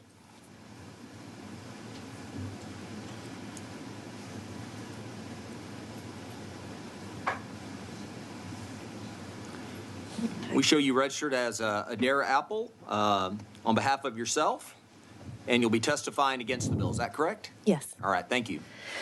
My name's Adair Apple. I live in Corpus Christi. I have a Master of Library Science and was an elementary school librarian at a Title I school for 5 years. Since I taught in a high poverty school, I knew the books I selected for the library were probably the only books my students would have access to. So I bought books I knew they would love. I included books with characters of all ethnicities because I wanted them to see themselves represented in the library. Representation matters, and I wanted my students to make a personal connection with books and fall in love with reading. Before purchasing a book, I read reviews from School Library Journal, and I only bought those rated appropriate for elementary students. In all acquisitions, I adhered to the district collection policy. I did not have explicit material in the library. I've never seen an explicit book in an elementary school library, and I've been in quite a few. Librarians are careful to make sure books are appropriate to the grade level. There is a huge difference between what is appropriate for an elementary library and young adult literature at the high school level. If parents have an issue with a book, every district has a process for review, as we've heard. What I'm hearing from adults here tonight is that they are frustrated by the process and they want to bypass it. I believe in due process. I had books in my library collection that I have seen banned in the last 2 years simply because they have an LGBTQ character. I had books with LGBTQ characters because I had LGBTQ students, and the library should also reflect them. Not once did anyone complain about those books. I never had a parent challenge a book in my library. What school librarians need is more money and the ability to cater to their unique student body, not state censorship of their collection, not taking away their ability to buy award-winning books from library booksellers. Please treat educators and librarians as the professionals they are. Let them continue to purchase books that will hook their students on reading. The collection in my library never reflected me. It reflected the unique needs of the student body that I served. My own children are part of the queer community. They are wonderful and kind-hearted young adults. I resent the idea that their stories shouldn't be told. I resent the implication that simply including a queer character in a book somehow makes that book inappropriate or explicit. Every student is deserving of representation and respect, and I only want my tax dollars going to public school libraries that reflect the diversity of their student body. Discrimination has no place in our public libraries. I support the freedom to read. I oppose HB 900. Thank you very much. Members, any questions for this witness? Thank you for being here. Thank you. Oh, I'm sorry. Chair calls C.J. Grisham. Trying to save y'all time. Yeah, appreciate it. We show you registered as C.J. Grisham, testifying on behalf of yourself, and you'll be testifying for the bill. Is that correct? Yes, sir. And in the interest of time, I'm not going to reiterate what C.J. Grisham for the bill on behalf of myself. I'm not going to reiterate what everyone said. What I'm going to do is I'm a retired Army First Sergeant. I've got 3 kids that I put through public schools. Just late in life, went to law school, just graduated, just passed the bar, so I'm waiting to be sworn in. But while I was doing my supervisory license, I had the misfortune, I call it, to have to represent parents who were kicked out of and issued trespass warnings because they were quoting some of these books that are in these libraries. You know, if the libraries were doing their jobs and paying more attention, the librarians, to what was sexually explicit instead of trying to push agendas, we wouldn't have these kinds of problems. But if we can't go to a school board meeting, if parents can't go to a school board meeting and read what is in an elementary or middle school or high school library without literally having men with guns escort them out at the direction of a superintendent, we got a problem. If you can't read it to an adult school board, why is it even in a school? And so there are criminal aspects to keeping this stuff in there. And so again, just to keep it short, I support the bill. And if somebody's been trespassed because they're reading a passage out of a book in a library at a school, it probably shouldn't be in there. And that's why we need this bill, to make sure it's not. Thank you. Members, any questions for this witness? All right. Thank you very much.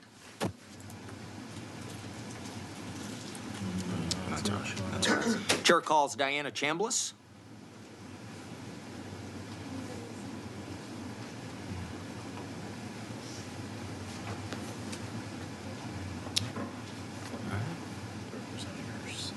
Okay.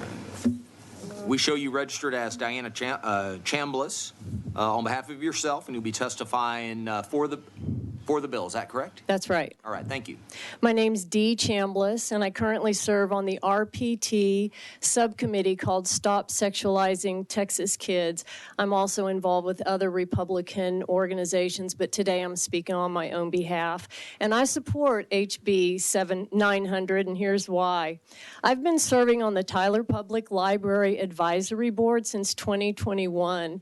And it has been eye-opening. I am still shocked today that sexually explicit, pervasively vulgar, profane books are in the children and teen section in so many libraries, including those in the most conservative counties in Texas. You'll find those same vile and indecent books in school libraries throughout the state of Texas. Same books, same authors. So I'm going to do everybody a big favor today, and I am not going to read the passages that I just handed out to all of you, and you're welcome for that. Once these books are discovered, you cannot imagine the absolute denial by elected officials, school administrators, or board members, and even parents. They say these materials don't exist, and they don't realize that they do exist, and they specifically target minors. For me, it has become weirdly satisfying to see the look on the faces of people when they are finally confronted with the actual passage from the actual book in their own library where minors have easy access and their hard-earned tax dollars were used to put them there. HB 900 resolves this problem for school libraries in 3 ways. It prohibits the type of material from being there in the first place. It requires booksellers to label their explicit books before they can sell them. And then it mandates library standards, which means these books cannot be sold to Texas schools or reside in our school libraries. I only wish we could do the same thing for public libraries because they're having some of the same problems. These HB 900 will hit the vendors in the only place that really matters to them, and that's their pocketbook. And that's why I support HB 900. Yay! Any questions? All right. Thank you. Members, any questions for this witness? All right. Thank you for being here. Chair calls Brenda Howard.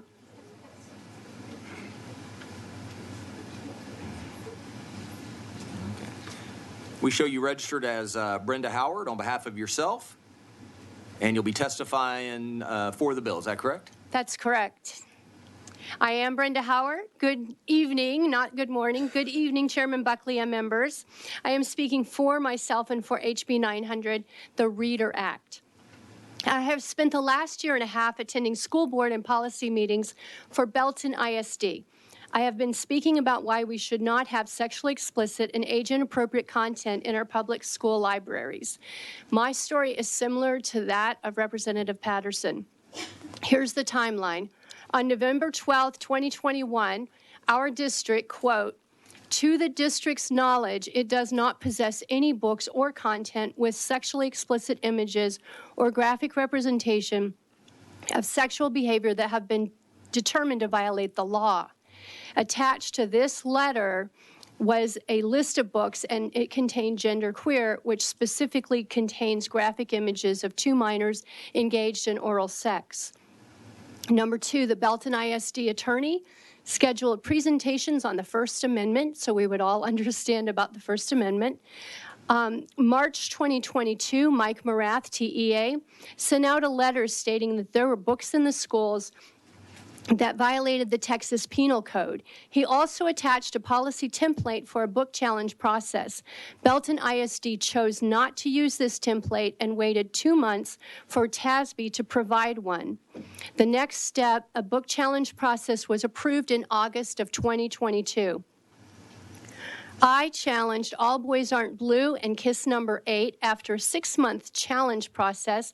All Boys Aren't Blue was removed for violating the Texas Penal Code 43.24, and Kiss Number 8 was removed for being pervasively vulgar.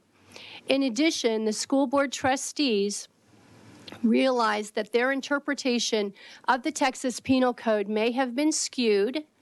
Their policy on book challenges may have been cumbersome, and the policy is currently being reviewed again. All of this to say, HB 900, the Reader Act, is necessary because Belton ISD did not have the guidance contained in this bill.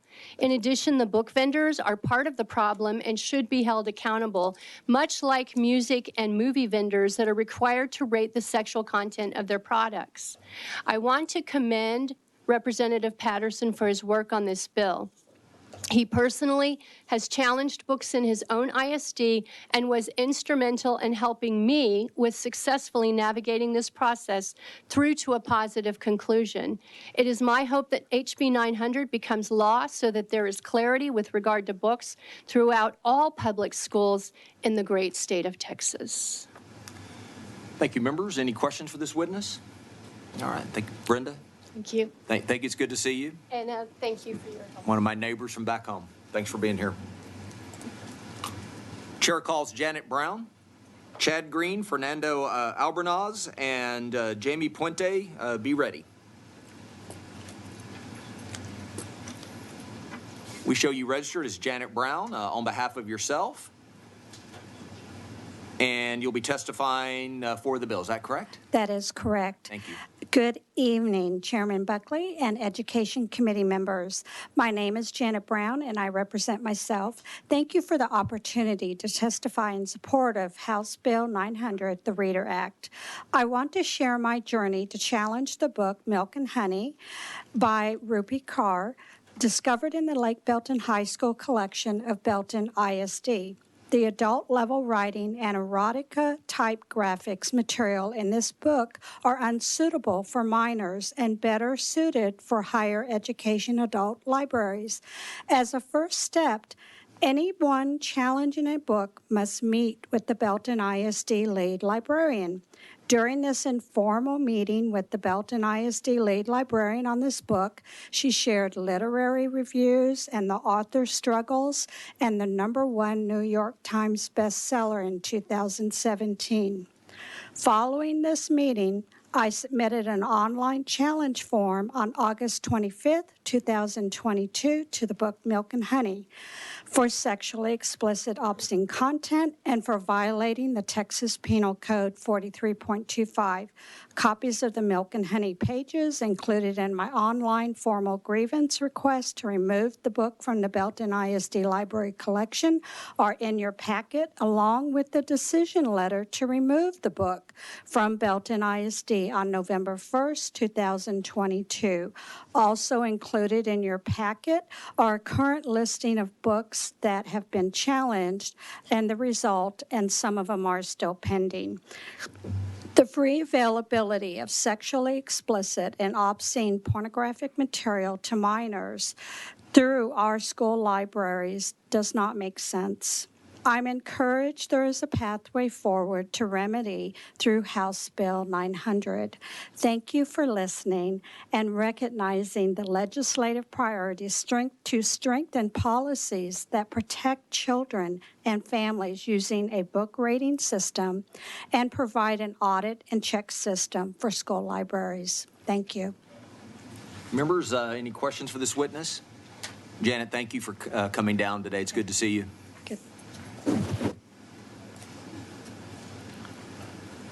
Okay, right here, right? Here we go. Chair calls Chad Green.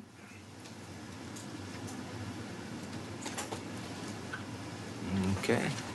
Chair calls Chad Green.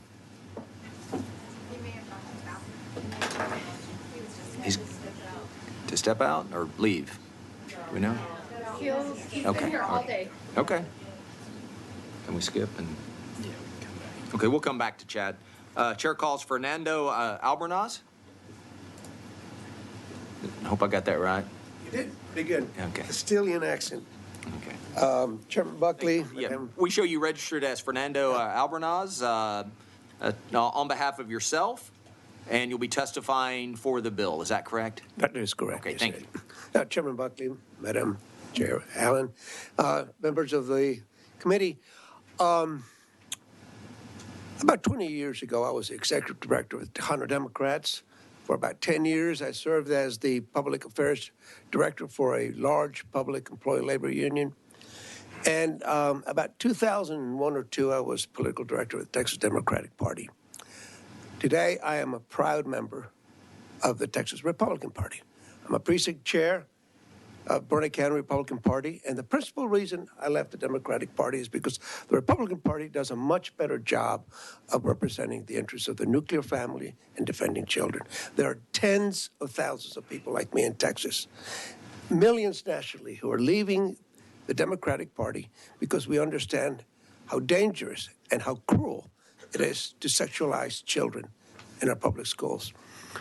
Even the most craven and bloodthirsty beasts of prey, the vultures, the predators, the venomous vipers, have one noble thing in common: they will fight to the death to protect their young.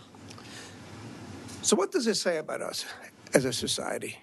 That we would so demean ourselves as to be unwilling and unable to protect our young, our most vulnerable, from sexual exploitation by powerful, immensely wealthy individuals and their lobbying groups who are throwing billions of dollars at our schools, at our universities, at our medical centers, at our professional associations, at our military, as part of a national campaign to destroy the nuclear family, to take away parental rights, and to try to appropriate our children as their own. HB 900 will make it more difficult for them to do this. And I implore you, I respectfully urge you to support this bill. And I thank Representative Patterson for his service to the state of Texas. Thank you. Thank you. Members, any questions for this witness? All right. Thank you very much for being here. Okay. Chair calls Chad Green.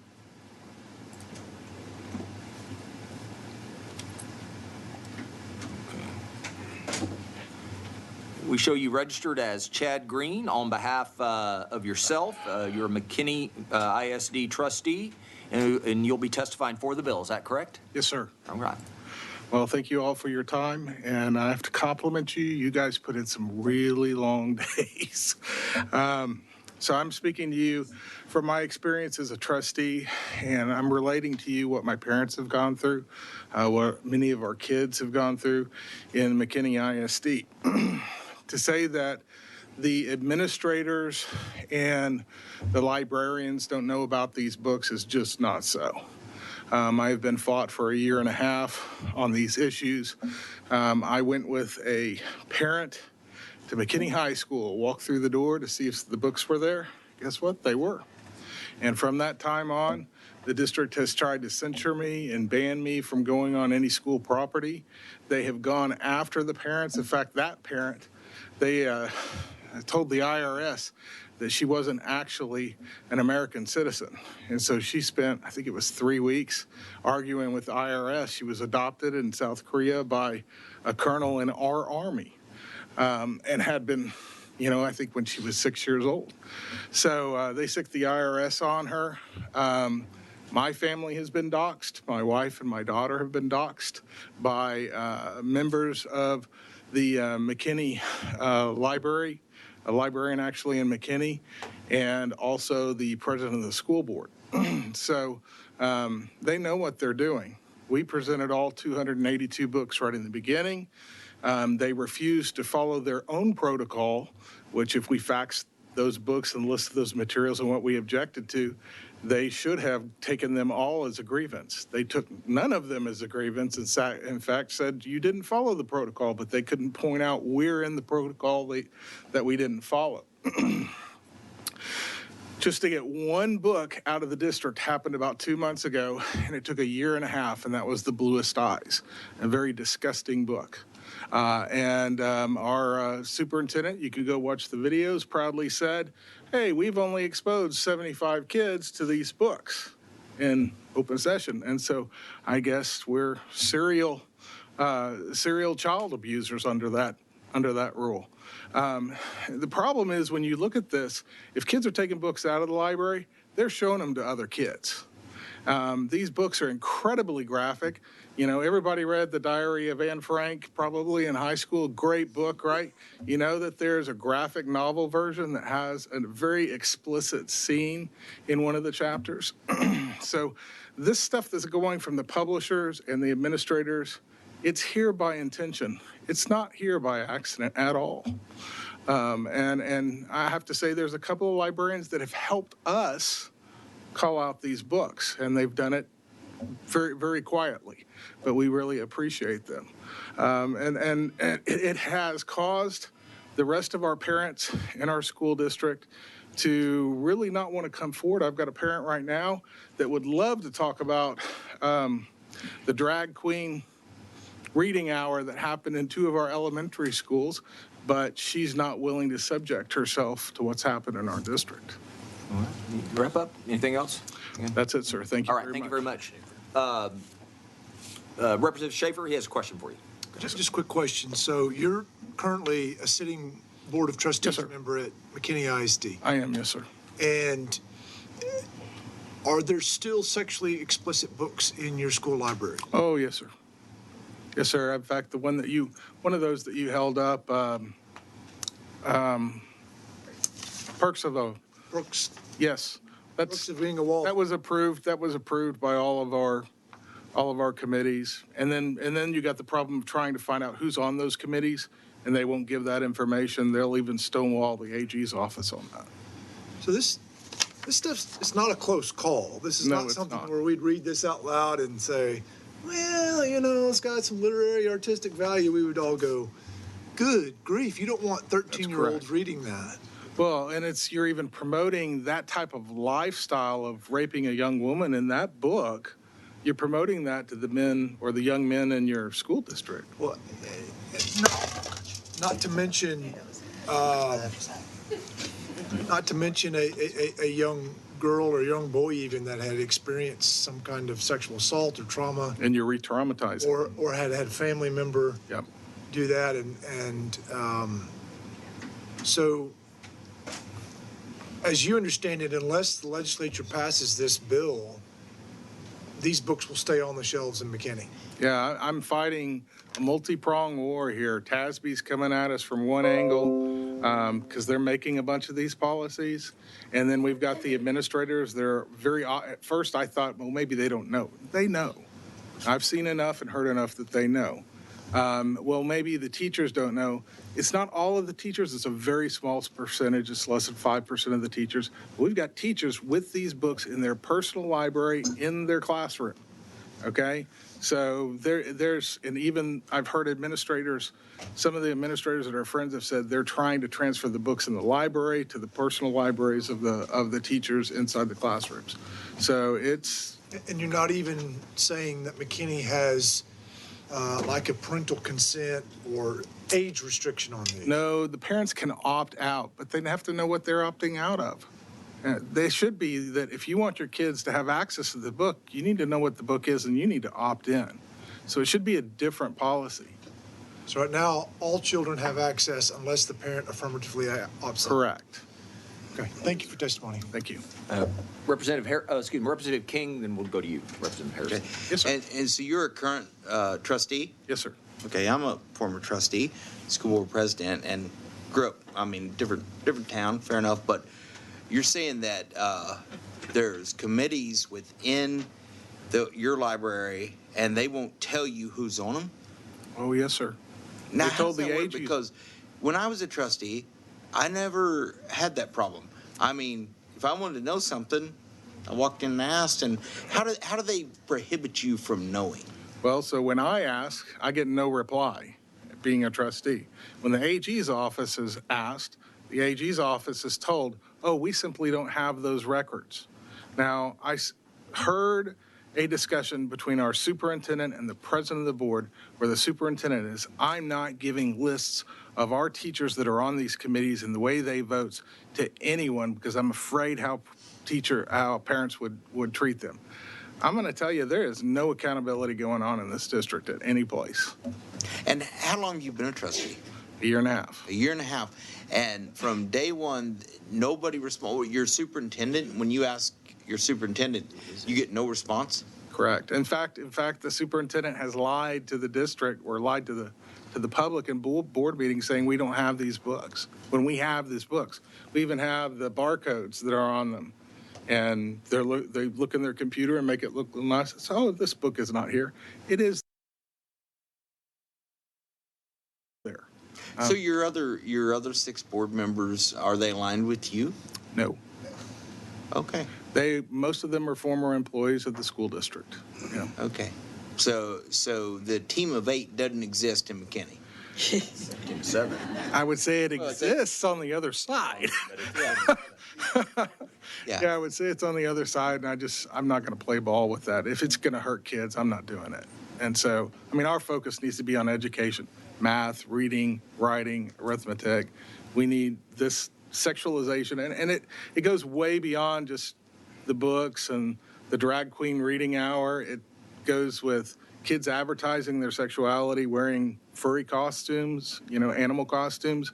Our district has rules against dress, in dress code. They don't enforce any of those things. So what it is when you get to McKinney schools, it's all about what your sexuality is. And this is being promoted by adults. This is not coming from the kids. This is being promoted. So on the entire board, when you vote to non-renew your superintendent's contract, you're going to be voting alone. The rest of them? Yeah, he's decided to retire. Okay. Yeah, and I don't agree with the person that they've hired as the new superintendent. They hired him from within the district, and he was, I just don't agree with him. I think he's going to be a continuation of the old regime that was there. Yeah. Fair enough. Thank you. Thank you, sir.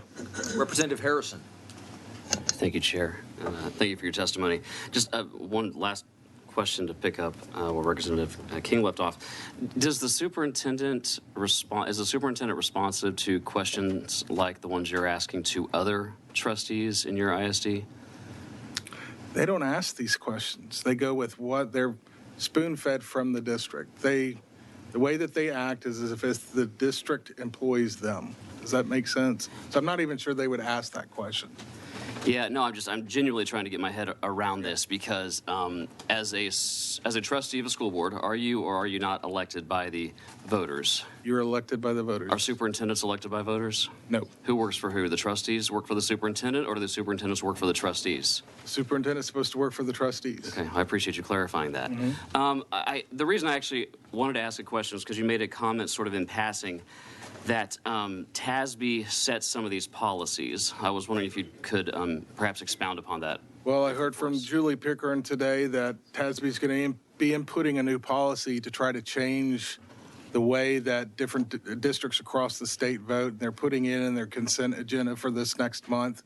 And it will be that everybody will be at large, and it will be everybody running against everybody, and the top 3 vote getters are the ones that get the seats. So it's kind of everybody's in the same pot. This is a big example of TASB actively inserting themselves into district policy. They always do that. They're writing the policy. And to get the school board, I've tried to talk to the other members of the under trustees of the board multiple times to change their positions on things that we needed to change the language. They won't do it because this is from TASB. These policies are written by TASB. Are you and the other trustees in McKinney ISD aware that there's no requirement whatsoever for your school district or any school district in the state of Texas to be a member of TASB? I'm aware of it, and I've told them that I believe that they believe in TASB. Okay. TASB is not the organization they were 15 years ago. They're just not. Has TASB been involved, again, just to clarify for your previous question, has TASB been involved in any way in your district policies as it relates to books in the libraries? Absolutely. They have. EF Local, all those were written by TASB. Mm-hmm. Thank you, sir. And our district doesn't follow any of those. So. Thank you. Thank you, Chairman. Members, any more questions? Hold on just 1 second. Representative Cunningham. Thank you, Mr. Chair. Just one other question, because I too was a school board member, some 12 years, twice as a president. So if I understand you right, you guys are going to change the way you guys elect your board members now to go cumulative. Basically, the top 4 board members, whatever, are going to be elected. Well, that's what I'm told TASB is sending out as a policy that's going to be put through in our consent agenda. Okay. So I haven't seen it yet. I just heard about it today. So I'll be looking at that. Yes, okay. sir. Okay. And so the policies that you currently have in place, you guys are actually going by, I guess it's called TASB 990 or whatever it is. Is there a book policy? That's what you guys use? Right. We have two elected trustees that are at large, and the rest of the trustees have specific areas. Yeah, single districts and stuff. Okay. Yes, sir. And so you're gonna change that then from a 7-member board? Yes. I don't want to change that. No, sir. Okay. Okay. From a 2-5, you're gonna change it. Correct. And what you're being told. That's what I'm being told. And so back to this committee, and I guess really has the current superintendent already retired? He has officially retired, yes, sir. Okay, so you got the new superintendent? Mm-hmm. And are you still getting the same pushback? Well, when he steps in I think it's about 20 days now, I probably won't get the same pushback. We'll see. He was in the administration, deputy superintendent in the administration, so I don't know. Okay. It's hard for me to speculate on that. Okay. Well, thank you for your service, sir. Yeah, thank you. Thank you, Mr. Chair. Members, any more questions for this witness? Thank you. All right. Thanks for being here.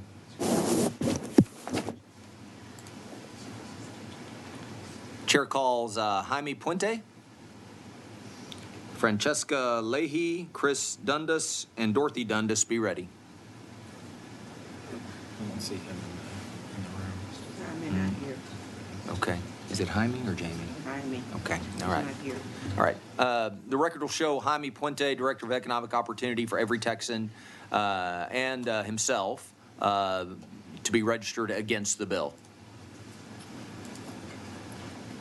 Chair calls Francesca Leahy.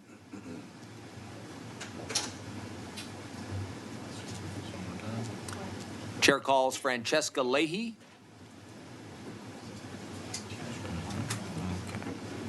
We'll show Francesca Leahy on behalf of herself against the bill. Chair calls Chris Dundas.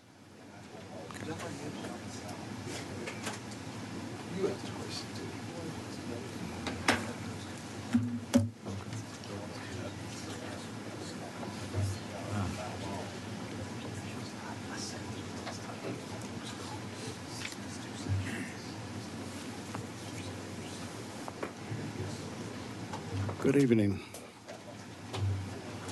Okay. We show you registered as Chris Dundas on behalf of the House of Accord and yourself, and you'll be testifying for the bill. Is that correct? Yes, sir, that's right. Thank That's you. right. Y'all are awesome. I can't believe you do this long. I mean, it's good that your term is 150 days, right? 140. If you did this, oh my God, you'd be that thin. Anyway, I'm Chris Dundas. I live in Corpus Christi. Grew up in Houston, and in my adult life, I've been I was working here in Austin at a very high risk, high security mental health facility, a private one. Did that for a good number of years.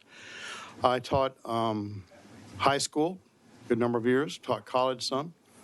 I'm a former retired MD in pediatrics, and the worst of all is I taught 7th graders for some years. Yeah, thank you. Okay, my condolences. They do grow up. Now, I'm going to do science stuff. I'm not going to quote any books or anything. I'm talking about neurophysiology here a little bit. We all know when we see something that we really like, and that when we see something, some sort of eye candy or whatever it is, it could be my grandmother's cooking when I was a kid, some sort of stimulus that just really hits us hard. And you remember those things. You remember, when I say my grandmother's cooking, somebody in here goes, yeah, I remember those biscuits. All right.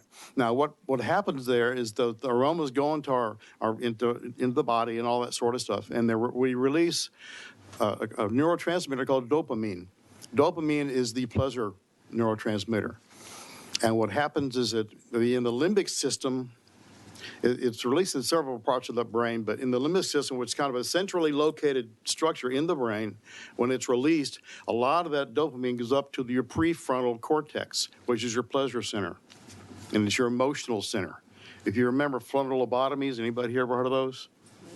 They take out your prefrontal cortex so you have no emotions anymore and you don't kill anybody anymore. That's how that works. And so we see this all the time.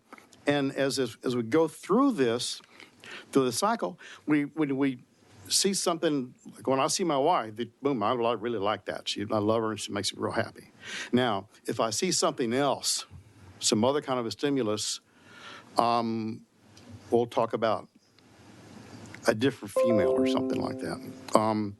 That can set off something, but that's kind of shut down. What I really want to talk about is for it to calm down a little bit. I'm all excited here. It's been a long day for me too. What happens is that when you look for something and you have these images that come into your spirit, not images and print, video, whatever kind of thing, they will stimulate that, and they stimulate the dopamine again.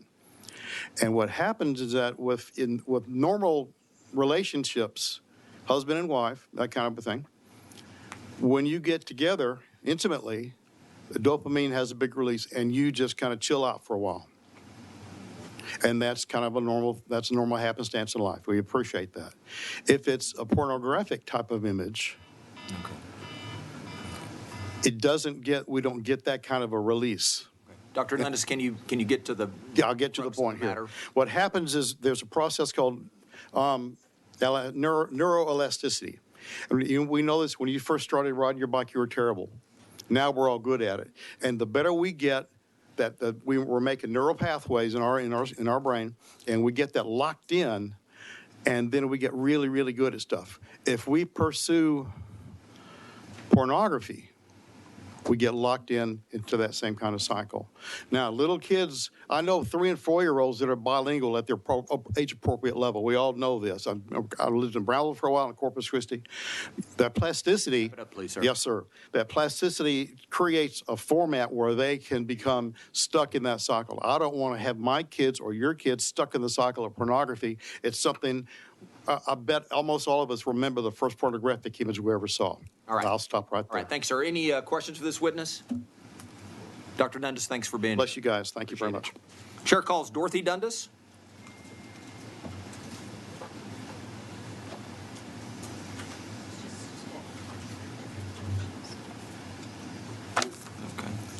We show you registered as Dorothy Dundas on behalf of the House of Accord and yourself, and you'll be testifying for the bill. Is that correct?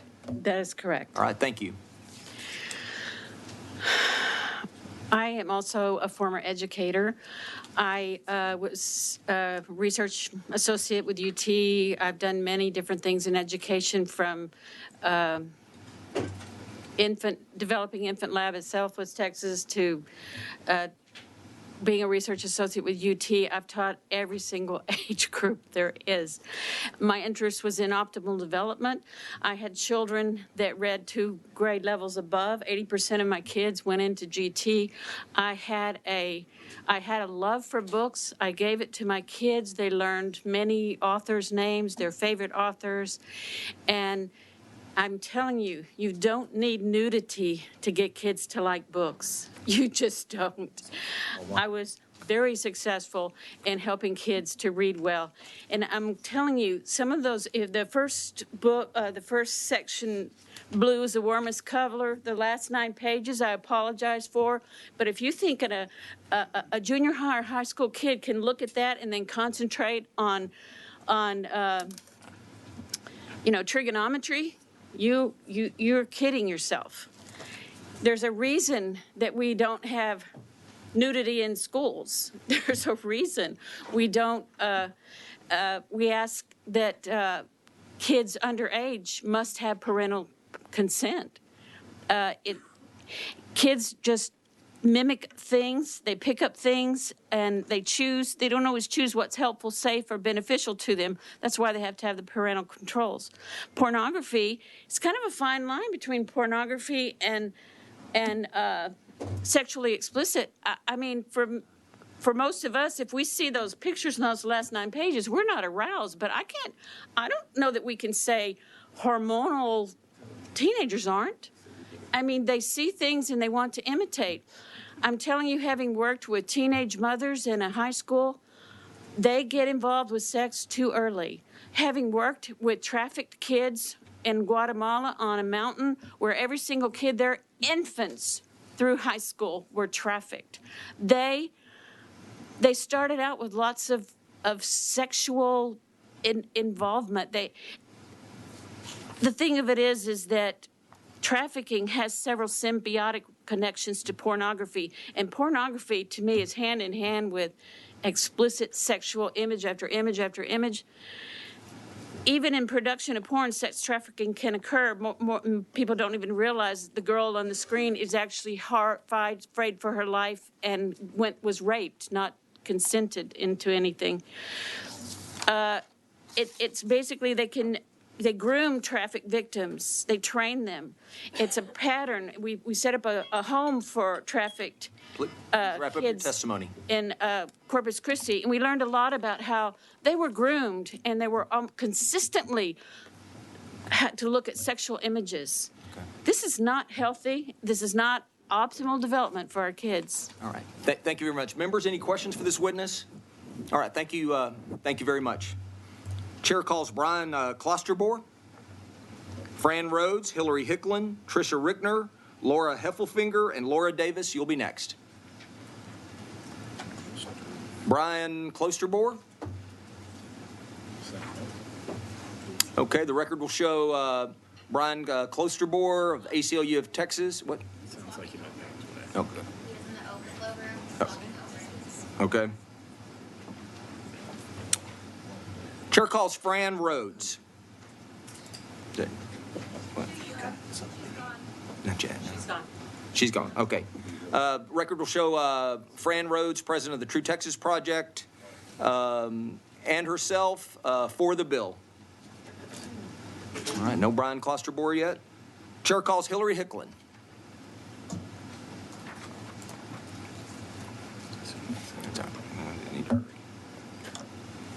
We show you registered as Hillary Hicklin on behalf of yourself, and you'll be testifying for the bill. Is that correct? Yes, sir. I'd also like to note that I serve on the subcommittee to stop the sexualization of Texas children, and I also serve on our local SHAC. All right. Thank you very much. Yeah. My name is Hillary Hicklin. I'm here in support of this bill. It's really simple. As I serve on the SHAC and as a parent of 4, I want to know if there is sex. If any material involving sex is to be given to my children, I'm to consent. And that's in the education code. I have one goal for my children in early education, to develop a love for reading, and they have. But my readers are not safe in school libraries. Last August, I became aware of the existence of sexually explicit material in Belton ISD. A display in one of our middle school libraries advertised, promoted, and even incentivized reading filthy content to students as young as 11. One nonfiction book from this display included an autobiographical passage where the author recalls giving oral sex as a 6-year-old to other boys in the neighborhood and loving it. This is not the only book, and Belton is not the only district with this problem. Almost daily, I find more books in every secondary school library in our district. I stopped counting at 122. I was compelled to reach out to my local school administrators. I've spoken before my school board numerous times, and like many other districts across the state, Belton adopted a policy handed to them by TASB. This policy requires first that a student be exposed to a filthy book or a parent search the digital catalog and find it. Then a parent must meet with the campus librarian who will attempt to convey the purpose for such a selection to be offered to students. If the parent disagrees, they then formally challenge the book by completing a form that requires the challenger to read the book entirely, include page citations and quotes, suggest an alternative. What is an alternative to erotica? The challenge is then passed to a panel of at least five people, decided by the majority vote to be removed or remain in district circulation. 3 of the positions on this panel consist of district employees, and to my experience, the employees are biased towards covering the reputation of the district. In a conversation with the lead librarian for Belton ISD, she told me that she doesn't think any book should be removed from the schools, despite providing her with provocative examples. We've heard from many librarians here, and I want to note that not all public school libraries are served or staffed by librarians, certified librarians. Some are called digital media specialists, so not all are trained in the ways that we heard other librarians are. In 7 months, only 9 books have been reviewed, all but 2 voted to remain, and 2 of those were elevated to a level 3 grievance before they were finally removed. Currently, the Board of Trustees have admitted that the policy has failed to protect students from sexually explicit and age-inappropriate material, but there's no urgency to fix it. This should not fall on parents. We must do more to protect our students from harmful materials. We need library standards. The Reader Act does all of this. I understand it comes at a financial cost, but what is innocence worth? How much do we value ensuring the basic premise that schools must be a safe place to learn? Currently, they are not. Thank you. Members, any questions for this witness? Representative Harrison. Thank you, Chairman, and thank you for being here and for your testimony. A couple quick questions. You mentioned TASB.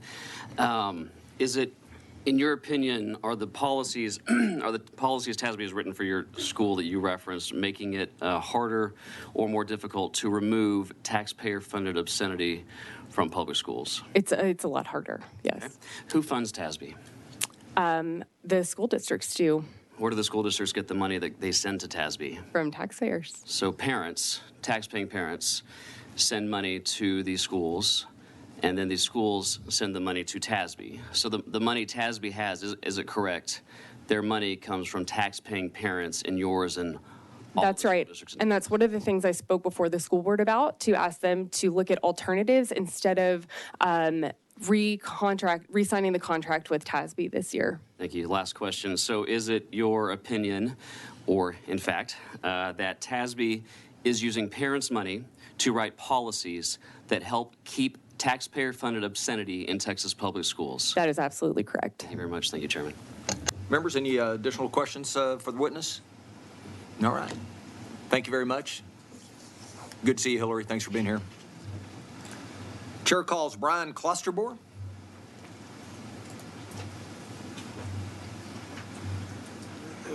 Good evening. It's Brian Klosterbor. Let me see here. We show you registered as Brian Klosterbor on behalf of the ACLU of Texas and yourself, and you'll be testifying against the bill. Is that correct? Correct. All right. Thank you.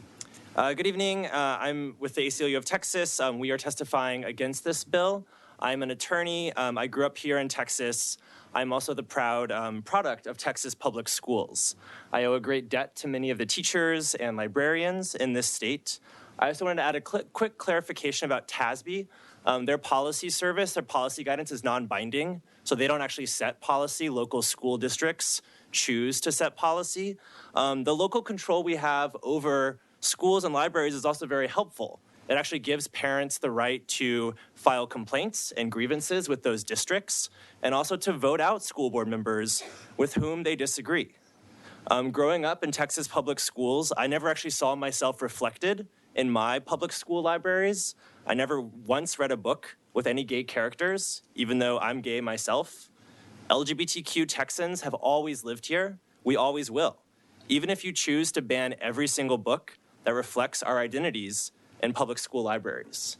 Free states don't ban books. We don't censor LGBTQ identities. We don't prohibit life-saving, evidence-based healthcare. I want to highlight just a couple inconsistencies with this bill. The committee sub mentions that parents are the primary decision makers regarding a student's access to library material. With that, we agree. But this bill actually strips away parents' rights, and it gives away that local control. It vests all authority in the Texas Education Agency to veto and overrule any decisions made by local school districts. Parents don't have a complaint mechanism to challenge TEA decisions, and they can't vote them out of office like they can with their local school boards. The democratic process is messy. We don't always agree. Many of the books that have been mentioned here tonight that some people view as sexually explicit, many other people view as treasured works of literature that have scientific and artistic merit. People disagree with this, and that's why we have this local control that people and librarians, students, teachers, and parents can work together to make those decisions. Texas is a massive state. We don't need a one-size-fits-all approach where TEA is the judge, jury, and executioner. As a practical matter, young people also have access to the internet. There simply isn't evidence that they're going to school libraries to either find or receive this kind of material that many people are talking about tonight. The bill also makes TEA a magnet for litigation because it vests in the government the arbitrary power to choose, ban, or restrict books with no standards or guidance. Federal courts have consistently struck down this kind of government censorship. This bill will lead to violations of students' First Amendment rights to access ideas, and the bill is vague and standardless. The committee substitute mentions PICO versus Board of Education, but does not actually incorporate any actual definition of terms like pervasively vulgar or educationally unsuitable. Please wrap up your testimony. So those terms are undefined. I encourage you each to look very closely at the fiscal note. It talks about the $3 million the bill would cost to the state. It doesn't mention at all the cost to local school districts or how it would affect parents' rights and also private businesses in our state. I'm happy to answer any questions you have. Thank you. All right, thank you. Members. Any questions of this witness? Representative Schaefer. Thank you, sir. Are there any components of the bill that you support or the ACLU supports? Yes, I think we would agree that actual sexually explicit content should not be in public school libraries, along with, we looked at the Library Association and educators who I think also have agreed on that front. Are there any books that have been in the news about this that you would agree need to be removed? I have not seen any books myself that I personally am aware of or have looked at closely as would meeting that strict standard. Have you seen the book Genderqueer that's been in a lot of the... I have read Genderqueer, yes. Do you think that's appropriate for public school libraries? I think that what I've heard is that librarians make that decision based on grade level and the best information available to them. I'm asking the ACLU's position. Do you think the book Genderqueer is appropriate for public school libraries? We don't have a specific view on genderqueer, no. Do you have an opinion on it? I think that, graphic novels are somewhat unique in many ways. Most of the books we talked about tonight are not graphic novels. But yeah, it's a choice for local school districts to make, whether they want to have that book or not. So you'd be okay if that book was in public school libraries, and you don't think that we should ban that type of book? Yeah, when I looked at those graphics, I think teenagers, as I mentioned, have access to the internet, and that's something we could talk about. HBO Max, Netflix, all those other sources, magazines. They're not going to school libraries looking for that. Committee, though, tonight, right? So it's your testimony that the ACLU would not support legislation that would ban genderqueer from public school library. No, especially when it's the government. That's where the constitutional problems arise, that the role of the state banning that book just because of the content of the book. So does the Constitution protect explicit materials in front of children? The Constitution does not protect obscenity, but there is a definition in law, which this bill does not actually incorporate, that there are many cases on obscenity. And so, yeah, if this book, if genderqueer did meet the definition of obscenity, courts could decide that, and they would not be required by the First Amendment to keep that in school libraries. Genderqueer is a graphic novel, and you've seen it, and you think that that should not be the subject of this legislation? Any person could bring a lawsuit challenging genderqueer or a complaint, and they have across the state. And those complaints are being adjudicated currently by local school districts. I don't know the results of that process. I don't know which districts have pulled genderqueer or not, but that process is already working right now in our You don't state. think the state should have that book pulled? I don't think it's the role of the state to give TEA, with no standards or guidelines, that choice to make of which books to ban. That would be unconstitutional censorship. Why would it be unconstitutional? So the case law talking about obscenity, you have to meet those standards, which are not specifically incorporated in this bill. And there usually is a process that incorporates the feedback of librarians and teachers.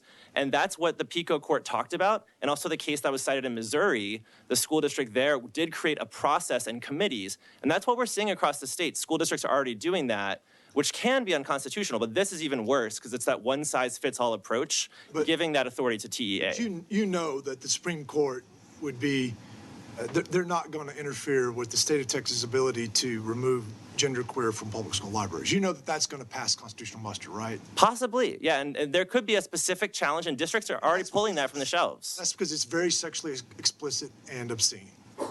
I'm not sure I agree with that, but if that's what you think. You mean to describe it for you? No, I don't think that's necessary. But yeah, so that case could already go up to the Supreme Court now. We don't need this law. This would not add anything new. Parents can already challenge that book right now. Parents already have robust rights to do that. Okay. This bill makes it worse by stripping away parents' rights. Chairman Harrison? Thank you. Harris, excuse me. Thank you, Mr. Chairman. Mr. Klosterboer, a lot of your testimony was based on local control, right? Which I'm most times a proponent of local control. Can you envision any situation where local control has led to the point of absurdity where it is incumbent upon the state legislature to step in and regain some sense of normalcy or common sense? There's nothing off the top of my head, but one thing tonight that people have mentioned is the need for state standards and advisory guidelines. And I think we could be open to that as providing guidance to school libraries across the state, or the role of TEA in setting standards, but not actually being the arbiter of deciding which books to ban. I think it's reached the point to where the guidelines are, you're not putting this crap in front of our kids. Yeah, that could be the gist of the guide. I would say they need to, follow the law on obscenity and, be more specific. They can't be that vague. But yeah, we could be open to that. All right, thank you. All right, Representative Harrison. Chairman, thank you for being here. I'll make one more stab at this. I think two representatives have gone at this. Say it's one person's obscenities, another person's beautiful literature, or something to that effect. You said, but you did say you were okay with some limits. And yes, that's what the Supreme Court has said. There are limits. No, correct. But I'm saying you're here on behalf of the ACLU of Texas. Is that correct? Does the ACLU of Texas okay with there being some limitations on the materials that are in Texas public schools? Generally, yes. Can you define for me what type of definition you would use to determine what cleared the threshold for something that should be excluded from Texas public schools? So in terms of library books, as I mentioned, we defer a lot to the expertise of teachers and educators and also parents. I'm asking for the position of the ACLU of Texas, if you don't mind, sir. There is I could work on a draft substitute for the bill, but I don't have any specific language. Even broad strokes, that's something that you might be able to support? I think we support the democratic process that's happening right now all across the state, with parents bringing complaints and book challenges and districts working through those. Let's talk about the democratic process then, as you say, and I'll pick up on the tone of Representative Harris's comments a second ago about local control, because you seem to embrace the idea that schools can make up their own decisions here, and you seem to reject the notion that the state may have an interest here. Who creates the political subdivisions in the state of Texas? It's from the state government. So is it the case that ISDs are actually entities, sub-entities of the state of Texas? Yes, and they must also follow the Texas and U.S. constitutions. Is there anything in the Texas or U.S. Constitution that would prohibit a bill like HB 900? I do believe, as written, the bill is unconstitutionally vague and would lead to censorship. Is it the position of the ACLU of Texas that this bill, as drafted, is federally or under state constitution impermissible? That is what our written testimony and oral testimony is, that there are some problematic elements of the bill. I don't think necessarily the entire bill. I mean, there could be ways to rework it and to narrow it, but as written, it's vague and it's too overbroad. I want to pull one other strain from your testimony. You repeatedly referenced this is not a problem because children have access to the internet, they have access to HBO, they have access to cable, statements which I obviously agree. It's just objectively true.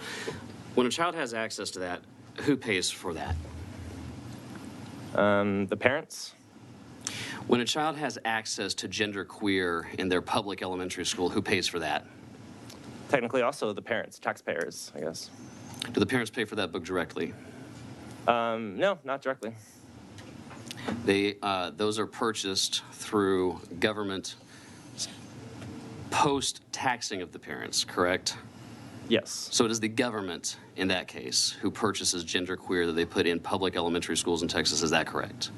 That would be how it works. Is that a material difference than a parent paying directly for an internet service provider that's in their home? Yes. Should they be regulated the same or differently from the state of Texas? I mean, the regulations are different, yes, but as a practical matter. Should they be? It's a normative question, sir. I think in practice they are. Yeah, libraries I'm already asking are. for a normative response, if you don't mind. Should it be? Not Yes. is it? In practice and reality, they are, yes. One more time. A normative, you're a lawyer, correct? Yes. I'm sorry to hear that. I'm not. I'm asking for a normative response, if you don't mind. Should they be regulated differently? They should be, yes. Thank you very much. I appreciate that. Thank you, Mr. Chairman.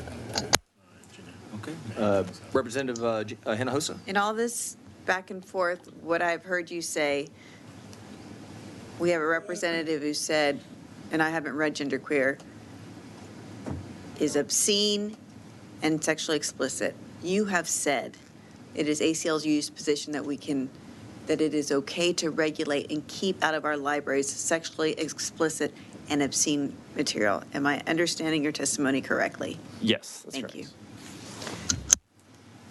Members, any additional questions? All right, thank you very much. Thank you.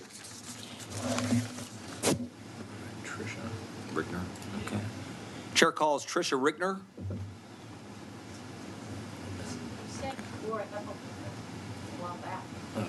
Yeah, you be next. Okay. Yeah, all right. Sorry, I hate to give you even more papers. I've got a whole packet on gender. We show you registered as Tricia Rickner on behalf of yourself, and you'll be testifying for the bill. Is that correct? That is correct. All right, thank you. Yes, I am Tricia Richner. I live in Temple, and I do have children attending high school in Belton ISD.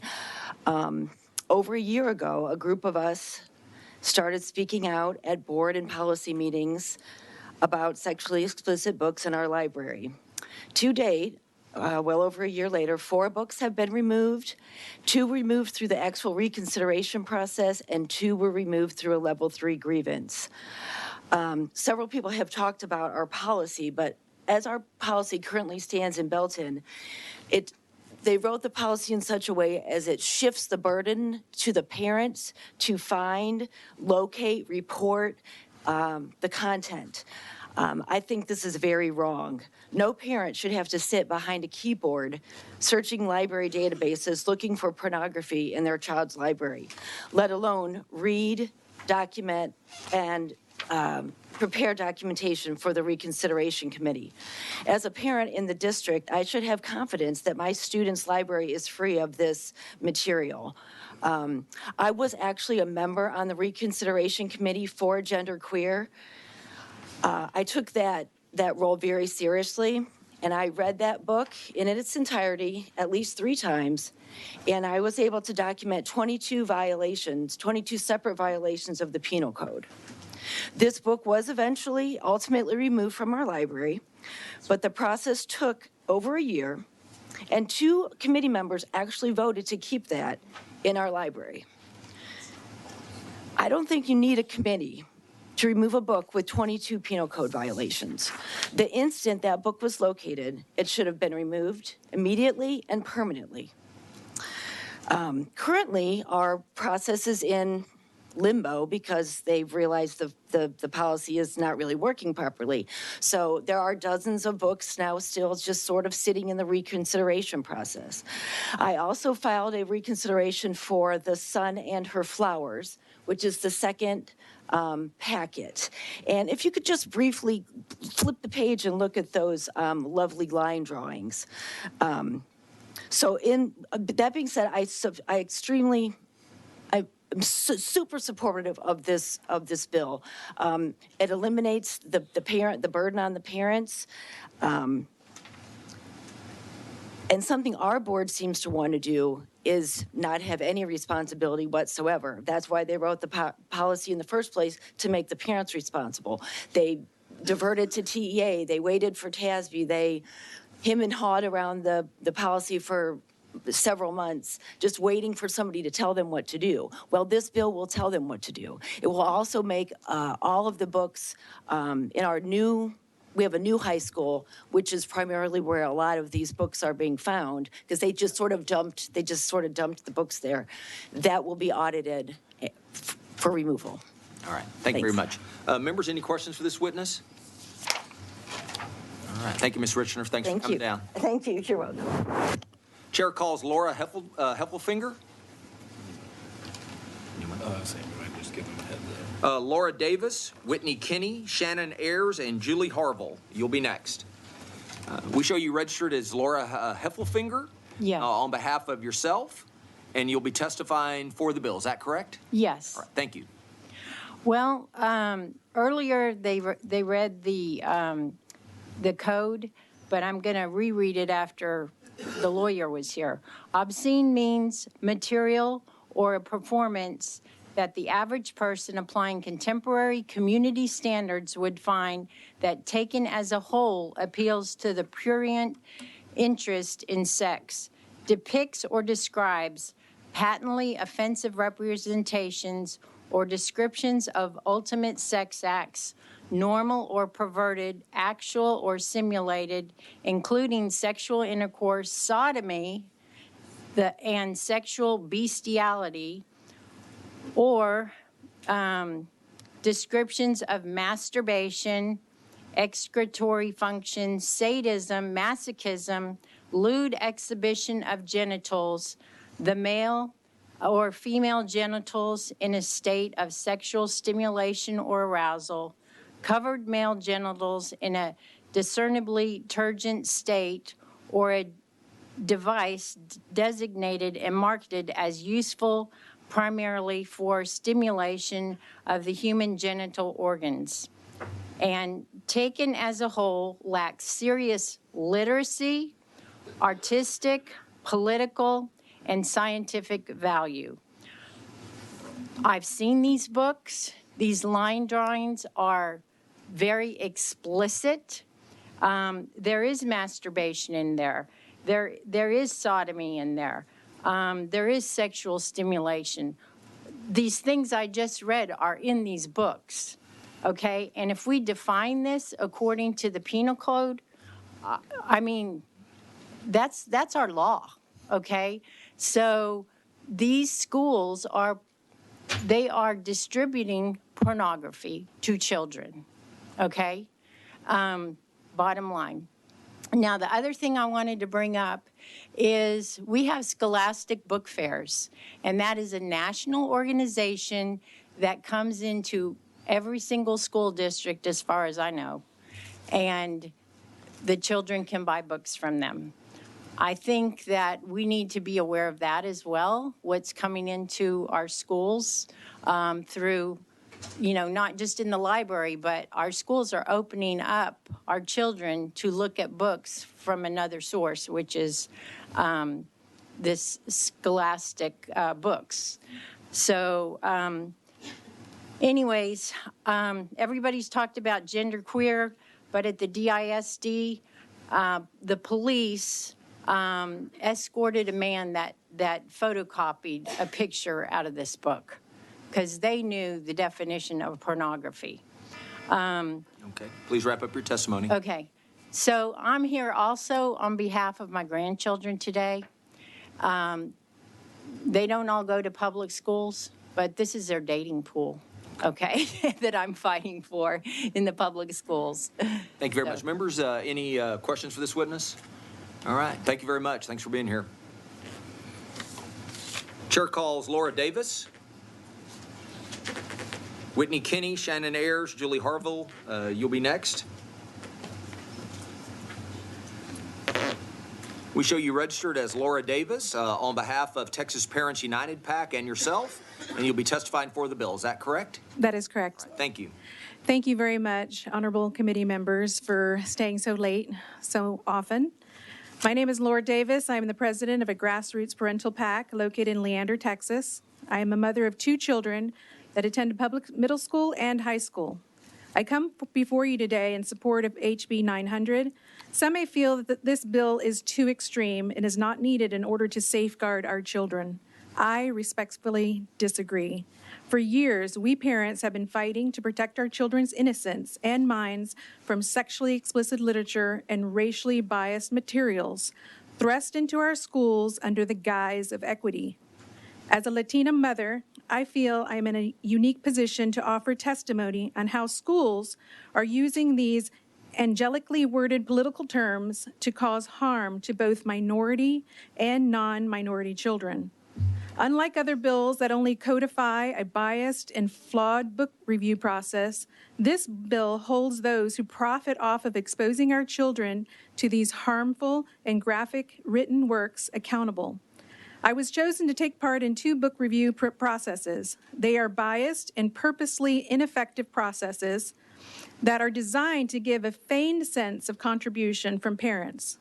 There was no transparency as to how members of the book review committees are chosen.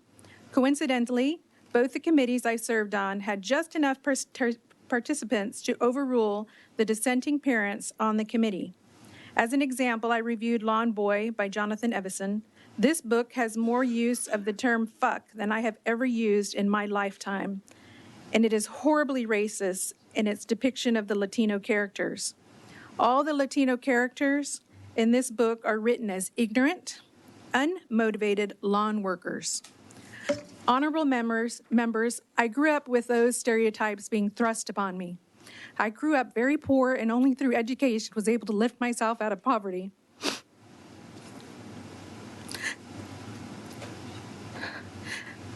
My children deserve to have their ethnicity presented to their peers as strong equals. My children deserve to be inspired by written works that show aspirational characters that they can grow to become. They do not deserve to be presented to their peers as ignorant lawn workers. In addition, this book depicts a descriptive scene of oral sex between 2 young boys. Yet the administrative staff that were committee members believe that since kids can get it all on the internet, that it was somehow appropriate for our children. Is that the standard we use in deciding educational materials now? If you can find it on the internet, then is it deemed worthy to come into our schools? Please take a stand for our children.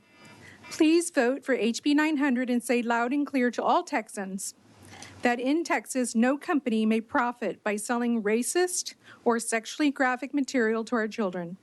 Thank you for your time. Members, any questions for this witness? All right, thank you for being here. Okay. All right. Chair calls Whitney Kinney, Shannon Ayers, Julie Harville, Tara Schulte, Misty Wamoff, and Stephanie Elid. You'll be next. Make sure I have to read it. I'm getting a little tired here. We show you registered as Whitney Kinney on behalf of yourself, and you'll be testifying for the bill. Is that correct? Yes, that's correct. Thank you. Thank you for taking my comments tonight. My name is Whitney Kinney. I live in McKinney, and I'm a wife and a mother of 4 young boys from middle school down to pre-K, and I'm here in support of HB 900. I got involved in this fight over a year ago because I was told by a Collin County juvenile probation officer that a majority of the children in the Collin County Juvenile Detention Center for sex crimes were not victims themselves, but rather saw or read something explicit and were acting out what they saw. He then said that when we were growing up, we watched Star Wars and read about Superman and acted out what we saw and read, and that the children in this generation are no different. They are acting out what they see and read, and they are being hypersexualized. I cry with the mother whose child is sitting locked up in the juvenile detention center because that child acted out on what has been normalized in written, photographic, video, or audio formats and readily available in what should be a safe environment of their school. In Collin County, children as young as 10 years old can be prosecuted for sex crimes. These children have not been through puberty, they have not had prior sexual experience, and don't know what healthy sexual relationships look like. Yet these children fill the detention centers across the state of Texas, being robbed of their innocence, their childhood, and their freedom. Why are vendors promoting and selling materials that lead to childhood prosecution? A child's innocence should not be for sale in the state of Texas. As I've listened to the testimonies of parents and other people tonight, it's the parents who are the primary educators who want these materials out of the schools, and it's the educators and librarians tonight who we've heard their testimonies that want to keep them in. I have been actively working with other parents in my community to remove sexually explicit and prurient library resources from McKinney ISD libraries, and it has been an uphill battle. Mr. Cunningham from Frisco ISD is an exact example of what parents in North Texas are fighting against. The books that have been challenged and removed because they don't meet selection criteria have been laundered into the classrooms and teachers' personal libraries. This happened with the book that I challenged that Mr. Green spoke about, The Bluest Eye, which was read by, excerpts were read by the second speaker tonight. We, the parents, want these materials removed from all district physical classrooms and online libraries. The Bluest Eye, it was moved into a classroom because it met the AP selection criteria for good material, but it is explicit in many ways. It includes bestiality, tons of rape and incest, 2 instances of animal abuse, and tons more that was just horrific. I have 44 more titles for which I'm submitting contestations, but the process is lengthy. It takes a long time for these materials to be removed, and the districts are fighting against parents, and they want to keep them there. Please vote for HB 900 to protect the innocence of children in Texas in public charter schools and hold these vendors accountable. It's a step in the right direction, and thank you to the sponsors and co-sponsors of this bill. Thank you, members. Any questions for this witness? Thank you for being here today. Thank you. Chair calls Shannon Ayers. We show you registered as Shannon Ayers on behalf of yourself, and you'll be testifying for the bill. Is that correct? Yes. Thank you. My name is Shannon Ayers, and I'm from Frisco, Texas. I'm here representing myself, and I came today to speak in favor of HB 900. For more than a year, I've been pleading with several local school districts to remove sexually explicit books from their libraries. In November of last year, I went viral after reading an excerpt from a book at the Frisco school board meeting. The school board president asked me to stop reading because, quote, there was a child in the boardroom, unquote. The obvious hypocrisy was astounding. The book was in the last phase of being challenged using the reconsideration process. That means the first and second committees who read the book for its appropriateness determined that it was fine. Here's the excerpt that I read. Quote, this one couple stumbled into my room and asked if they could use the room anyway with me still in it. They closed the door and started kissing. After a few minutes, the boy's hand went up the girl's shirt and she started protesting. Pretty soon, he took off her bra and started to kiss her breasts. And then he put his hand down her pants and she started moaning. He reached to take off her pants, but she started crying really hard. So he reached for his own. He pulled his pants and underwear down to his knees. Please, Dave, no. But the boy just talked soft to her about how good she looked, and she grabbed his penis with her hands and started moving it. The boy pushed the girl's head down, and she started to kiss his penis. She was still crying. Finally, she stopped crying because he put his penis in her mouth, and I don't think you can cry in that position, unquote. Just 2 weeks later, after being chastised by the school board president for reading this in front of a child, she was the deciding vote to keep this book in our libraries, and it's still there today. And this is the perks of being a wallflower. That's where that's from. HB 900 is needed because school districts across the state are downright refusing to remove these books. They hide behind a twisted misinterpretation of the First Amendment and have actually argued that some children may have experienced the horrific scenarios in these books and need to see themselves in the books that they read. I would argue that when a child is raped or coerced into sex acts as an unwilling participant, offering a book that depicts these scenarios normalizes sexual victimhood. As a society, we have always aimed to protect children. We don't let them buy alcohol, cigarettes, or guns. We don't let them enter rated R, X, or N-17 movies. And in fact, an adult providing this type of content to a child outside of school would probably be charged under Texas Penal Code Section 4324 because we protect children. Sadly, though, even our sheriff has turned a blind eye to this issue. Despite having clear obscenity laws, he said that my definition of obscenity may not be the same as someone else's. He said I should be talking to my legislators, not him, and that I should be asking for better laws. So here I am, asking you not only to pass this bill, but to pass it unanimously. My prayer is that in what is arguably the most divisive time in my life, that we can at least show unity when it comes to protecting our children. Please protect children from sexually explicit material and start by passing HB 900. Thank you. Thank you. Members, any questions for this witness? All right. Thank you very much for being here. Chair calls Julie Harville.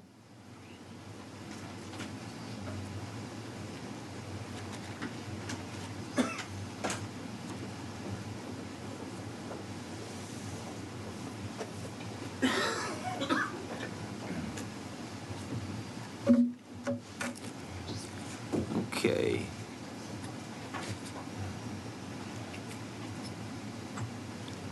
We show you registered as Julie Harville. On behalf of yourself, you're the President Emeritus of F4F, and you'll be testifying for the bill. Is that correct? That is correct. Thank you. Thank you so much for being here this evening and staying so late with all of us tonight. My name is Julie Harville. I am representing myself. I'm also a retired English teacher and a retired language arts department chairperson for Frisco ISD. I do support HB 900. Thank you, Representative Patterson, for leading the charge of removing illicit materials from our school libraries. Book vendors should be held accountable for educationally unsuitable products and materials they provide to Texas children. As educators, we have a responsibility to prepare students to be well-educated, productive citizens who can think critically, and literature is of paramount educational value to that end. Literary classics, as was mentioned when this bill was introduced, can most certainly be the hallmarks of societal discourse, and children can be inspired by parables of humanity that embody cultural themes and moral philosophy, and they are relevant today. Since classical literature was mentioned earlier today, I have an example of classical literature that is in schools today that includes a sexual theme and that it is relevant and useful in our schools. It is Nathaniel Hawthorne's The Scarlet Letter. This novel includes themes of religious persecution, societal norms that are deviated, and then the repercussions of those societal norms, adulterous sex out of marriage. What Nathaniel Hawthorne does not do with the character Hester, who has sex out of wedlock, is he does not depict the graphic details of her sex acts that lead to her persecution. This is the difference between sexual themes in our schools and graphic depictions of sex acts. We are asking for you to remove graphic depictions of sex acts from our children in our public educational libraries. So, book vendors, however, understand that classics like The Scarlet Letter are not enough for today's children.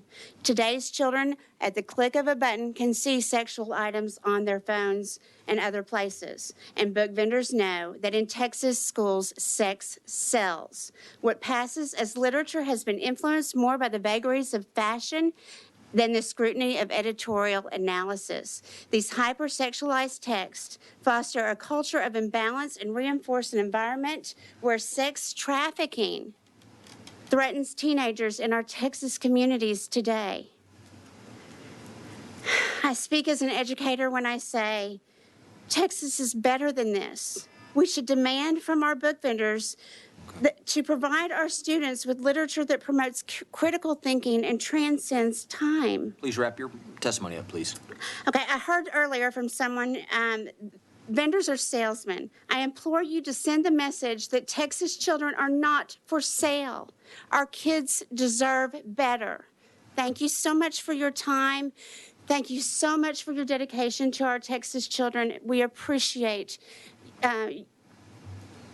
all that you do for us and all that you are doing to hear our voices this evening. Thank you so much. Members, any questions for this witness? All right. Thank you very much. Thanks for being here. Thank you.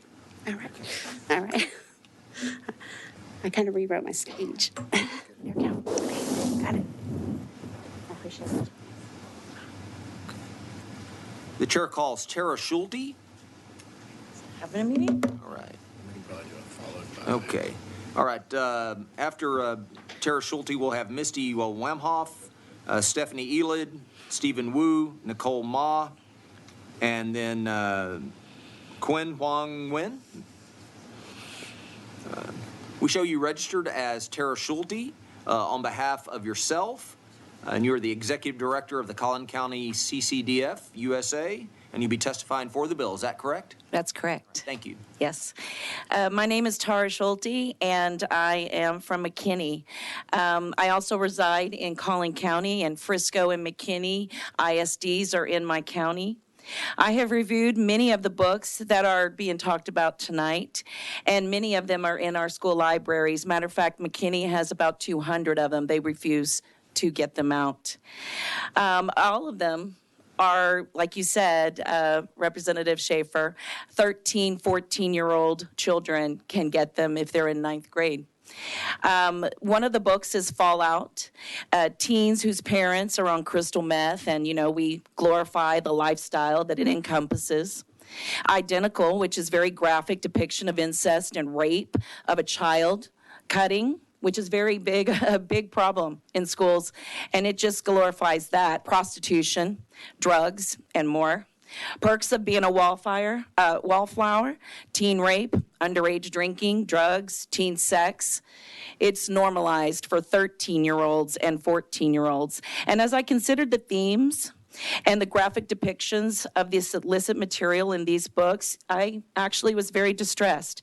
As an adult who understands how deep and how serious these themes are, and as an adult who understands the severe consequences to these behaviors in these books, and as an adult whose brain is fully developed and understands how deep the pain and the hurt behind the evil of a child molestation, I cannot, in good conscience, read any of these excerpts to you tonight, but it's okay to the dice that our children can have access to them. And you say that you think that the dice really don't know and they really don't want them in there. No, they do. I've been to the meetings. Have any of you been to a school board meeting where there's an argument about the books? I promise you, I've seen them take parents out, police take them out, just for talking, just for saying something like, no, ooh, ah, they're taken out. They don't want to hear the parents. That's the truth. And it's beyond me why they're in our schools.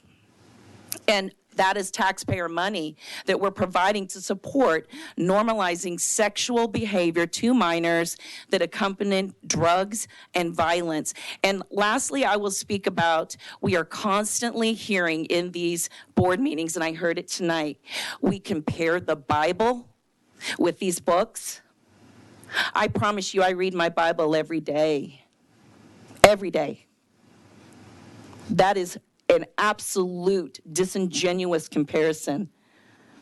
It is wrong. It should not be compared.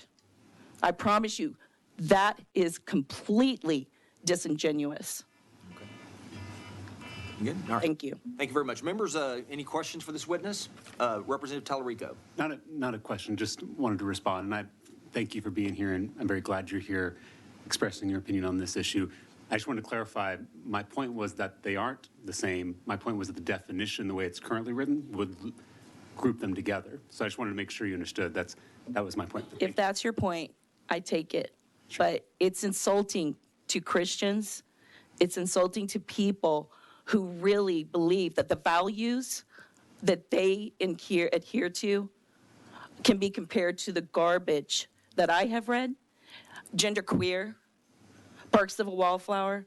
And lastly, we can always ask ourselves this: do we want a babysitter of my child or my grandchild to either be one that reads the Bible or one that reads this garbage? Yeah, I think Which one? You're underscoring my argument that we don't want a definition that would allow some people to ban the Bible. We want to make sure we're crafting an airtight definition. I don't read the Lot story to my kid when they were at a certain age. Sure. That was inappropriate. I wouldn't read it to him. Right.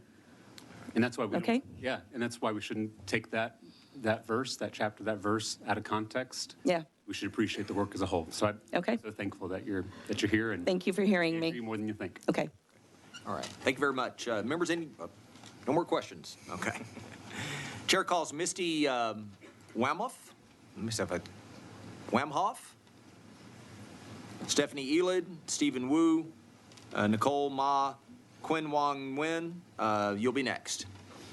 We have you registered as Misty Wamhoff on behalf of Families for Frisco and yourself, and you'll be testifying for the bill. Is that correct? That's correct. Thank you.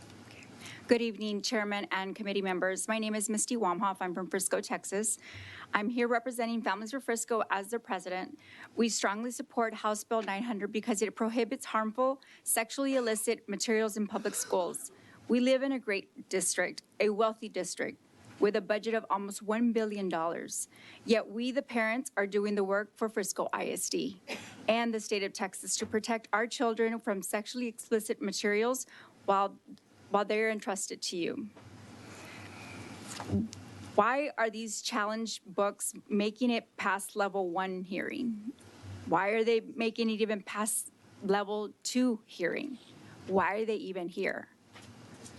This problem could easily be solved with the passage of House Bill 900, which would hold book vendors responsible for distributing such materials to our Texas schools.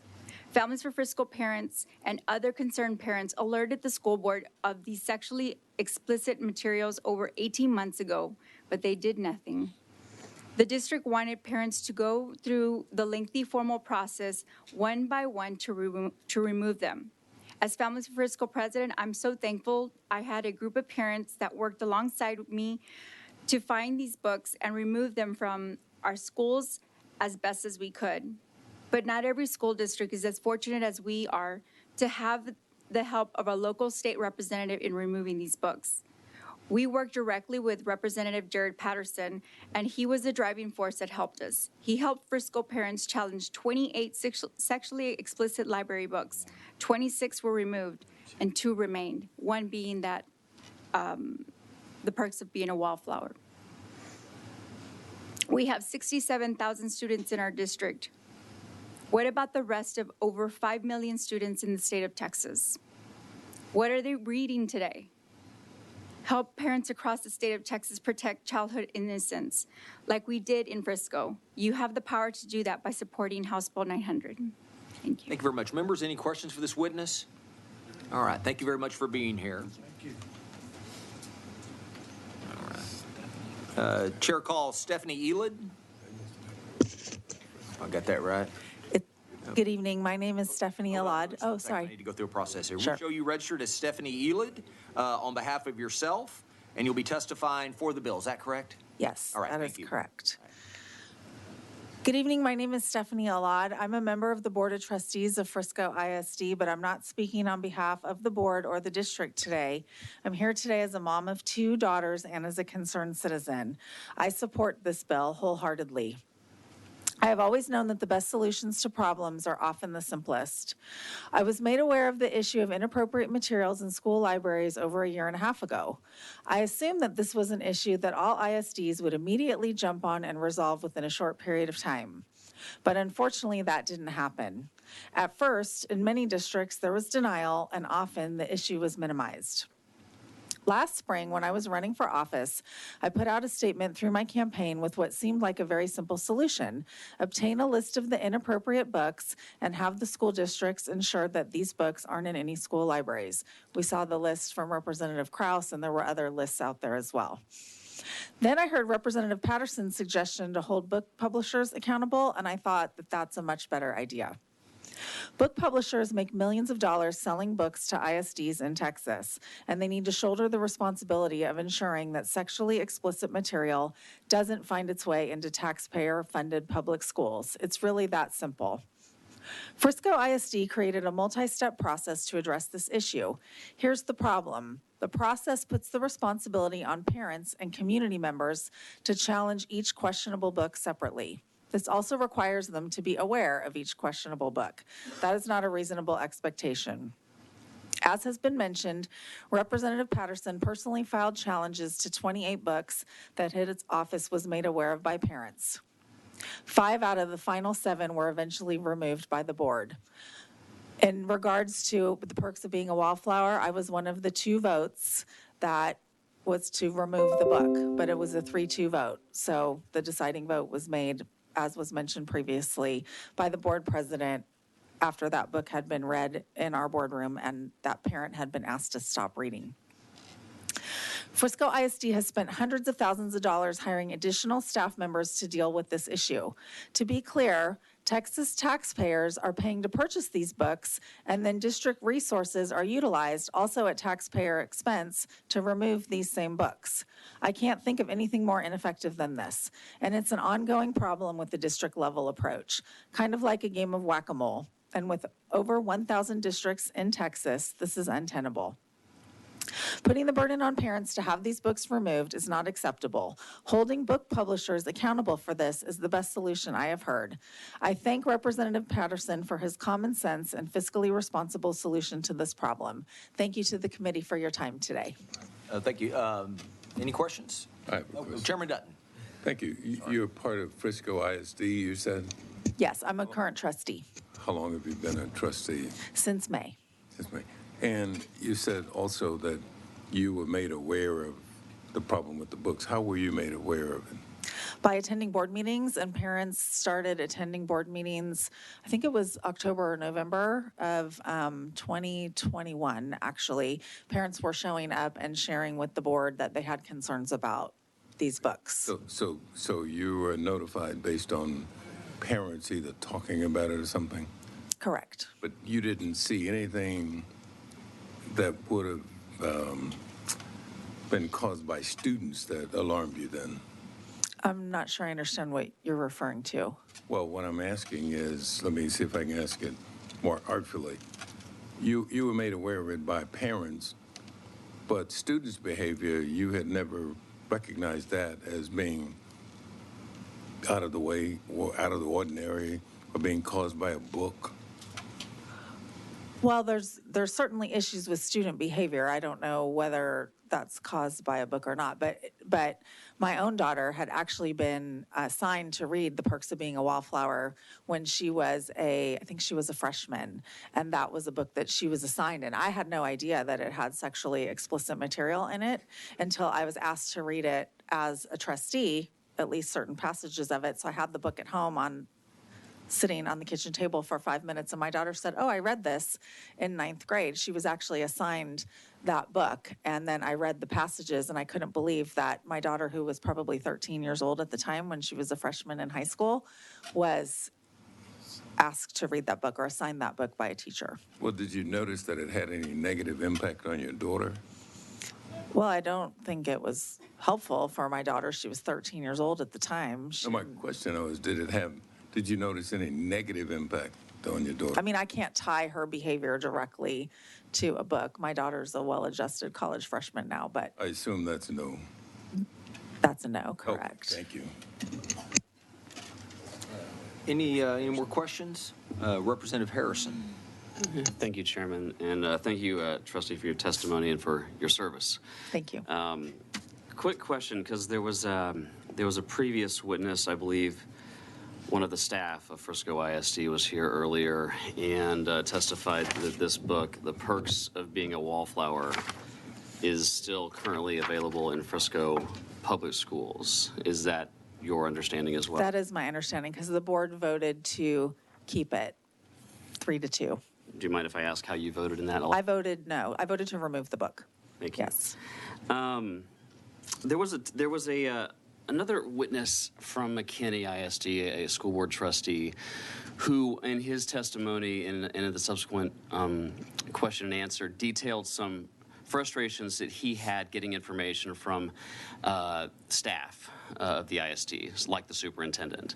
I'm just curious if you have any experiences that are similar to what he described, or perhaps different in getting information when you, as an elected trustee, request it regarding what's going on in your school libraries. Yes, I have. In fact, I actually filed a formal complaint with the TEA because I wasn't getting information that I felt like I was entitled a little bit to. of what those frustrations are like? Why are you frustrated? What happens when you request information? Well, I'm told that it either doesn't exist when it has to exist, right? Because there's no way that information like that wouldn't exist. Like, for example, I requested a report of teacher resignations, and I was told that that report didn't exist and they'd have to create it, and I'd have to get the board to vote to give it to me. I eventually persisted and was provided that report. Another piece of information, and this is what led to me filing the formal complaint with the TEA, was I requested a copy of a disciplinary action that I was told was provided to an employee without giving a lot of detail. I just wanted to see that it had been provided and see how it was worded, and I was told I wasn't entitled to that because of employee privacy. Who were you told that by? The superintendent. So by a staff member of the ISD? Yes. Okay. That's correct. Are superintendents elected? They are not. Are they directly responsible to the voters and the parents in the district? I believe so. Who works for who? Do the superintendents work for the elected trustees, or do the trustees work for the superintendents? I believe that the superintendent works for the trustees. I actually ran my campaign of not being Team of 8, that I would be an independent voice on the board and not be part of Team of 8. Thank you. I think your opinion is consistent with Texas state statute. Thank you very much for being here. Thank you. This graphic, sexually explicit book, if you will, that your daughter read as a freshman, were parents given the opportunity to opt out of that? I do not recall being given that opportunity at the time. It was several years ago. I did ask when it came up for a vote because I had been reminded that my daughter read this as a freshman, and I was told by Dr. Cunningham, who testified earlier tonight, at that time that book is no longer part of the curriculum in Frisco ISD. It's no longer a part of the curriculum, but it's still in the library, is that right? That's correct. Okay. Trustee Elad? Yes. Did I get it right this time? You got it right. Any more questions? Any additional questions? All right. All right. You have a question? I'm sorry. Yeah, Representative Harrison. Sorry, just a clarifying question. Did you say, did I hear you correctly, that this book was part of an assignment? Yes. My daughter read that book when she was a freshman in high school. How old are freshmen in high school? Well, my daughter, when she started high school, was 13, and then she turned 14 in Your daughter October. at 13 years of age was assigned to read this book. Yes, she was. It may have been a choice of 2 or 3 books that you had to pick from. I actually asked her when I was asked to vote on it, and she didn't remember, but she said it was either we were told to read it or it was on a list of 3 or 4 books and you could pick the book. It was one of the two. It's been a few years, but she remembered reading it. Thank you very much. Thank you, Chairman. Members, any more questions for this witness? All right. Thank you very much for coming down. Chair calls Stephen Wu.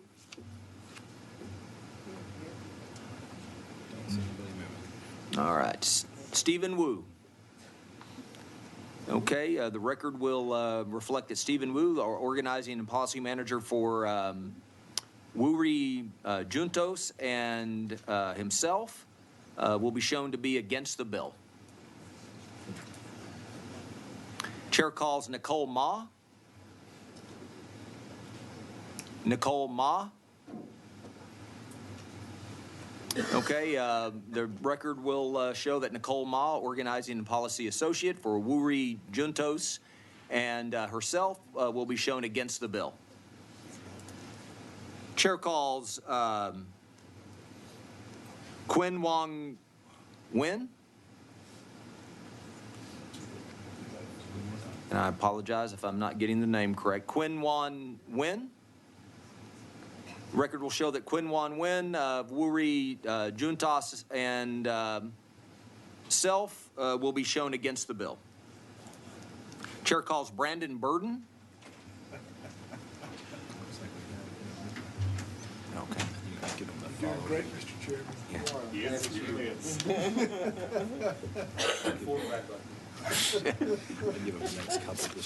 Okay, we'll have Brian Anderson, Laura Giles, Denise Ballou, Kathy May, and Kevin Witt after this.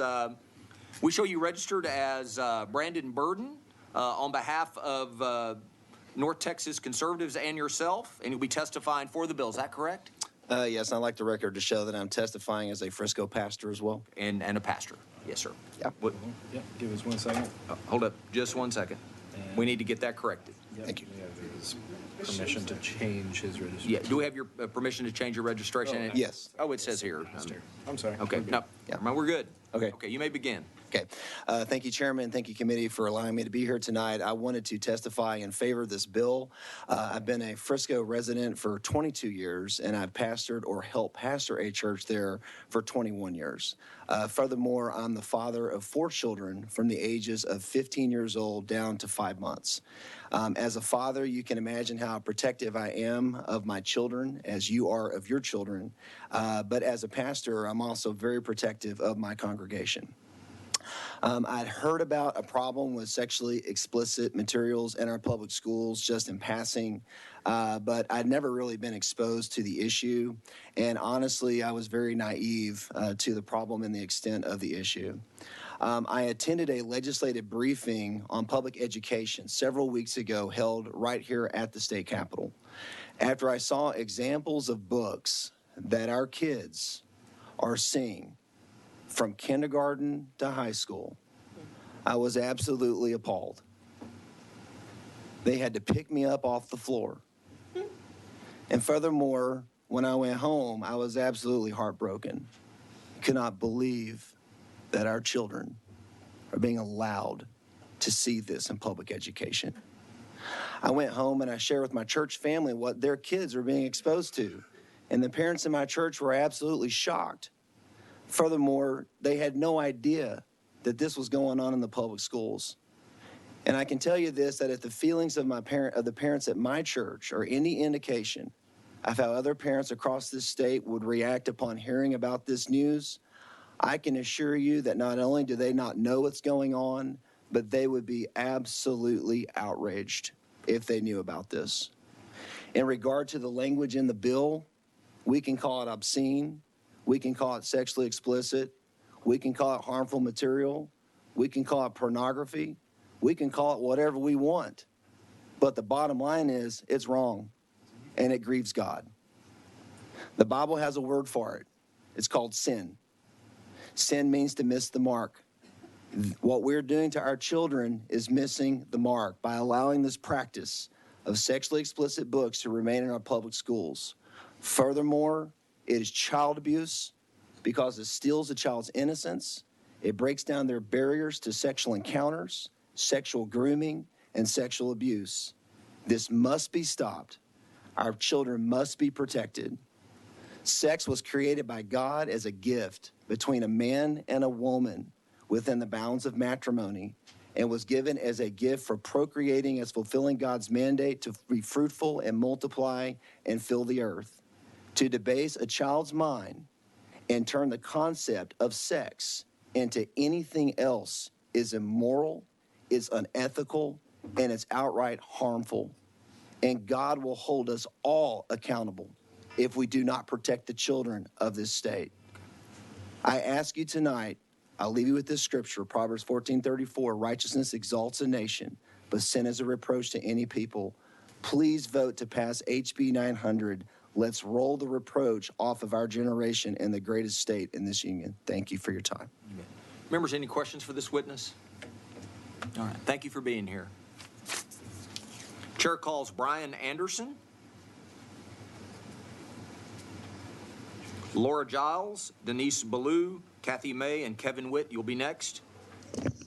We have you registered as Brian Anderson on behalf of yourself, and you'll be testifying against the bill. Is that correct? Yes, that's correct. Thank you.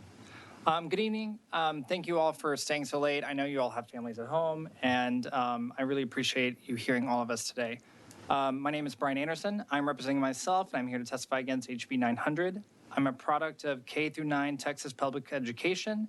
10th through 12th, I went to Southern Baptist Christian School and received my undergraduate degree at Texas Tech and my graduate degree at Johns Hopkins University. Some of my favorite books include The Hobbit by J.R.R. Tolkien, The Count of Monte Cristo by Alexander Dumas, and Giovanni's Room by James Baldwin. I do not have children of my own, but I do have 5 nieces and nephews and counting. And 7 months, their ages range from 7 months to 12 years, and I love them like my own. 3 of them are in my older sister's family in Lubbock. 2 of them are here in Austin with my younger sister and her interracial marriage with someone who's the son of immigrants. And they are more liberal than my older sister and her family. So our family has a lot of dysfunction, but we do get along. And so I welcome any kind of questions today about how we as a family look at these issues. I will say at the top, this bill makes no concrete distinction between an 11-year-old and a 17-year-old other than to say what is appropriate. With that said, as someone who worked on an economist impact study of U.S. state capacity for prevention and response to child sexual abuse, I want to point out that the current Texas law sets the age of consent at 17. Since so much of this discussion in favor of this bill is about sexual material, at minimum, I recommend this committee amend this bill to be consistent with the Texas state law and guarantee all high school seniors age 17 or older have uninhibited access to all books that can be found in any large public library, including those identified by representatives of inappropriate for children. If a 17-year-old can consent to sex with an adult of any age under Texas state law, and any 18-year-old can be drafted to war, they should not have their rights and privileges of an education with uninhibited access to adult material be infringed upon. Otherwise, you can amend the state law to change what the age of consent is. You know, as a closeted gay kid who grew up in Texas public education system, I hope that my childhood could be an example of someone who did not have access to LGBTQ literature. Times have changed so drastically since when I was in high school, and I graduated in 2004, if you want to know. And yet I found myself questioning all of my education because I was never taught about James Baldwin, who is a Black civil rights icon leader who did the circuits through all of America fighting for civil rights, who also happened to be gay. I never even knew who he was. And then I went off to the Washington, D.C. and turned in Congress. I worked at the International Monetary Fund, and I'm president of the LGBT Business Resource Group, and I'm arguing before the board.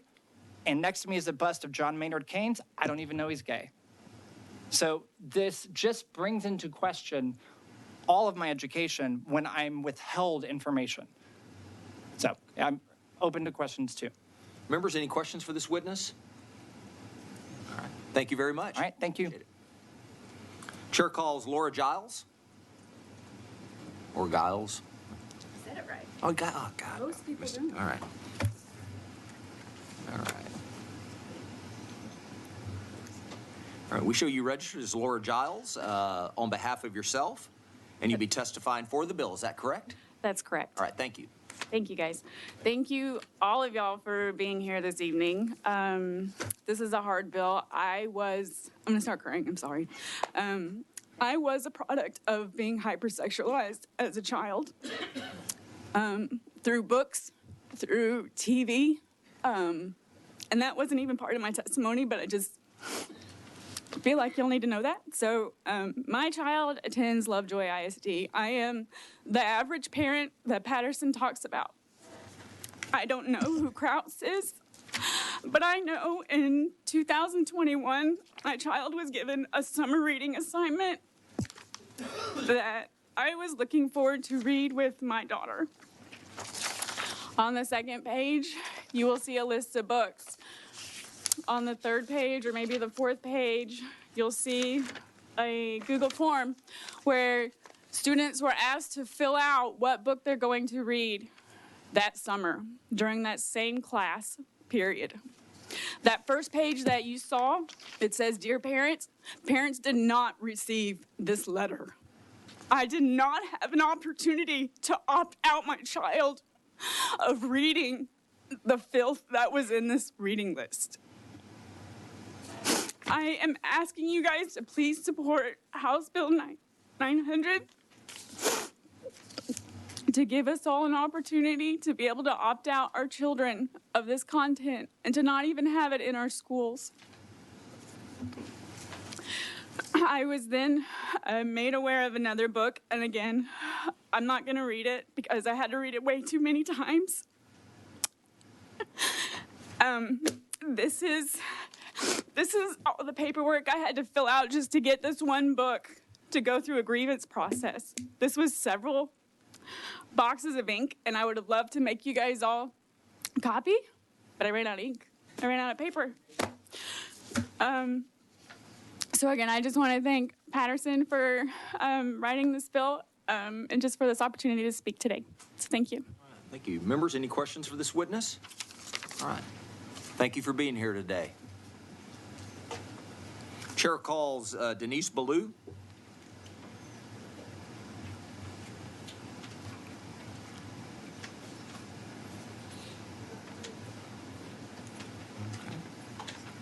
We show you registered as Denise Ballou on behalf of yourself, and you'll be testifying for the bill. Is that correct? Yes, sir. All right, That's thank you. correct. Yes, thank you for staying up late with us. My name is Denise Ballou. Excuse me. Excuse me. I represent the McLennan County Republican Women in Waco, and I'm asking for your support of House Bill 900 as it holds the vendors responsible for the labeling of sexually explicit books in school libraries and create state standards that prohibit such books from being in Texas school libraries. After tonight, and it's just, there's been a lot of disturbing testimony from others, and I think we need to keep it real. So I'm going to interject this verse out of the Bible. I am a Christian, and I did take what you said as a slam toward Christianity. And to compare the Bible, that's blasphemy. I just want to say that. I'm reading from Matthew 18:5-6. And whoever welcomes one such child in my name welcomes me. If anyone causes one of these little ones, those who believe in me, to stumble, it would be better for them to have a large millstone hung around the neck and be drowned in the depths of the sea. As many have been testifying tonight, sexually inappropriate books are a major problem, as we all know, in Texas as well as nationally. Our committee has done extensive book audits, and not just locally, but across the state of Texas. These library books are found in cities both large and small. As an example, in Hereford, which is a small town of about 15,000 in the Panhandle, we found over 165 sexually explicit books. In our local school district, after our committee did a book audit, we went before the administration, the school board, and we presented them with about 45 books that we found in their libraries. They insisted on doing their own audit and only removed 9 of these books. Here's the problem. We have no laws that force removal of sexually explicit materials.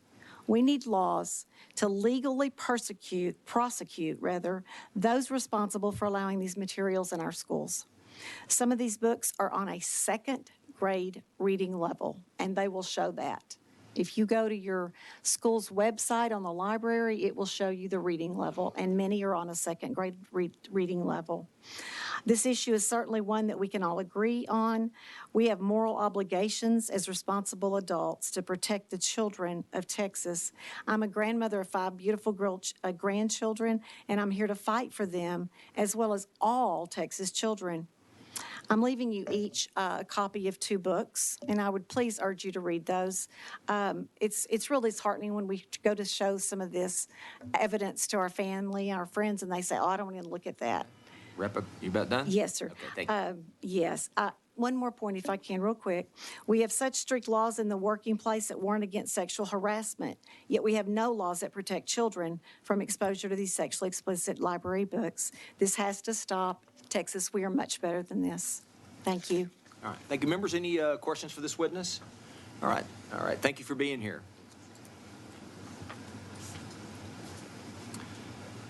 right, Chair calls Kathy May.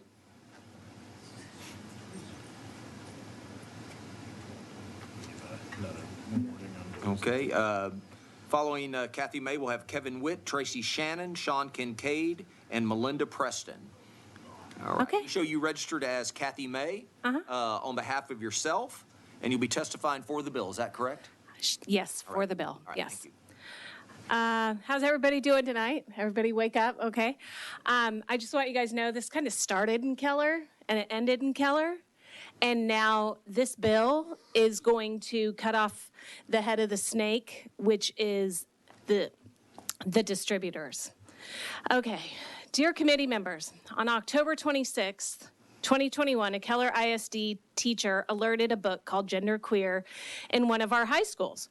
We immediately messaged the superintendent of Keller ISD with our thoughts about visual pornography in schools, and he directed the school to get the book off the shelves, most likely knowing the consequences of giving pornography to children. That night, I went to Twitter and expressed my thoughts on the matter of pornography being available to kids and how us parents were already dealing with CRT in our Texas public schools. And now this? The next morning, all hell broke loose as libs of TikTok picked up my tweet and shared it. Ever since then, these pornographic and explicit books have rattled the nation. Keller ISD sent out an email on October 27, 2021 saying, it was just one book. But when we really started looking, we found more and more and more. We found books that graphically discussed anal sex, graphic rape by a stepfather, condoms covered with feces, cotton candy flavored condoms, erections, ejaculation, using spit instead of lube, how to prime your anus for pleasure, graphic pictures of an OBGYN sexually assaulting a teenager on a table, masturbation, incest, rape of an 11-year-old, watching pornography, oral sex, blowjobs on dildos, grandmothers molesting their children explicitly, sexting, pornographic visual of a woman's crotch, sexual positions, telling kids to go online to meet other people to hook up with them about their kinks, semen, and so on. So far, about 50 books have been removed from circulation from Keller ISD for visual pornography or extreme content, and we are called Nazi book burners. We're not banning anything. The main issue is that there seems to be no definition of what age appropriateness means anymore. It used to be that adults knew what to keep kids from. I don't know when or how these lines got blurred, but the lines are getting blurrier in so many instances happening in our state and in our country right now. The proponents of intellectual freedom seem to have forgotten that there is such a thing as age-appropriate intellectual freedom. The Texas State Library and Archives Commission, which has been tasked by TEA and the State Board of Education to create school library standards, has drafted policy for school libraries, and those standards require age-appropriate intellectual freedom. And while intellectual freedom is great for adults and higher education, the standard for children in public schools is age appropriate. Please wrap up your testimony. And what we are seeing is not age appropriate. And when we put these books in front of any reasonable people or person, reasonable people agree that this is not age appropriate. I will be happy to take any questions. Like I said, we started this in Keller. We went through all the problems that all these other districts are having, and we pretty much fixed it. So if anybody has any questions, I'm here. All right, thank you, members. Questions for this witness? All right, thank you very much. Appreciate you being here. Thank you. Chair calls Kevin Witt. Okay. We show you registered as Kevin Witt on behalf of yourself and Mass Resistance, and you'll be testifying for the bill. Is that correct? Yes. All right, thank you. Good evening, Chairman Buckley and committee members. Thank you for being here. I testify on behalf of myself and Mass Resistance. My name is Kevin Witt. I'm a former transgendered woman, a survivor of sexual abuse, and sex trafficking survivor. I am testifying in support of HB 900. Our youth are the most vulnerable people in our society, which makes them easy to manipulate. Radical activists have infiltrated the Library Association, and librarians want no restrictions on providing pornographic books to children. They aim to sexualize impressionable youth and seem to really target the vulnerable LGBT children, teaching kids through books how to change their gender, use sex toys, use the app Grindr, and even butt plugs, all in the name of pride. This is not an attack on the LGBT community in any way. This is an attempt to remove pornographic material from our school. No child should be sexualized in this way. These sexually explicit books are traumatizing to children, especially the ones who have been sexually abused. There should not be a reconsideration process to remove these books. These books should have never made it to the library. Allow me to read a quick excerpt from a book that is available in the Dallas ISD School Library. Try a sex toy for bonus fun. Vibes and strokers are awesome. After the train has left the station, so to speak, and you've had a chance to wash up or douche back there, you can have an assload of fun with a healthy, heaping hand of lube. Apply broad pressure to the outside of the entrance. Circle your butthole with your finger, pausing anytime a spot feels extra good. Dip just the tip of your finger inside. Let your anus pull it in when it's ready instead of forcing it out. Dive deeper with your finger or a butt plug. Just make sure any objects you put up there has a flat flared base, or else otherwise your hungry hiney can gobble it up. This book is available at Dallas ISD, all of the libraries. Someone mentioned kids need these books to inspire them to read, but I don't see how fingering a butthole and using a butt plug is inspiring. What I'm wondering is who is the one that thought, oh, this would be a great idea to add this to our library. I have been removed by the police from the Frisco ISD and McKinney ISD for daring to speak out against this filth. McKinney ISD removed me simply for saying the word disgusting whenever someone read an excerpt from a book. And I was removed by the police. It was a big scene. I now am suing the... Wrap up, please. Yes, the McKinney ISD, and I'm in a current lawsuit with them. Thank you. Members, any questions for this witness? Representative Harrison. Thank you, Chair. Very quick question. What was the title of that book? Let's talk about it. It's the teen's guide to sex, relationships, and being a human. Let's talk about it. Thank you. And you said all Dallas ISD libraries. Does that include junior high and elementary school libraries or just high school? I'm not sure what ones, but I know that when I just looked it up as I was sitting here, it said it was available in all Dallas ISD libraries, school libraries. Thank you very much. Thank you, Chairman. All right, members, any more questions for this witness? Is this inspiring? All right, thank you very much for being here. Chair calls Tracy Shannon.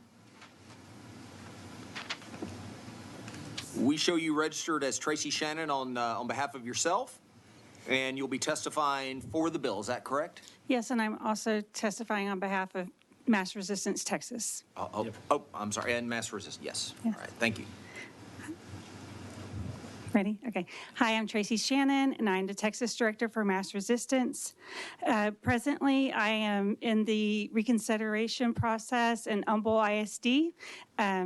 Representative Cunningham, I'm a constituent of yours.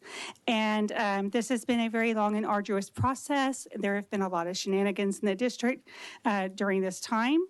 I have 40 books so far in the process and 40 more queued up to go. It's been an 8-month process with 0 removals. Some books have been removed from the database that I have not challenged when I exposed them publicly, but I cannot confirm that they are out of the libraries because of the shenanigans going on in my district. We cannot judge a book by its cover. So a parent or a student doesn't know what's exactly inside these books. In the reviews on the website that we have available for the district, they just gloss over any of the perverted stuff. In marking these books, some of them have been marked mature content, just a few, and are a little bit restricted. But the librarians then make displays in the library that advertise these books as banned books, marketing them to the children to read, enticing them to read it. And that's just not enough because you don't really know exactly what is in the book. If I inserted a pamphlet into books in the library containing some of this content, I would be arrested for that. But because it's bound inside the book, we're supposed to be okay with it. It's sexually explicit, since someone didn't seem to understand what that meant. Let me just give you an example. Describing a penis going in a butthole, that's sexually explicit.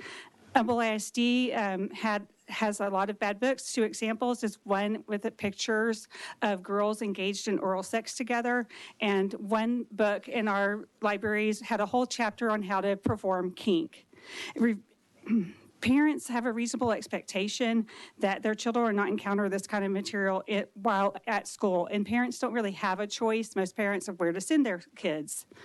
And we've heard about identities today. Well, I'm a trans widow, and there are no books representing me, my experience, or the experience of my children whose father transitioned to identify as female.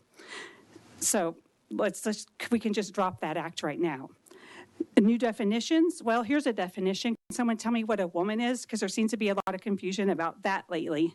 And as for inspiring students, I'm not sure what's inspiring about a penis going into a butthole.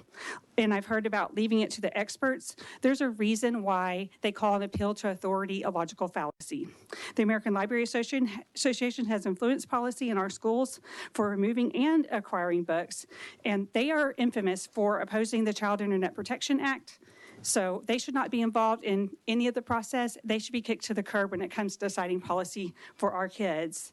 I've also heard about taken as a whole. Well, if we made a plate of brownies and they had just a little bit, yes, I'll wrap it up, a little bit of marijuana in it, would you want to give that whole platter to your kid? No, you wouldn't. Parents need help. Districts need help. Representative Patterson, thank you for your bill. It's the help that we need because it hits right at the heart of the matter. Thank you very much. Thank you. Members, any questions for this witness? All right, thank you very much for being here.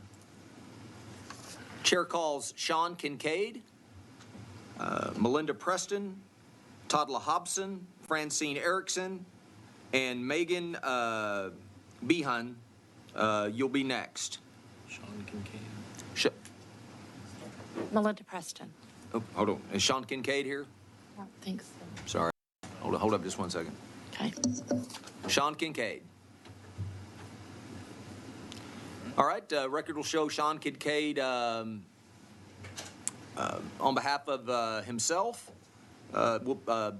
is against the bill. Okay, chair calls Melinda Preston. We show you registered as Melinda Preston on behalf of yourself, and you'll be testifying for the bill. Is that correct? Yes. All right, thank you. I'm with CCDF USA. I'm the executive director of Denton County, but we'll just do it under me tonight. It's on here. That's good. Oh, good. Okay. I just wanted to just thank you guys. It's late. Y'all have done an amazing job. Y'all haven't eaten that I've seen, so pretty impressive. My name is Melinda Preston. I just happen to be in Jared Patterson's district. I could not be more proud. Right now, we have fought for the last year and a half. You've had a full display of Frisco today. You've had one of our members who works for our school district speak, and you've seen what we have had to deal with. Honestly, people, if you only knew the extent of what Jared has gone through and what we have gone through.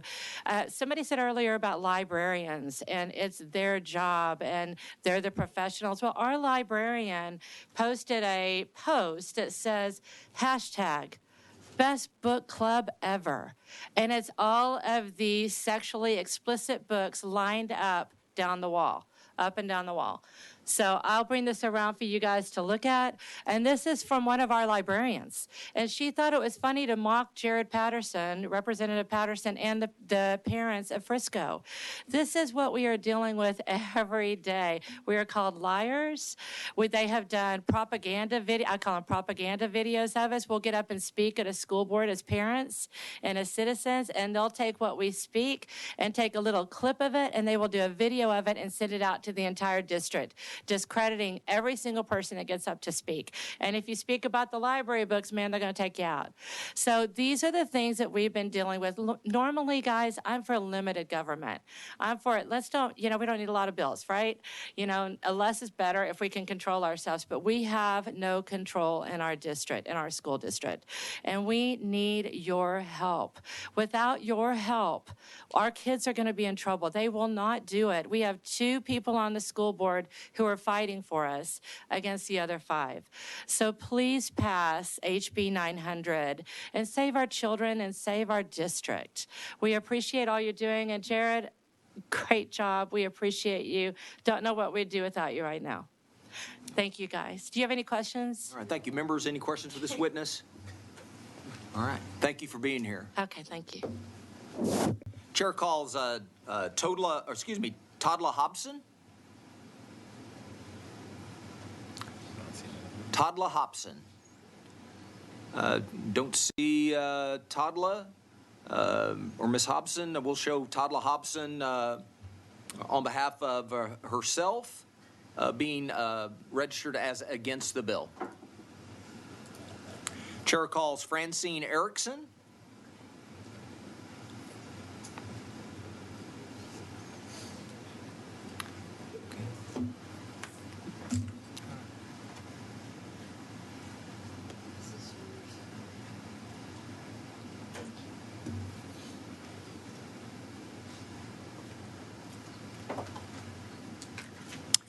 We show you registered as Francine Erickson on behalf of yourself, and you'll be testifying for the bill. Is that correct?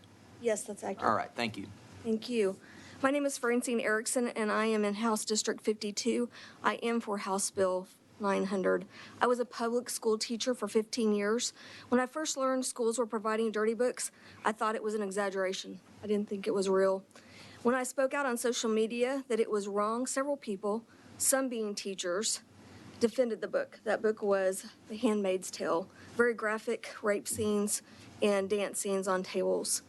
That night, someone signed me up for a Pornhub station, a bestiality website, a witch's email subscription. I made a police report thinking the content I saw was pornography and the actions were harassment. That's when I learned dirty books and harmful content in education are illegal because of the education exemption. The police officer told me straight up, if you want to make change, then you better change the legislation because it's not illegal. So that's when this bill chops at the root of the problem. It defines sexual explicit material and penalizes book companies that are making money off of the new and rapidly growing dirty books for children industry. I think it is an industry. I don't think that it's by accident. In this first example, an 11-year-old checked out this book from her middle school library. I talked with the family and I visited the family in person to pick up the book. This family was afraid that they would lose their jobs if they spoke out. Here are a few excerpts. Quote, okay, but I'm serious. Help. I'm like really horny. Next quote. Can I look at porn? Next quote. Yes, they have sex toys. They can provide classes, fashion, books, lube. So they're encouraging in a middle school to go to a porn shop and to get advice from them and to get objects. That's an 11-year-old. Parent doesn't know how much got read before he saw it in his rearview mirror. This last example, that was queerfully and wonderfully made. This last example, which went through a reconsideration process and stayed after a 5-3 vote, here are excerpts. Quote, I'm about to get spanked, Marty, because I usually leave that to my husband. It should be am I about to get spanked. In this picture, a female reaches into a guy's pants and comments that he's just barely a man. In this picture, bondage, a lot of BDSM in your books. Oops, sorry. And this last picture, we're worried about teen having guns. They have this, she shoots him in the head, and she has his blood and brains on her face. So, violence in our schools. I wish all teachers embraced and understood developmentally that this is harmful to expose children to these materials. Here's an example of a high school librarian replying after a reconsideration process was launched. She thought it was initiated Please by... wrap up your testimony. Yes. She thought it was initiated by staff who were concerned. According to a PIR, the librarian emailed the following idea, quote, "Also, I think having an online community comment feature, advertising it when a book is being challenged would be hopefully take the wind out of the vocal minority sails. Is this something we can add to the district policy and the district website?" Thank you for your time. Thank you. Members, any questions for this witness? All right, thank you for being here. Thank you. Chair calls Megan Bean. Did I get close? You're close. It's a hard one. It's so deceptive because it's so simple. It's Bahoon. Bahoon, okay. We have you. We show you registered as Megan Bahoon on behalf of yourself, and you'll be testifying against the bill. Is that correct? That is correct. All right, thank you. Thank you. And thank you all for being here tonight. I know it's been a long day because I've been here with you since 8 o'clock this morning. So good evening. My name is Megan Bahoon, a constituent in the 121st District, and I'm here today to speak against House Bill 900, which, as you know, is a complex bill that seeks to require public schools to ban a nebulously defined set of harmful materials determined by prevailing standards in the adult community. As a Texan, this concerns me on several fronts. As a parent, access to free and informed education for my students is important to me. As a citizen, having that access for my fellow citizens to maintain a free and educated society is necessary. As a nonprofit educational program administrator, clear guidelines and administrations that aren't terrified to allow educators and librarians to do their jobs for which they are well trained are needed. Encouraging youth to understand how to select material, navigate the wide world of available information, and clearly discern their involvement with materials and ideas requires access to information and materials. It also requires that educators and librarians are allowed to do their jobs and provide the content, context, and access that will help our students navigate their worlds. This bill places an undue regulatory burden on schools to review and remove materials under an arbitrary and undefined standard, educationally unsuitable by whose standard, pervasively vulgar by what measure. There are some who would seek to ban any mention of gender identity, sexual identity, or expression of gender or sexuality using these standards. We've already seen this take place in states like Florida, where arbitrary and undefined standards have closed educational avenues and driven educators out of their profession or even out of their state. There is nothing educationally unsuitable about the lives of LGBTQ Texans, families, and students, yet this bill opens the door for that argument, as we have heard from many others. I think it is of note that Representative Patterson's introductory story features a book that regards LGBTQ identity. Another is a story of coming of age for a child with PTSD, which was valuable for my own child with PTSD, who is now a well-adjusted adult Texan. Some of the other stories mentioned experiences some of our teens undergo, allowing students to find some of their hardest and most difficult experiences and how others sought support, not normalization. My own 7th grader read House on Mango Street for class this year, which helped him understand experiences others around him may have, including sexual harassment and assault that his female peers are experiencing. The more we treat ideas and expression as taboo, the more we harm the most vulnerable among us. Over half, up to 2/3 of banned books feature marginalized identities, a risk we cannot ignore. Since 1982, Banned Books Week has been celebrated, showing us the changes in the prevailing standards of adult communities for books to be considered for removal. Time and again, censorship has only further marginalized youth, already at risk of academic exclusion, failure, and personal harm. All right, please wrap it up, please. Thank you. This bill must not be passed in Texas with an arbitrary and discriminatory enforcement standard due to vague language and standards. Thank you. Members, any questions for this witness? Okay, thank you very much. Thank you. For being here. Chair calls Diana Richards, Maureen Vuzen, Mandy Giles, Grace Pankel, Nancy Thompson, Mary Bone. You'll be next.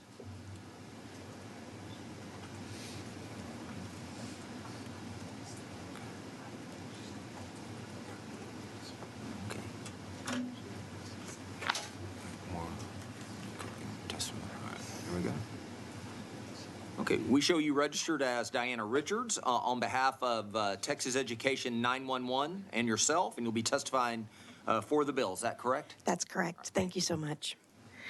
Good evening, and thank you all for being here. She's passing out some information. My name is Diana Richards. I'm from House District 62, but originally from Houston. I'm testifying in support of House Bill 900. I come to you today as a Texas mom.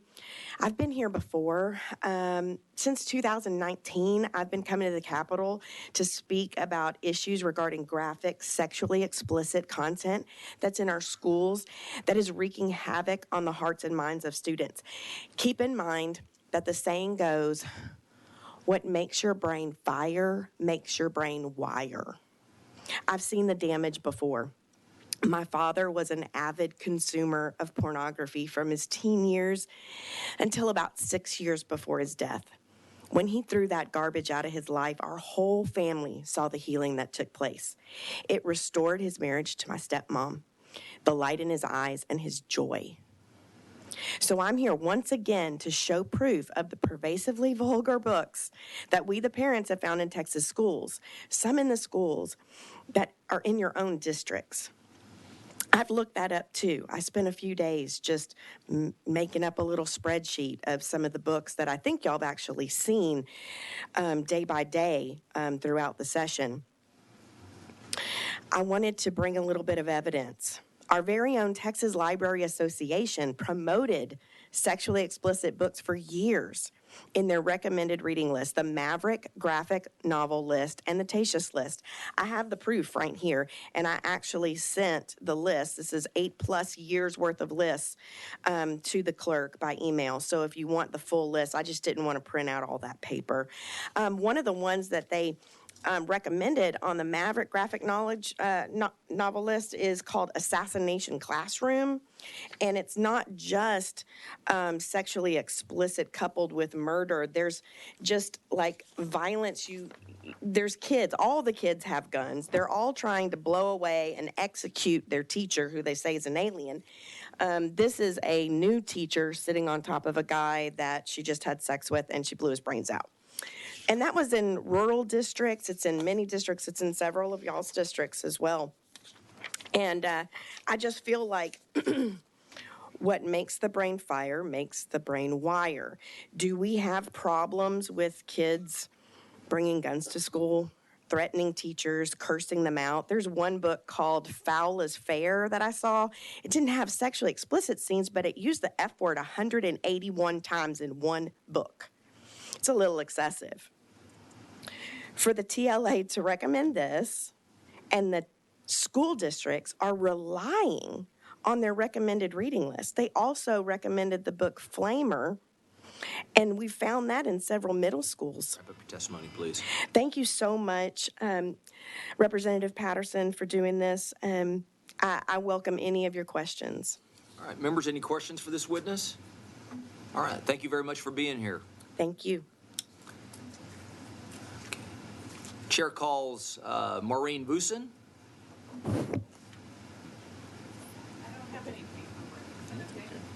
No, that's okay. That's You don't need the paperwork. we're not running out of it for sure. We show you registered as Maureen Vusin. I hope I said that right. Vosen. Vosen. Yeah. Maureen Vosen. Mm-hmm. On behalf of yourself.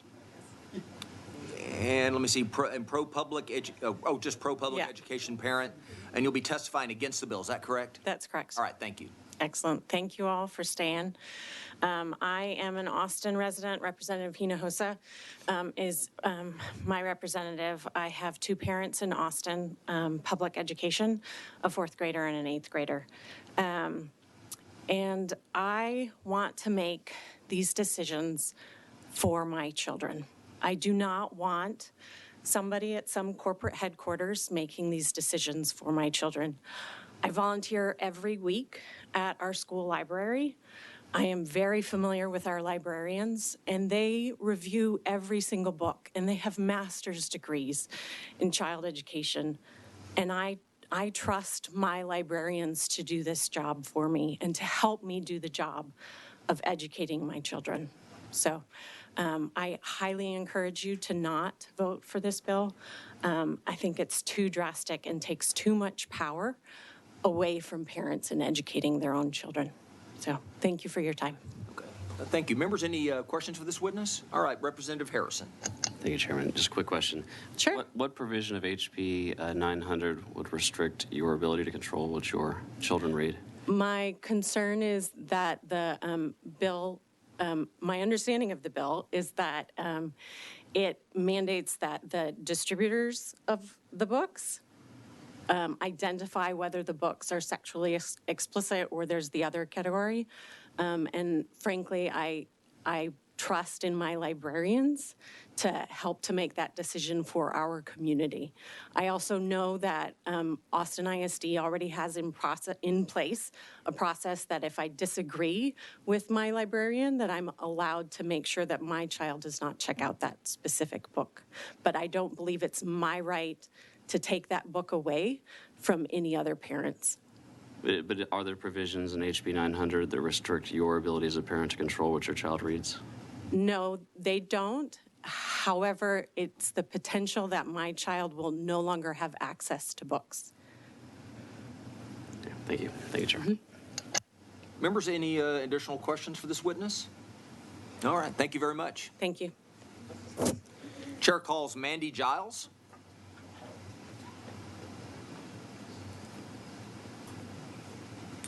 Okay. We show you registered as Mandy Giles on behalf of yourself, and you'll be testifying against the bill. Is that correct? Yes. All right, thank you. Okay. My name is Mandy Giles. I live in Houston, and as a concerned parent, I'm testifying in opposition to House Bill 900. This bill takes away parents' rights, like mine, who want their children to read a wide variety of books at school. And yes, that includes books with LGBTQ content for my LGBTQ kids. I trust librarians and teachers to know what would be age appropriate for my kids. And if I'm worried about the content of a book, I can read it and decide for myself, and I have. Maybe my kid's ready for some content, maybe they're not. But the state shouldn't decide that for me or for other parents with blanket censorships, restrictions, or bans. Representation is important, and every child deserves to be represented in books, including my kids. I want books with LGBTQ themes on the shelves. I want my kids to read books with gay characters and transgender characters who have middle school drama and get involved in crazy capers and start babysitting businesses and fall in love. I want my children to learn about people like them so they can see the broad and beautiful range of possibilities, both for them and for others in their community. Reading books with positive LGBTQ content and characters has helped my kids feel like they belong in this world, and every kid deserves that. Please vote no to House Bill 900. Thank you. Thank you. Members, any questions for this witness? Representative Harrison. Thank you. I'm detecting a theme here with the last two witnesses. I'm just curious, what provision of HB 900 restricts your ability to provide your children with LGBT material? Well, if there's a blanket restriction on if somebody has deemed LGBTQ content educationally, what was the phrase, unsuitable? Your testimony said it restricted it took away parents' rights to give their children LGBT material. I'm curious what provision in HB 900 you're referring to. I'll be honest, I can't give you those words, but it sounds like you might have those words. Do you? I'm just curious if you believe that that's in the bill. If the books are being restricted in a blanket way, then my kids can't read them. So is it true that there's a difference in a book being restricted and a political subdivision or the state of Texas deciding not to expend taxpayer funds on the purchase and acquisition of those books? Are those two different things?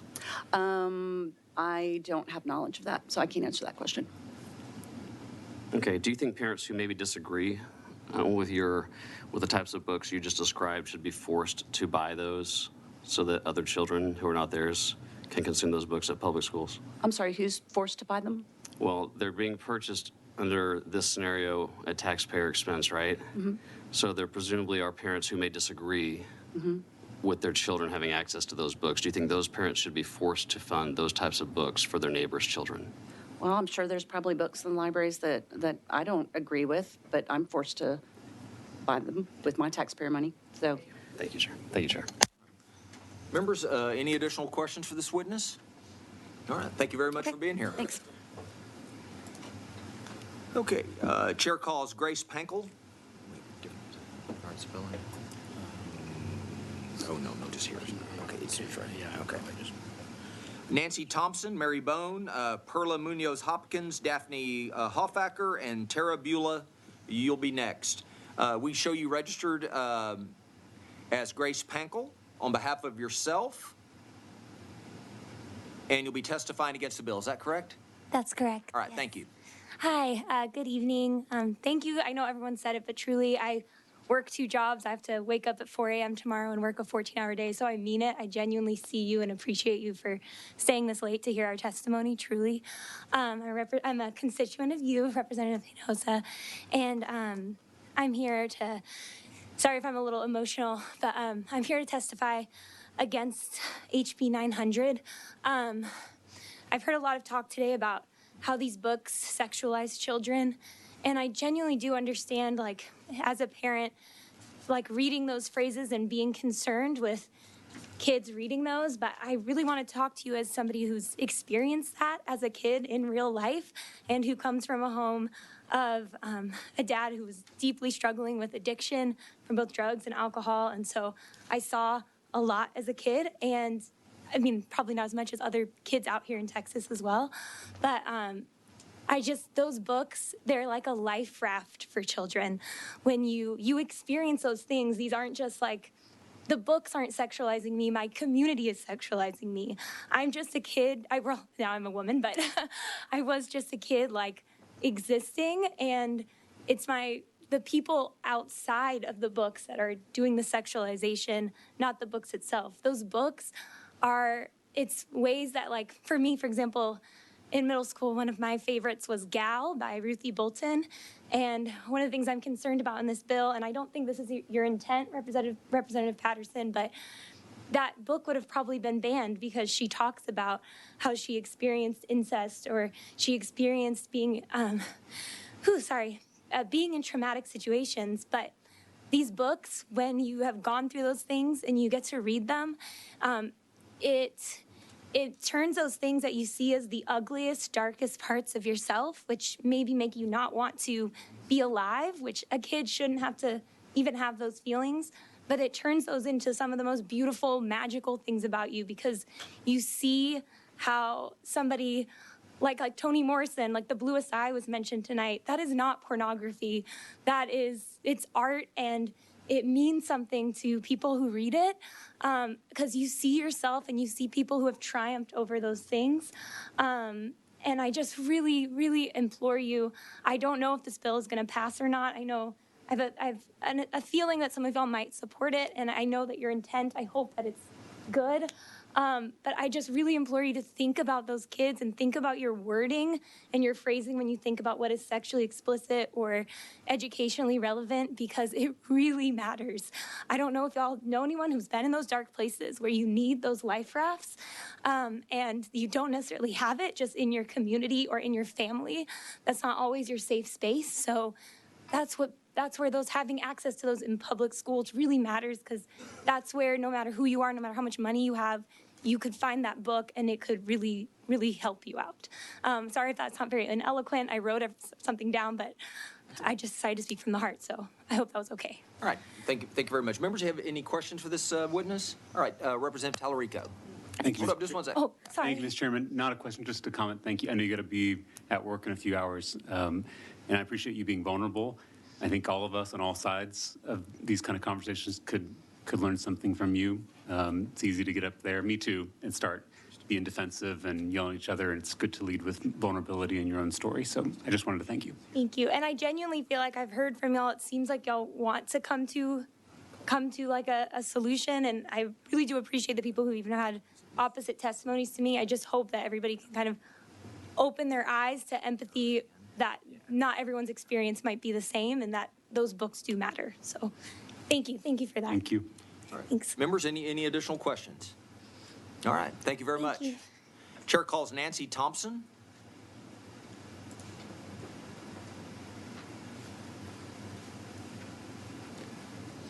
We show you registered as Nancy Thompson on behalf of yourself and will be testifying against the bill. Is that correct? Correct. All right, thank you. Hi there. Okay, I'm gonna take a deep breath and let's just go. Okay. Thank you so much to the legislative body for allowing me to come and comment on this book bans and book censorship in public schools today.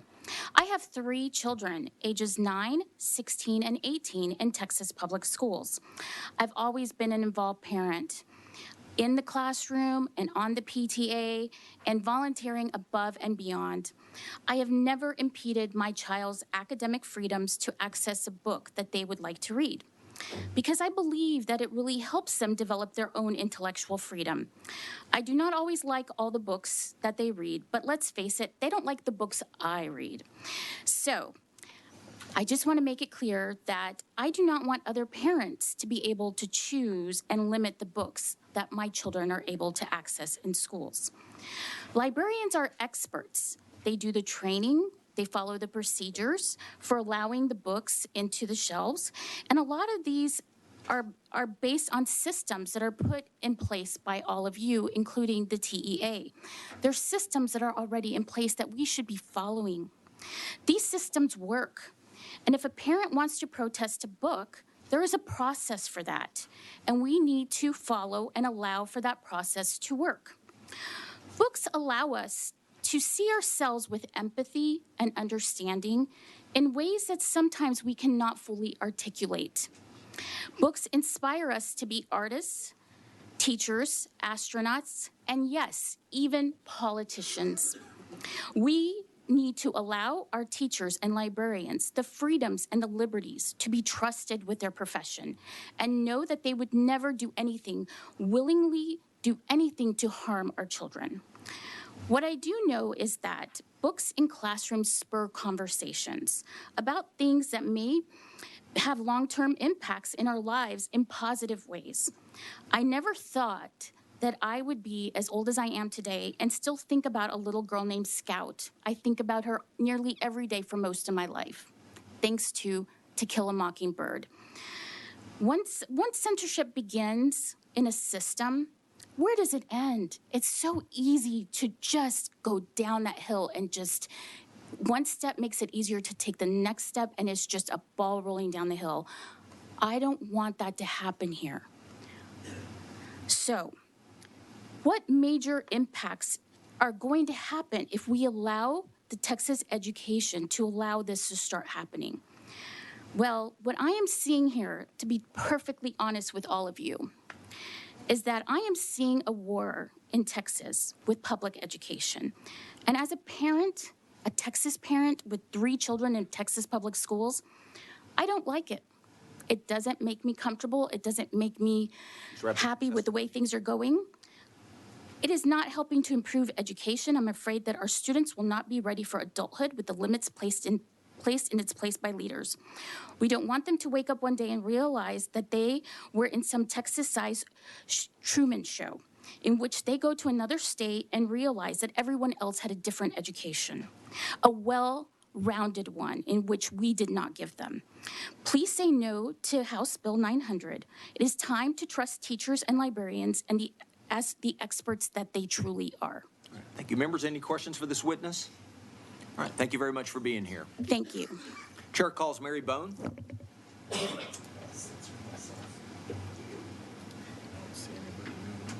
Okay.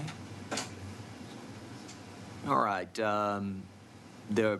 Let the record reflect that Mary Bone, on behalf of herself, will be registered for the bill. Chair calls Perla Munoz Hopkins. Perla Munoz Hopkins. All right, let the record reflect that Perla Munoz Hopkins, on behalf of herself, will register as, or is registered for the bill. Chair calls Daphne Hoffacker. Hello, y'all. I have a written testimony because I know you love reading what we have to say. But I'm going to come here. Hold on just one second. We show you registered as Daphne Hoffacker. Yeah. On behalf of yourself, and you'll be testifying against the bill. Is that correct? Yes, I am. Thank you. Yeah, absolutely. So I wanted to thank you all for staying up so late. I've been watching all day long. as this has unfolded. And there's a couple of things that come to mind.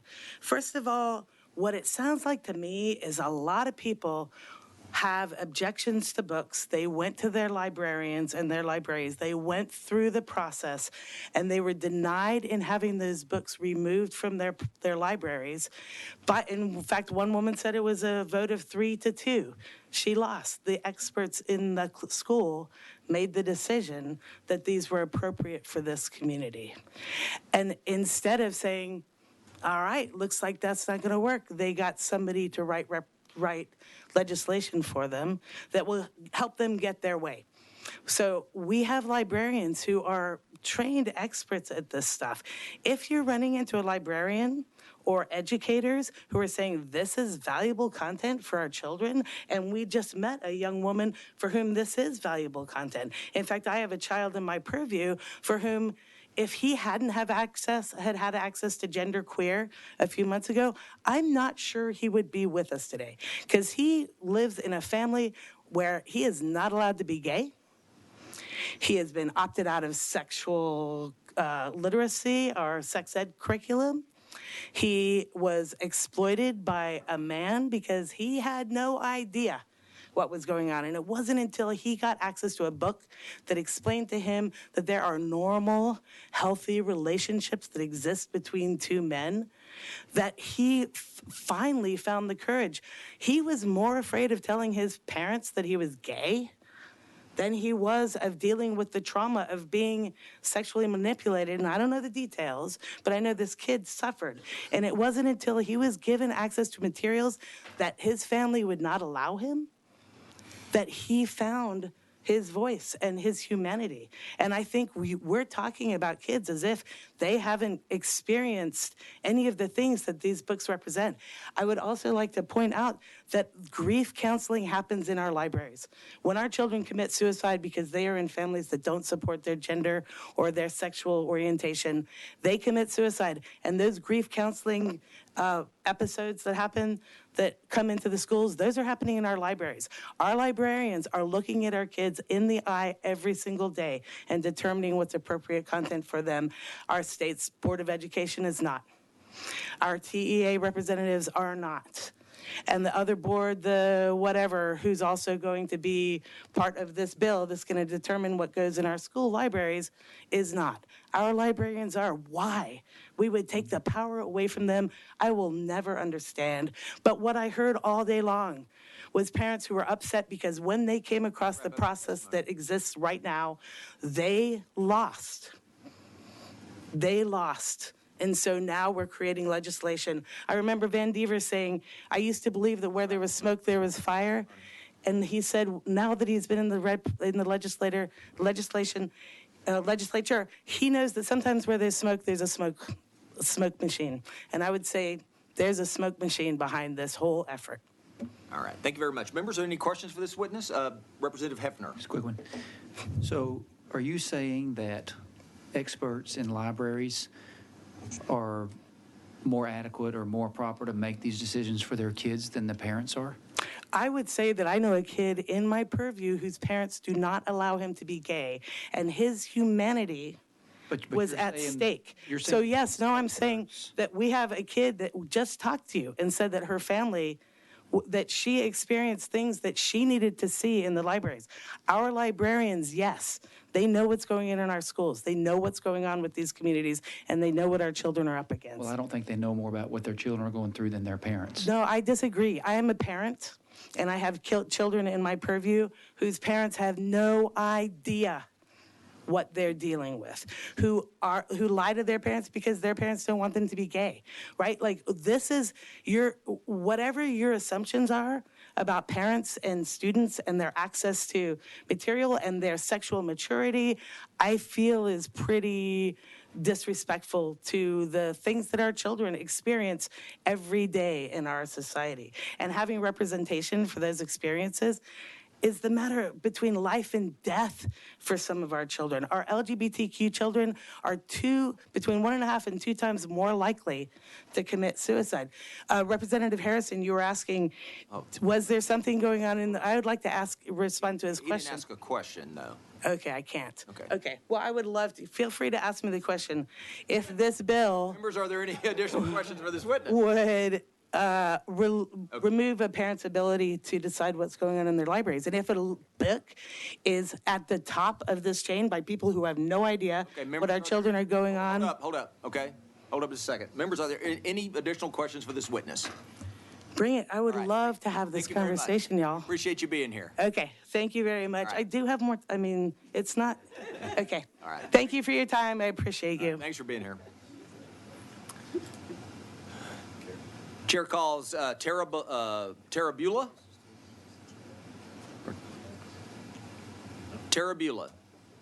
Let the record show Tarabula, on behalf of herself, will be registered for the bill. Chair calls Catherine Drackert. After that, we'll have Andrea Segovia, Chloe Goodman, Meg Bakich, Alice Linehan, and Gordy Carmona, Trista Parks, and then Francesca Leahy. We're on Andrea Segovia. Andrea Segovia. Oh, wait. Catherine Drackert? Did I mess that one up? Did Tarabula. Oh, hold on. So What did I just say? Okay, Tarabula, excuse me. So we did that one. I'm sorry. Catherine Drackert. No. Okay, let the record show that Catherine Drackert, on behalf of herself, is registered against the bill. Chair calls Andrea Segovia. Got it. All right, thank you very much. We show you registered as, oh, he just disappeared. Andrea Segovia, on behalf of yourself, and you're testifying against the bill. Is that correct? Correct. All right, thank you. Sorry about that. Thank you all so much for being here. I understand it's late. My name's Andrea Segovia. I oppose HB 900. We have teachers all over the state that are struggling to keep up with educating young people, and I just don't see how this helps educators and students in the state of Texas. Rep. Hinojosa, at the beginning of this bill, did a great example to show what students read by showing what her kids read. My mom was a public school teacher for over 20 years on the west side of San Antonio, and I know that in seeing my mom help her special ed students conquer their reading goals, any book a student would pick up in their school library was a win for her. The broadness of this bill is what concerns me. As someone who didn't have the ability to read books that showcased the identities that I share with so many others, it continually made me feel erased while I was in school. What is considered offensive is objective. Being in discomfort is being used as a weapon to create bias that will have a large effect on our students in school. And I'm gonna take a really big breath, and what I tell others when they testify is to be brave. But the lack of decorum tonight in this room has been a little scary. I want to say that I called my best friend, who's been my best friend since we were in third grade, so it's about 20 years, and asked her why she loved the perks of being a wallflower so much when we were in high school. Her response was that she felt seen as a young person who had attempted suicide multiple times, who felt ashamed for not being straight by her family, by her peers, by everyone around her. Growing up on the west side of San Antonio, being very Christian, very Catholic, it's a hard place sometimes when you're not straight. She also felt ashamed for just feeling alone. And it helped her in showing her that things would eventually be okay and not to give up when she wanted to give up so much when she was in high school. I agree that it shouldn't be in an elementary or in a middle school, but that's not where it is. It's in high school libraries. There's a process in place to empower our teachers and to empower our librarians. I can agree that maybe we need better systems and better processes, but ones that aren't discriminatory towards our small populations in our schools. Thank you so much. I think another concern is that, yes, parents should have the right to look at what students are doing, but also thinking about parents who are immigrants, who maybe don't speak Spanish, who don't understand English, and also single parents. My mom, again, was a teacher, but if she had to look at every single book I had to read in school, she couldn't. As somebody who worked till 9 p.m. and we had enough to have dinner and go to bed, I probably would have never been able to read a book had she had to approve it. But thank you all again so much. All right, thank you. Members, any questions for this witness? All right, thank you very much. Okay. Chair calls Chloe Goodman. Hi there. Okay, we show you registered as Chloe Goodman on behalf of Equality Texas and yourself, and you'll be testifying against the bill. Is that correct? That is All right, correct. thank you. All right. Thank you, Chair and members of the committee. I appreciate y'all's time, especially since we're pushing close to midnight. But my name is Chloe Goodman. I'm an LMSW. I have another master's degree in public affairs. I'm the Constituent Services Manager for Equality Texas. And I'm testifying against this bill because it sends a message that LGBTQ plus people are inherently inappropriate for children, as if children weren't themselves LGBTQ and plus. It sends the message that LGBTQ plus stories, at best, do not matter, and at worst, are corruptive. And it also sends a message that only white, cisgender, and heterosexual people and their stories belong in public spaces. Regardless of the authors and proponents' claims of impartiality and objectivity, y'all have already heard that PEN America's Index of School Book Bans from July 21 through June of 2022 showed that 41% of banned books had LGBTQ plus themes, protagonists, or prominent secondary characters. So we can already see where this is going. It'll lead to the removal, the eradication, if you will, of LGBTQ plus stories in public schools. And queer youth already have a hard time. They have higher suicide rates than their peers, and that's for a reason. And reading books helps kids understand their own experience. And for queer youth, seeing themselves in literature tells them that they aren't alone. And I would like to read this passage from one of my favorite books, Dance with the Dissident Daughter by Sue Monk Kidd. It is in the introduction. And she says, "The reason I went ahead and wrote this book is difficult to express, so I will try to explain it this way. While I was writing it, a nature show came on television, a special about whales.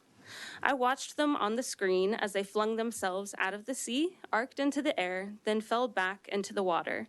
The behavior, the narrator said, is called breaching. He also said it may be the whale's way of communicating when the seas get high and wild. He speculated it was a tracking system for rough weather, some kind of urgent and powerful ballet that allowed the whales to follow one another's vibrations and not get lost. With each lunge, the whales marked their course, letting the others know where they were. I thought to myself that women must have the whale's instinct. When we set out on a woman's journey, we are often swimming a high and unruly sea, and we seem to know that the important thing is to swim together, to send out our vibrations, our stories, so that no one get lost. I realized that writing my book was an act of breaching. I hoped my story might help you find or keep your bearings." Yes, sir. So in that passage, she's talking about women, but I believe that the same sentiment holds true for the queer community. Thank you. All right, thank you very much. Members, any questions for this witness? All right, thank you very much. Chair calls Meg Bakich.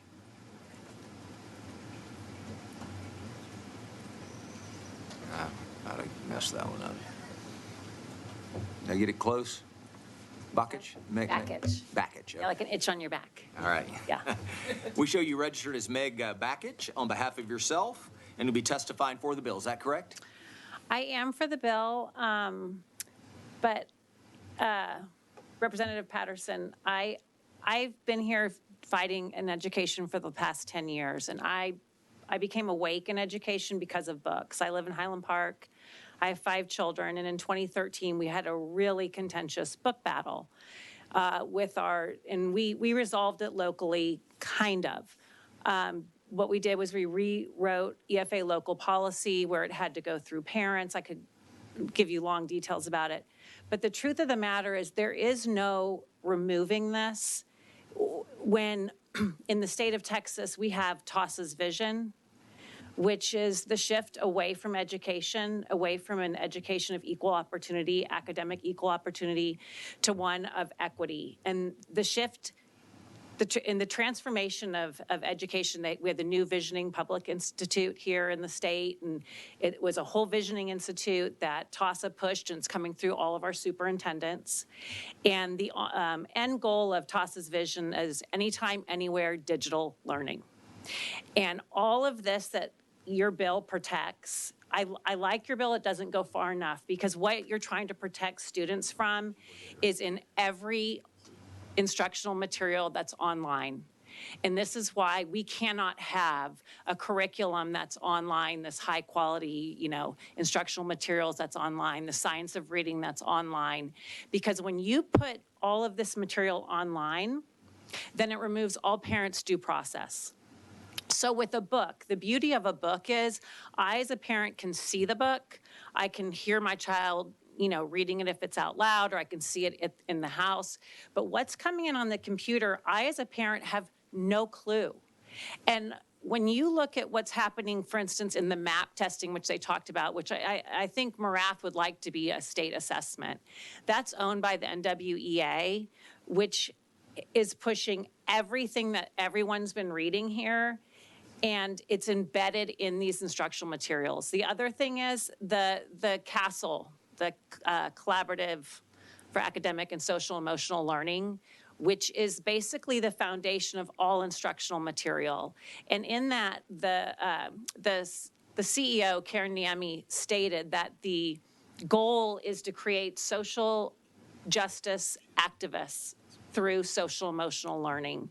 So everything that your bill is trying to protect students from is already coming in through the digital materials. And I can speak about this because I'm listening to people say, oh, a year and a half ago, I learned this was happening, or 2 years ago.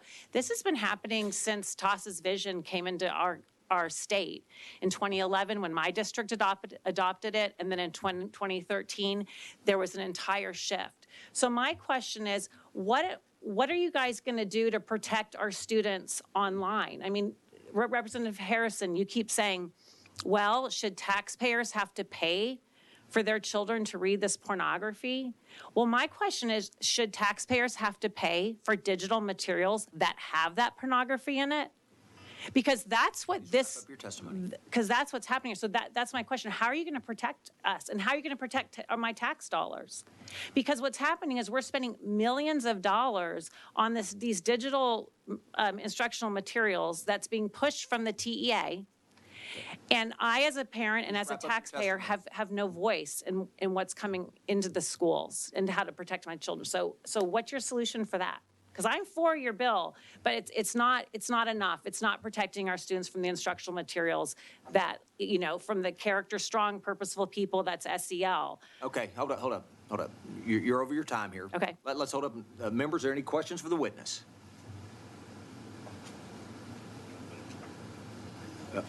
I would just make a statement real quick. Yeah, just to be clear, I oppose taxpayers being forced to fund obscenity for minors, and that obscenity ending up in public schools or disseminated however it's disseminated. Well, do you oppose it for CRT and DEI, and do you oppose our tax dollars being spent there? I very much appreciate your testimony, but I think I'm good on questions. Okay. Thank you very much. All right, thank you very much. Chair calls Alice Linehan.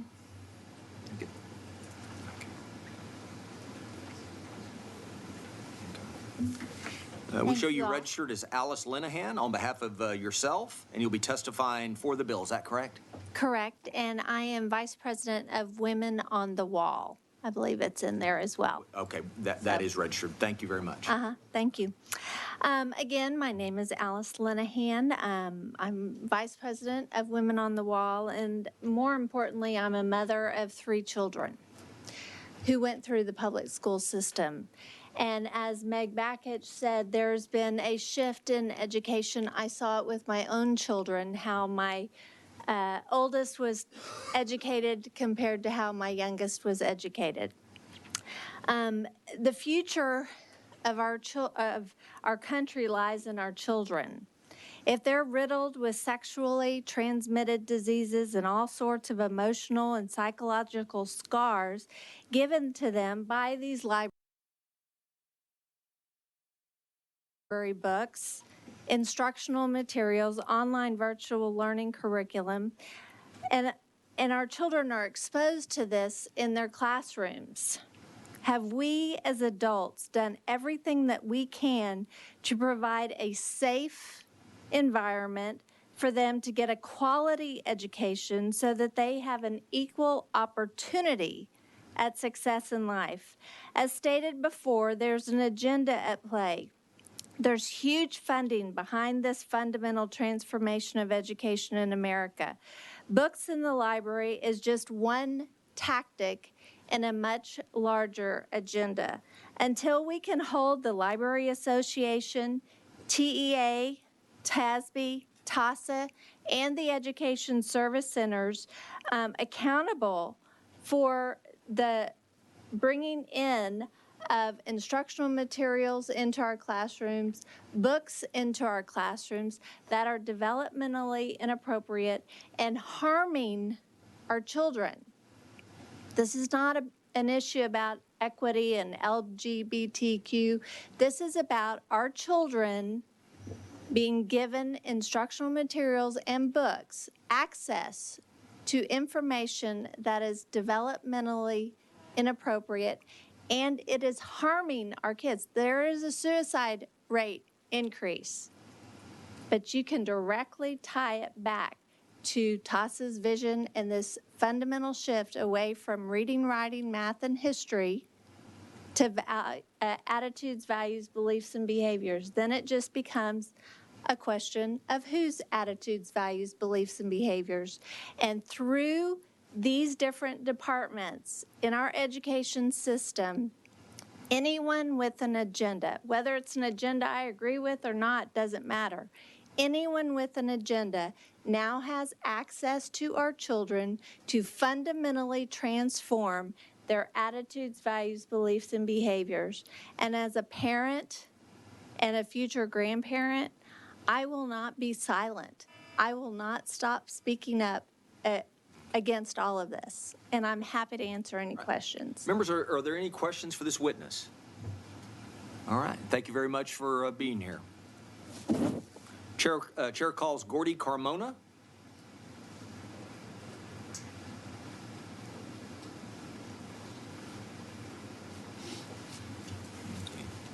All right, we show you registered as Gordy Carmona on behalf of yourself, and you'll be testifying against the bill. Is that correct? Correct. All right, thank you. Thank you, Chairman and committee members. My name is Gordy Carmona. I oppose HB 900, and I'm here representing myself. I'm worried about what will be lost should this bill move forward. We've had lost so much information over the years out of fear and ignorance. Languages and traditions of some First Nation tribes have been lost during colonization of this country. So much of their language was lost to the collectively developed new term, and they had to collectively develop new terminology to identify integral parts of their cultural history. When we allow our fears to dictate how we develop policies that are intended to protect our youth, we run the risk of alienating already marginalized youth. The representation of my identity in literature is not obscene nor patently offensive. The bill as written would further limit access to literature that could potentially be the lifeline to some that may desperately need it.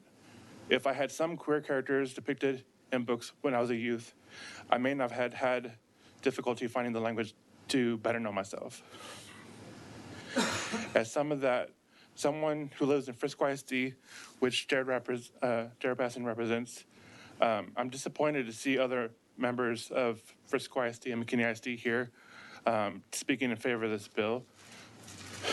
I wish you would spend the kind of energy and be more vocal about Frisco ISD students asking for more attention to the culture of sexual harassment in the districts that continue to be ignored by the district, other than wasting time as we are here today on this manufactured issue. That is all. Thank you. All right, thank you. Members, any questions for this witness? All right, thank you very much. Chair calls Trista Parks.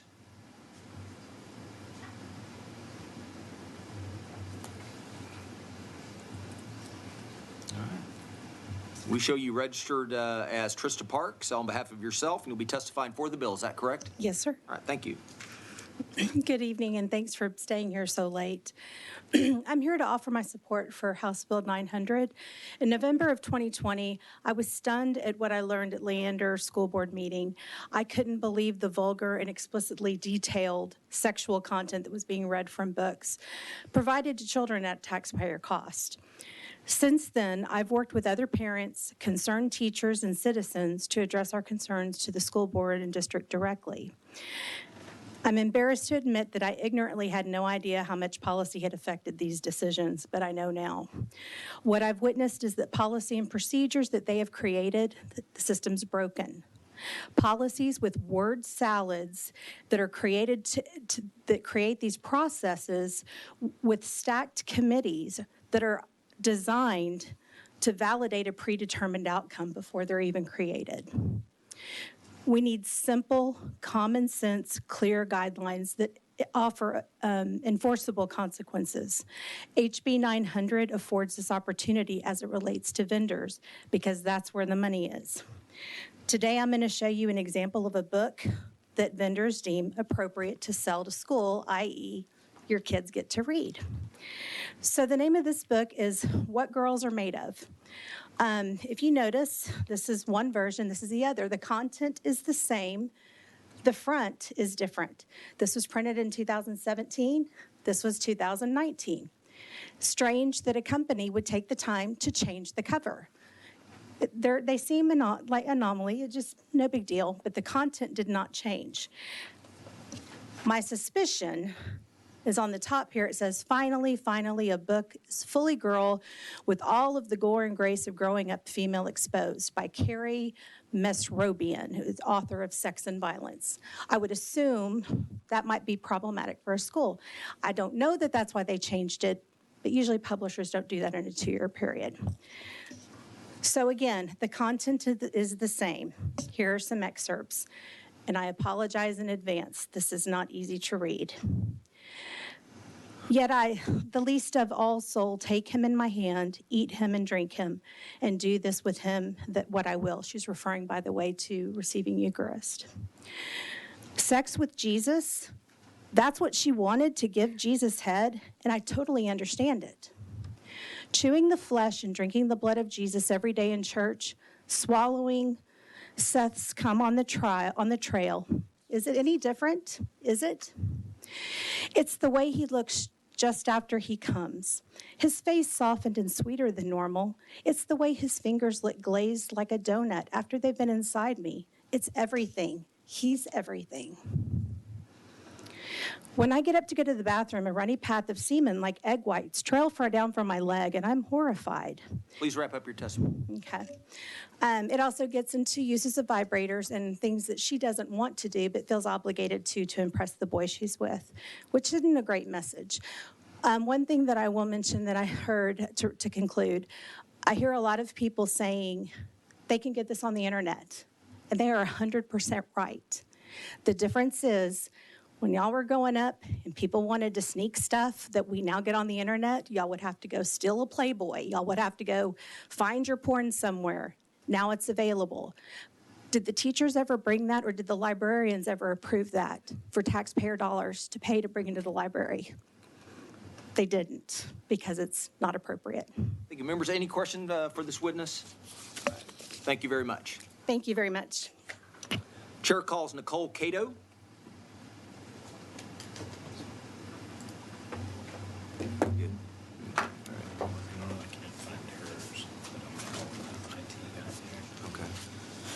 Hold on just 1 second.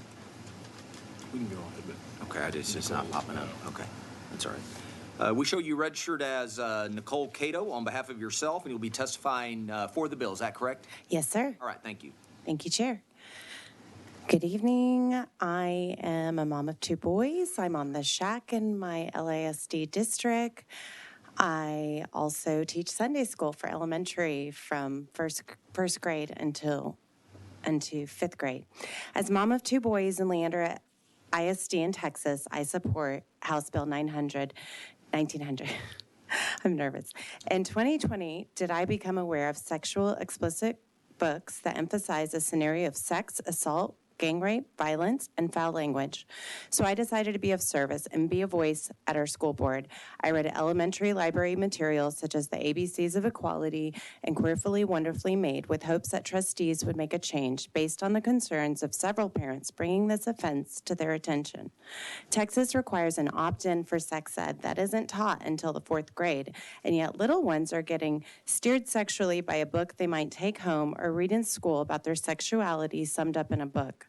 I read high school level library books and submitted a review and reconsideration process to offer more appropriate material to students. Our district, like most in Texas, have committees such as the CACAC, SHAC, and a book review and reconsideration process.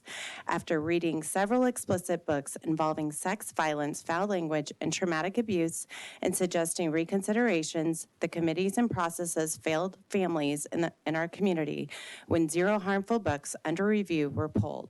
The district and its committees approved all the books that were reviewed based on successful publishing companies, award merits, recommendations from the Texas Library Association, and any literature with elements that were required by our district. An agenda appeared to go against the heart of responsible parenting and to expose our children with a corrupt view on sex with violence and foul, disrespectful, sexist language in our Texas public school libraries.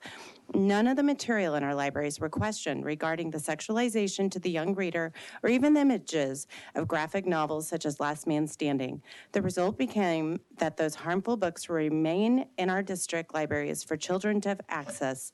The horrific conclusion is that our school libraries are giving minors access to learning tools that expose our children with inappropriate scenarios along with stirring trauma from sex, bad choices in life, and violence.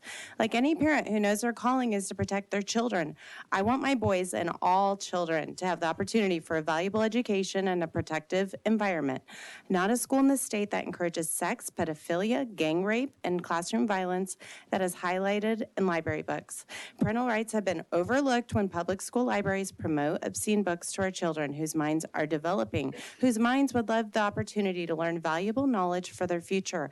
I hold on to the desire and hope that a more valuable education based on academics and tools for a successful future could be available for all Texas public schools.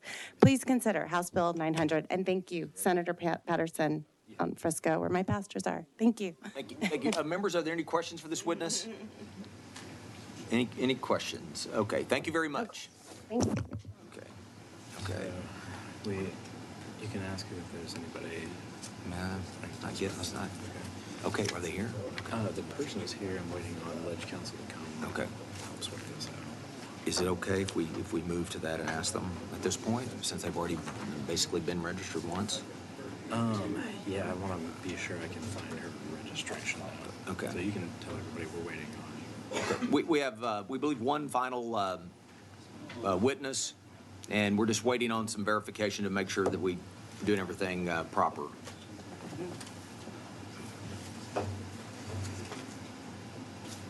I'm not sure why it's not showing me.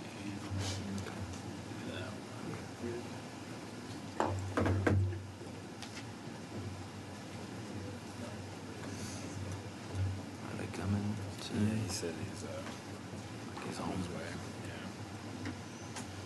Okay. There he is. All right, thank you. So somebody who was here earlier testify. No, I can't. I don't think anybody else didn't testify. We called their name, they weren't here, and then just read it out. No, those didn't show. The guy was only showing. Okay. All right, can we find them? Is that what you need though? Yeah, I think so. Let me make sure I can fucking drink it. Last name's Leahy.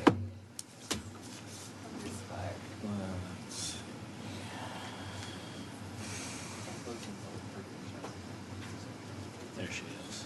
Okay. All right, we good? Yep. Okay, I gotta just see the detail of it, so I can call it out. Self, is she, we don't know how she registered. Oh, it's against, okay. Okay. All right, chair calls Francesca Leahy.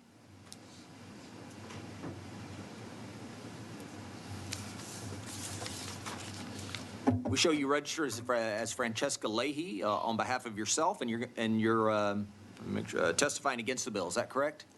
That is correct. Okay, thank you. Thank you, and good evening. Thank you for taking the time today to hear testimony on an issue that is of such critical importance for our state to get right. My name is Francesca Fraga Leahy, and I'm representing myself in opposition to HB 900. I oppose HB 900 because this bill would allow school districts to ban books that are pervasively vulgar or educationally unsuitable without defining those terms. And I'm a proud Latina mother of 2 young children, and by the way, I apologize for missing my name called earlier as I went home to help my husband put our rowdy toddlers to bed, so I appreciate your understanding. These kiddos of mine will enter public schools in the next few years, and I fear that this bill would prevent kids like mine from reading books that capture the diversity of all of America, including the lived experiences of our family, our friends, and our neighbors. And I'm a native Texan, and although I currently live in Austin in Representative Hinojos' district, I'm a proud Wacoan, born and raised, and a product of Waco Public Schools.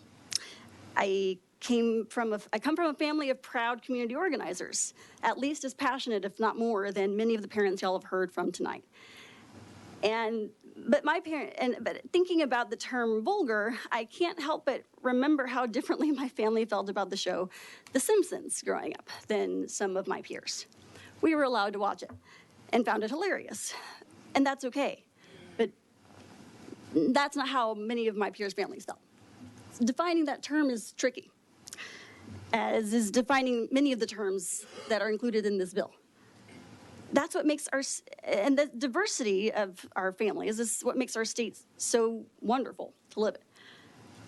I also have 15 years of experience in education, including as a middle school reading and language arts teacher. And I'm proud to say that I have a master's degree in education policy from Harvard University. So I know a lot of teachers and librarians, and I do trust them. And as a parent and citizen, it is my responsibility to not only trust, but verify. I have the ability to do that through the processes that are already available for districts to create and or strengthen in their local communities. I ask that these decisions and processes continue to be determined locally by our elected representatives and not by the state. I ask that you do not pass this bill out of committee. Thank you for your service to our state, and I hope y'all are able to get some rest tonight. Thank you. Members, are there any questions for this witness? Over. Okay. All right. Thank you very much. Appreciate it.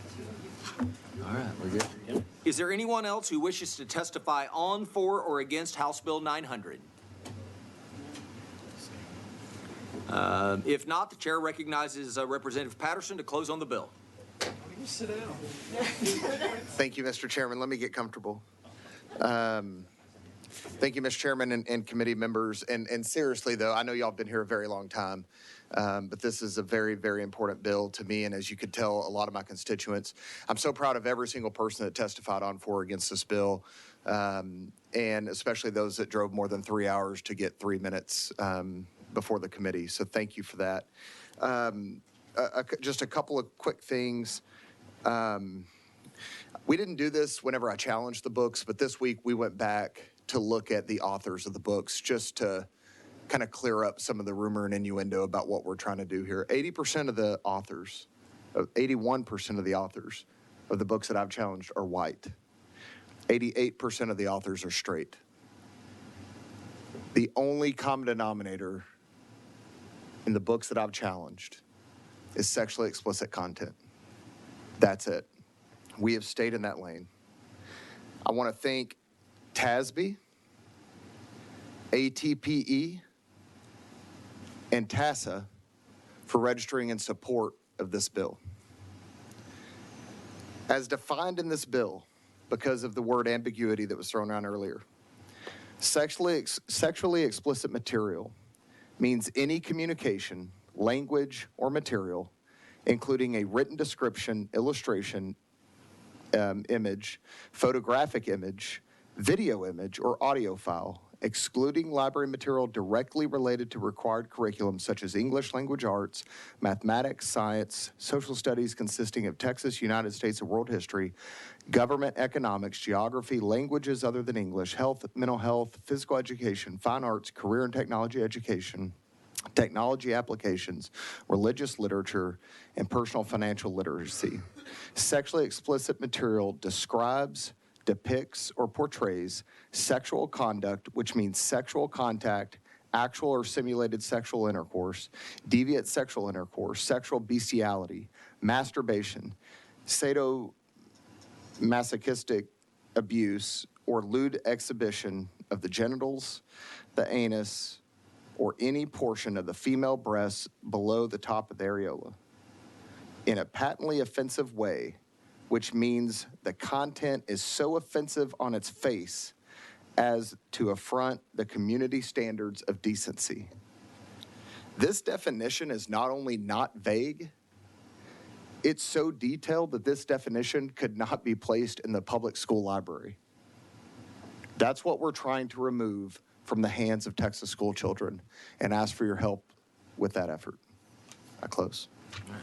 Thank you, Representative Patterson. The committee substitute is withdrawn. If there's no objection, the bill will be left pending. Is there objection? Chair hears none. The bill is left pending. Members, that concludes today's agenda. Is there any further business for the committee to address? If not, the chair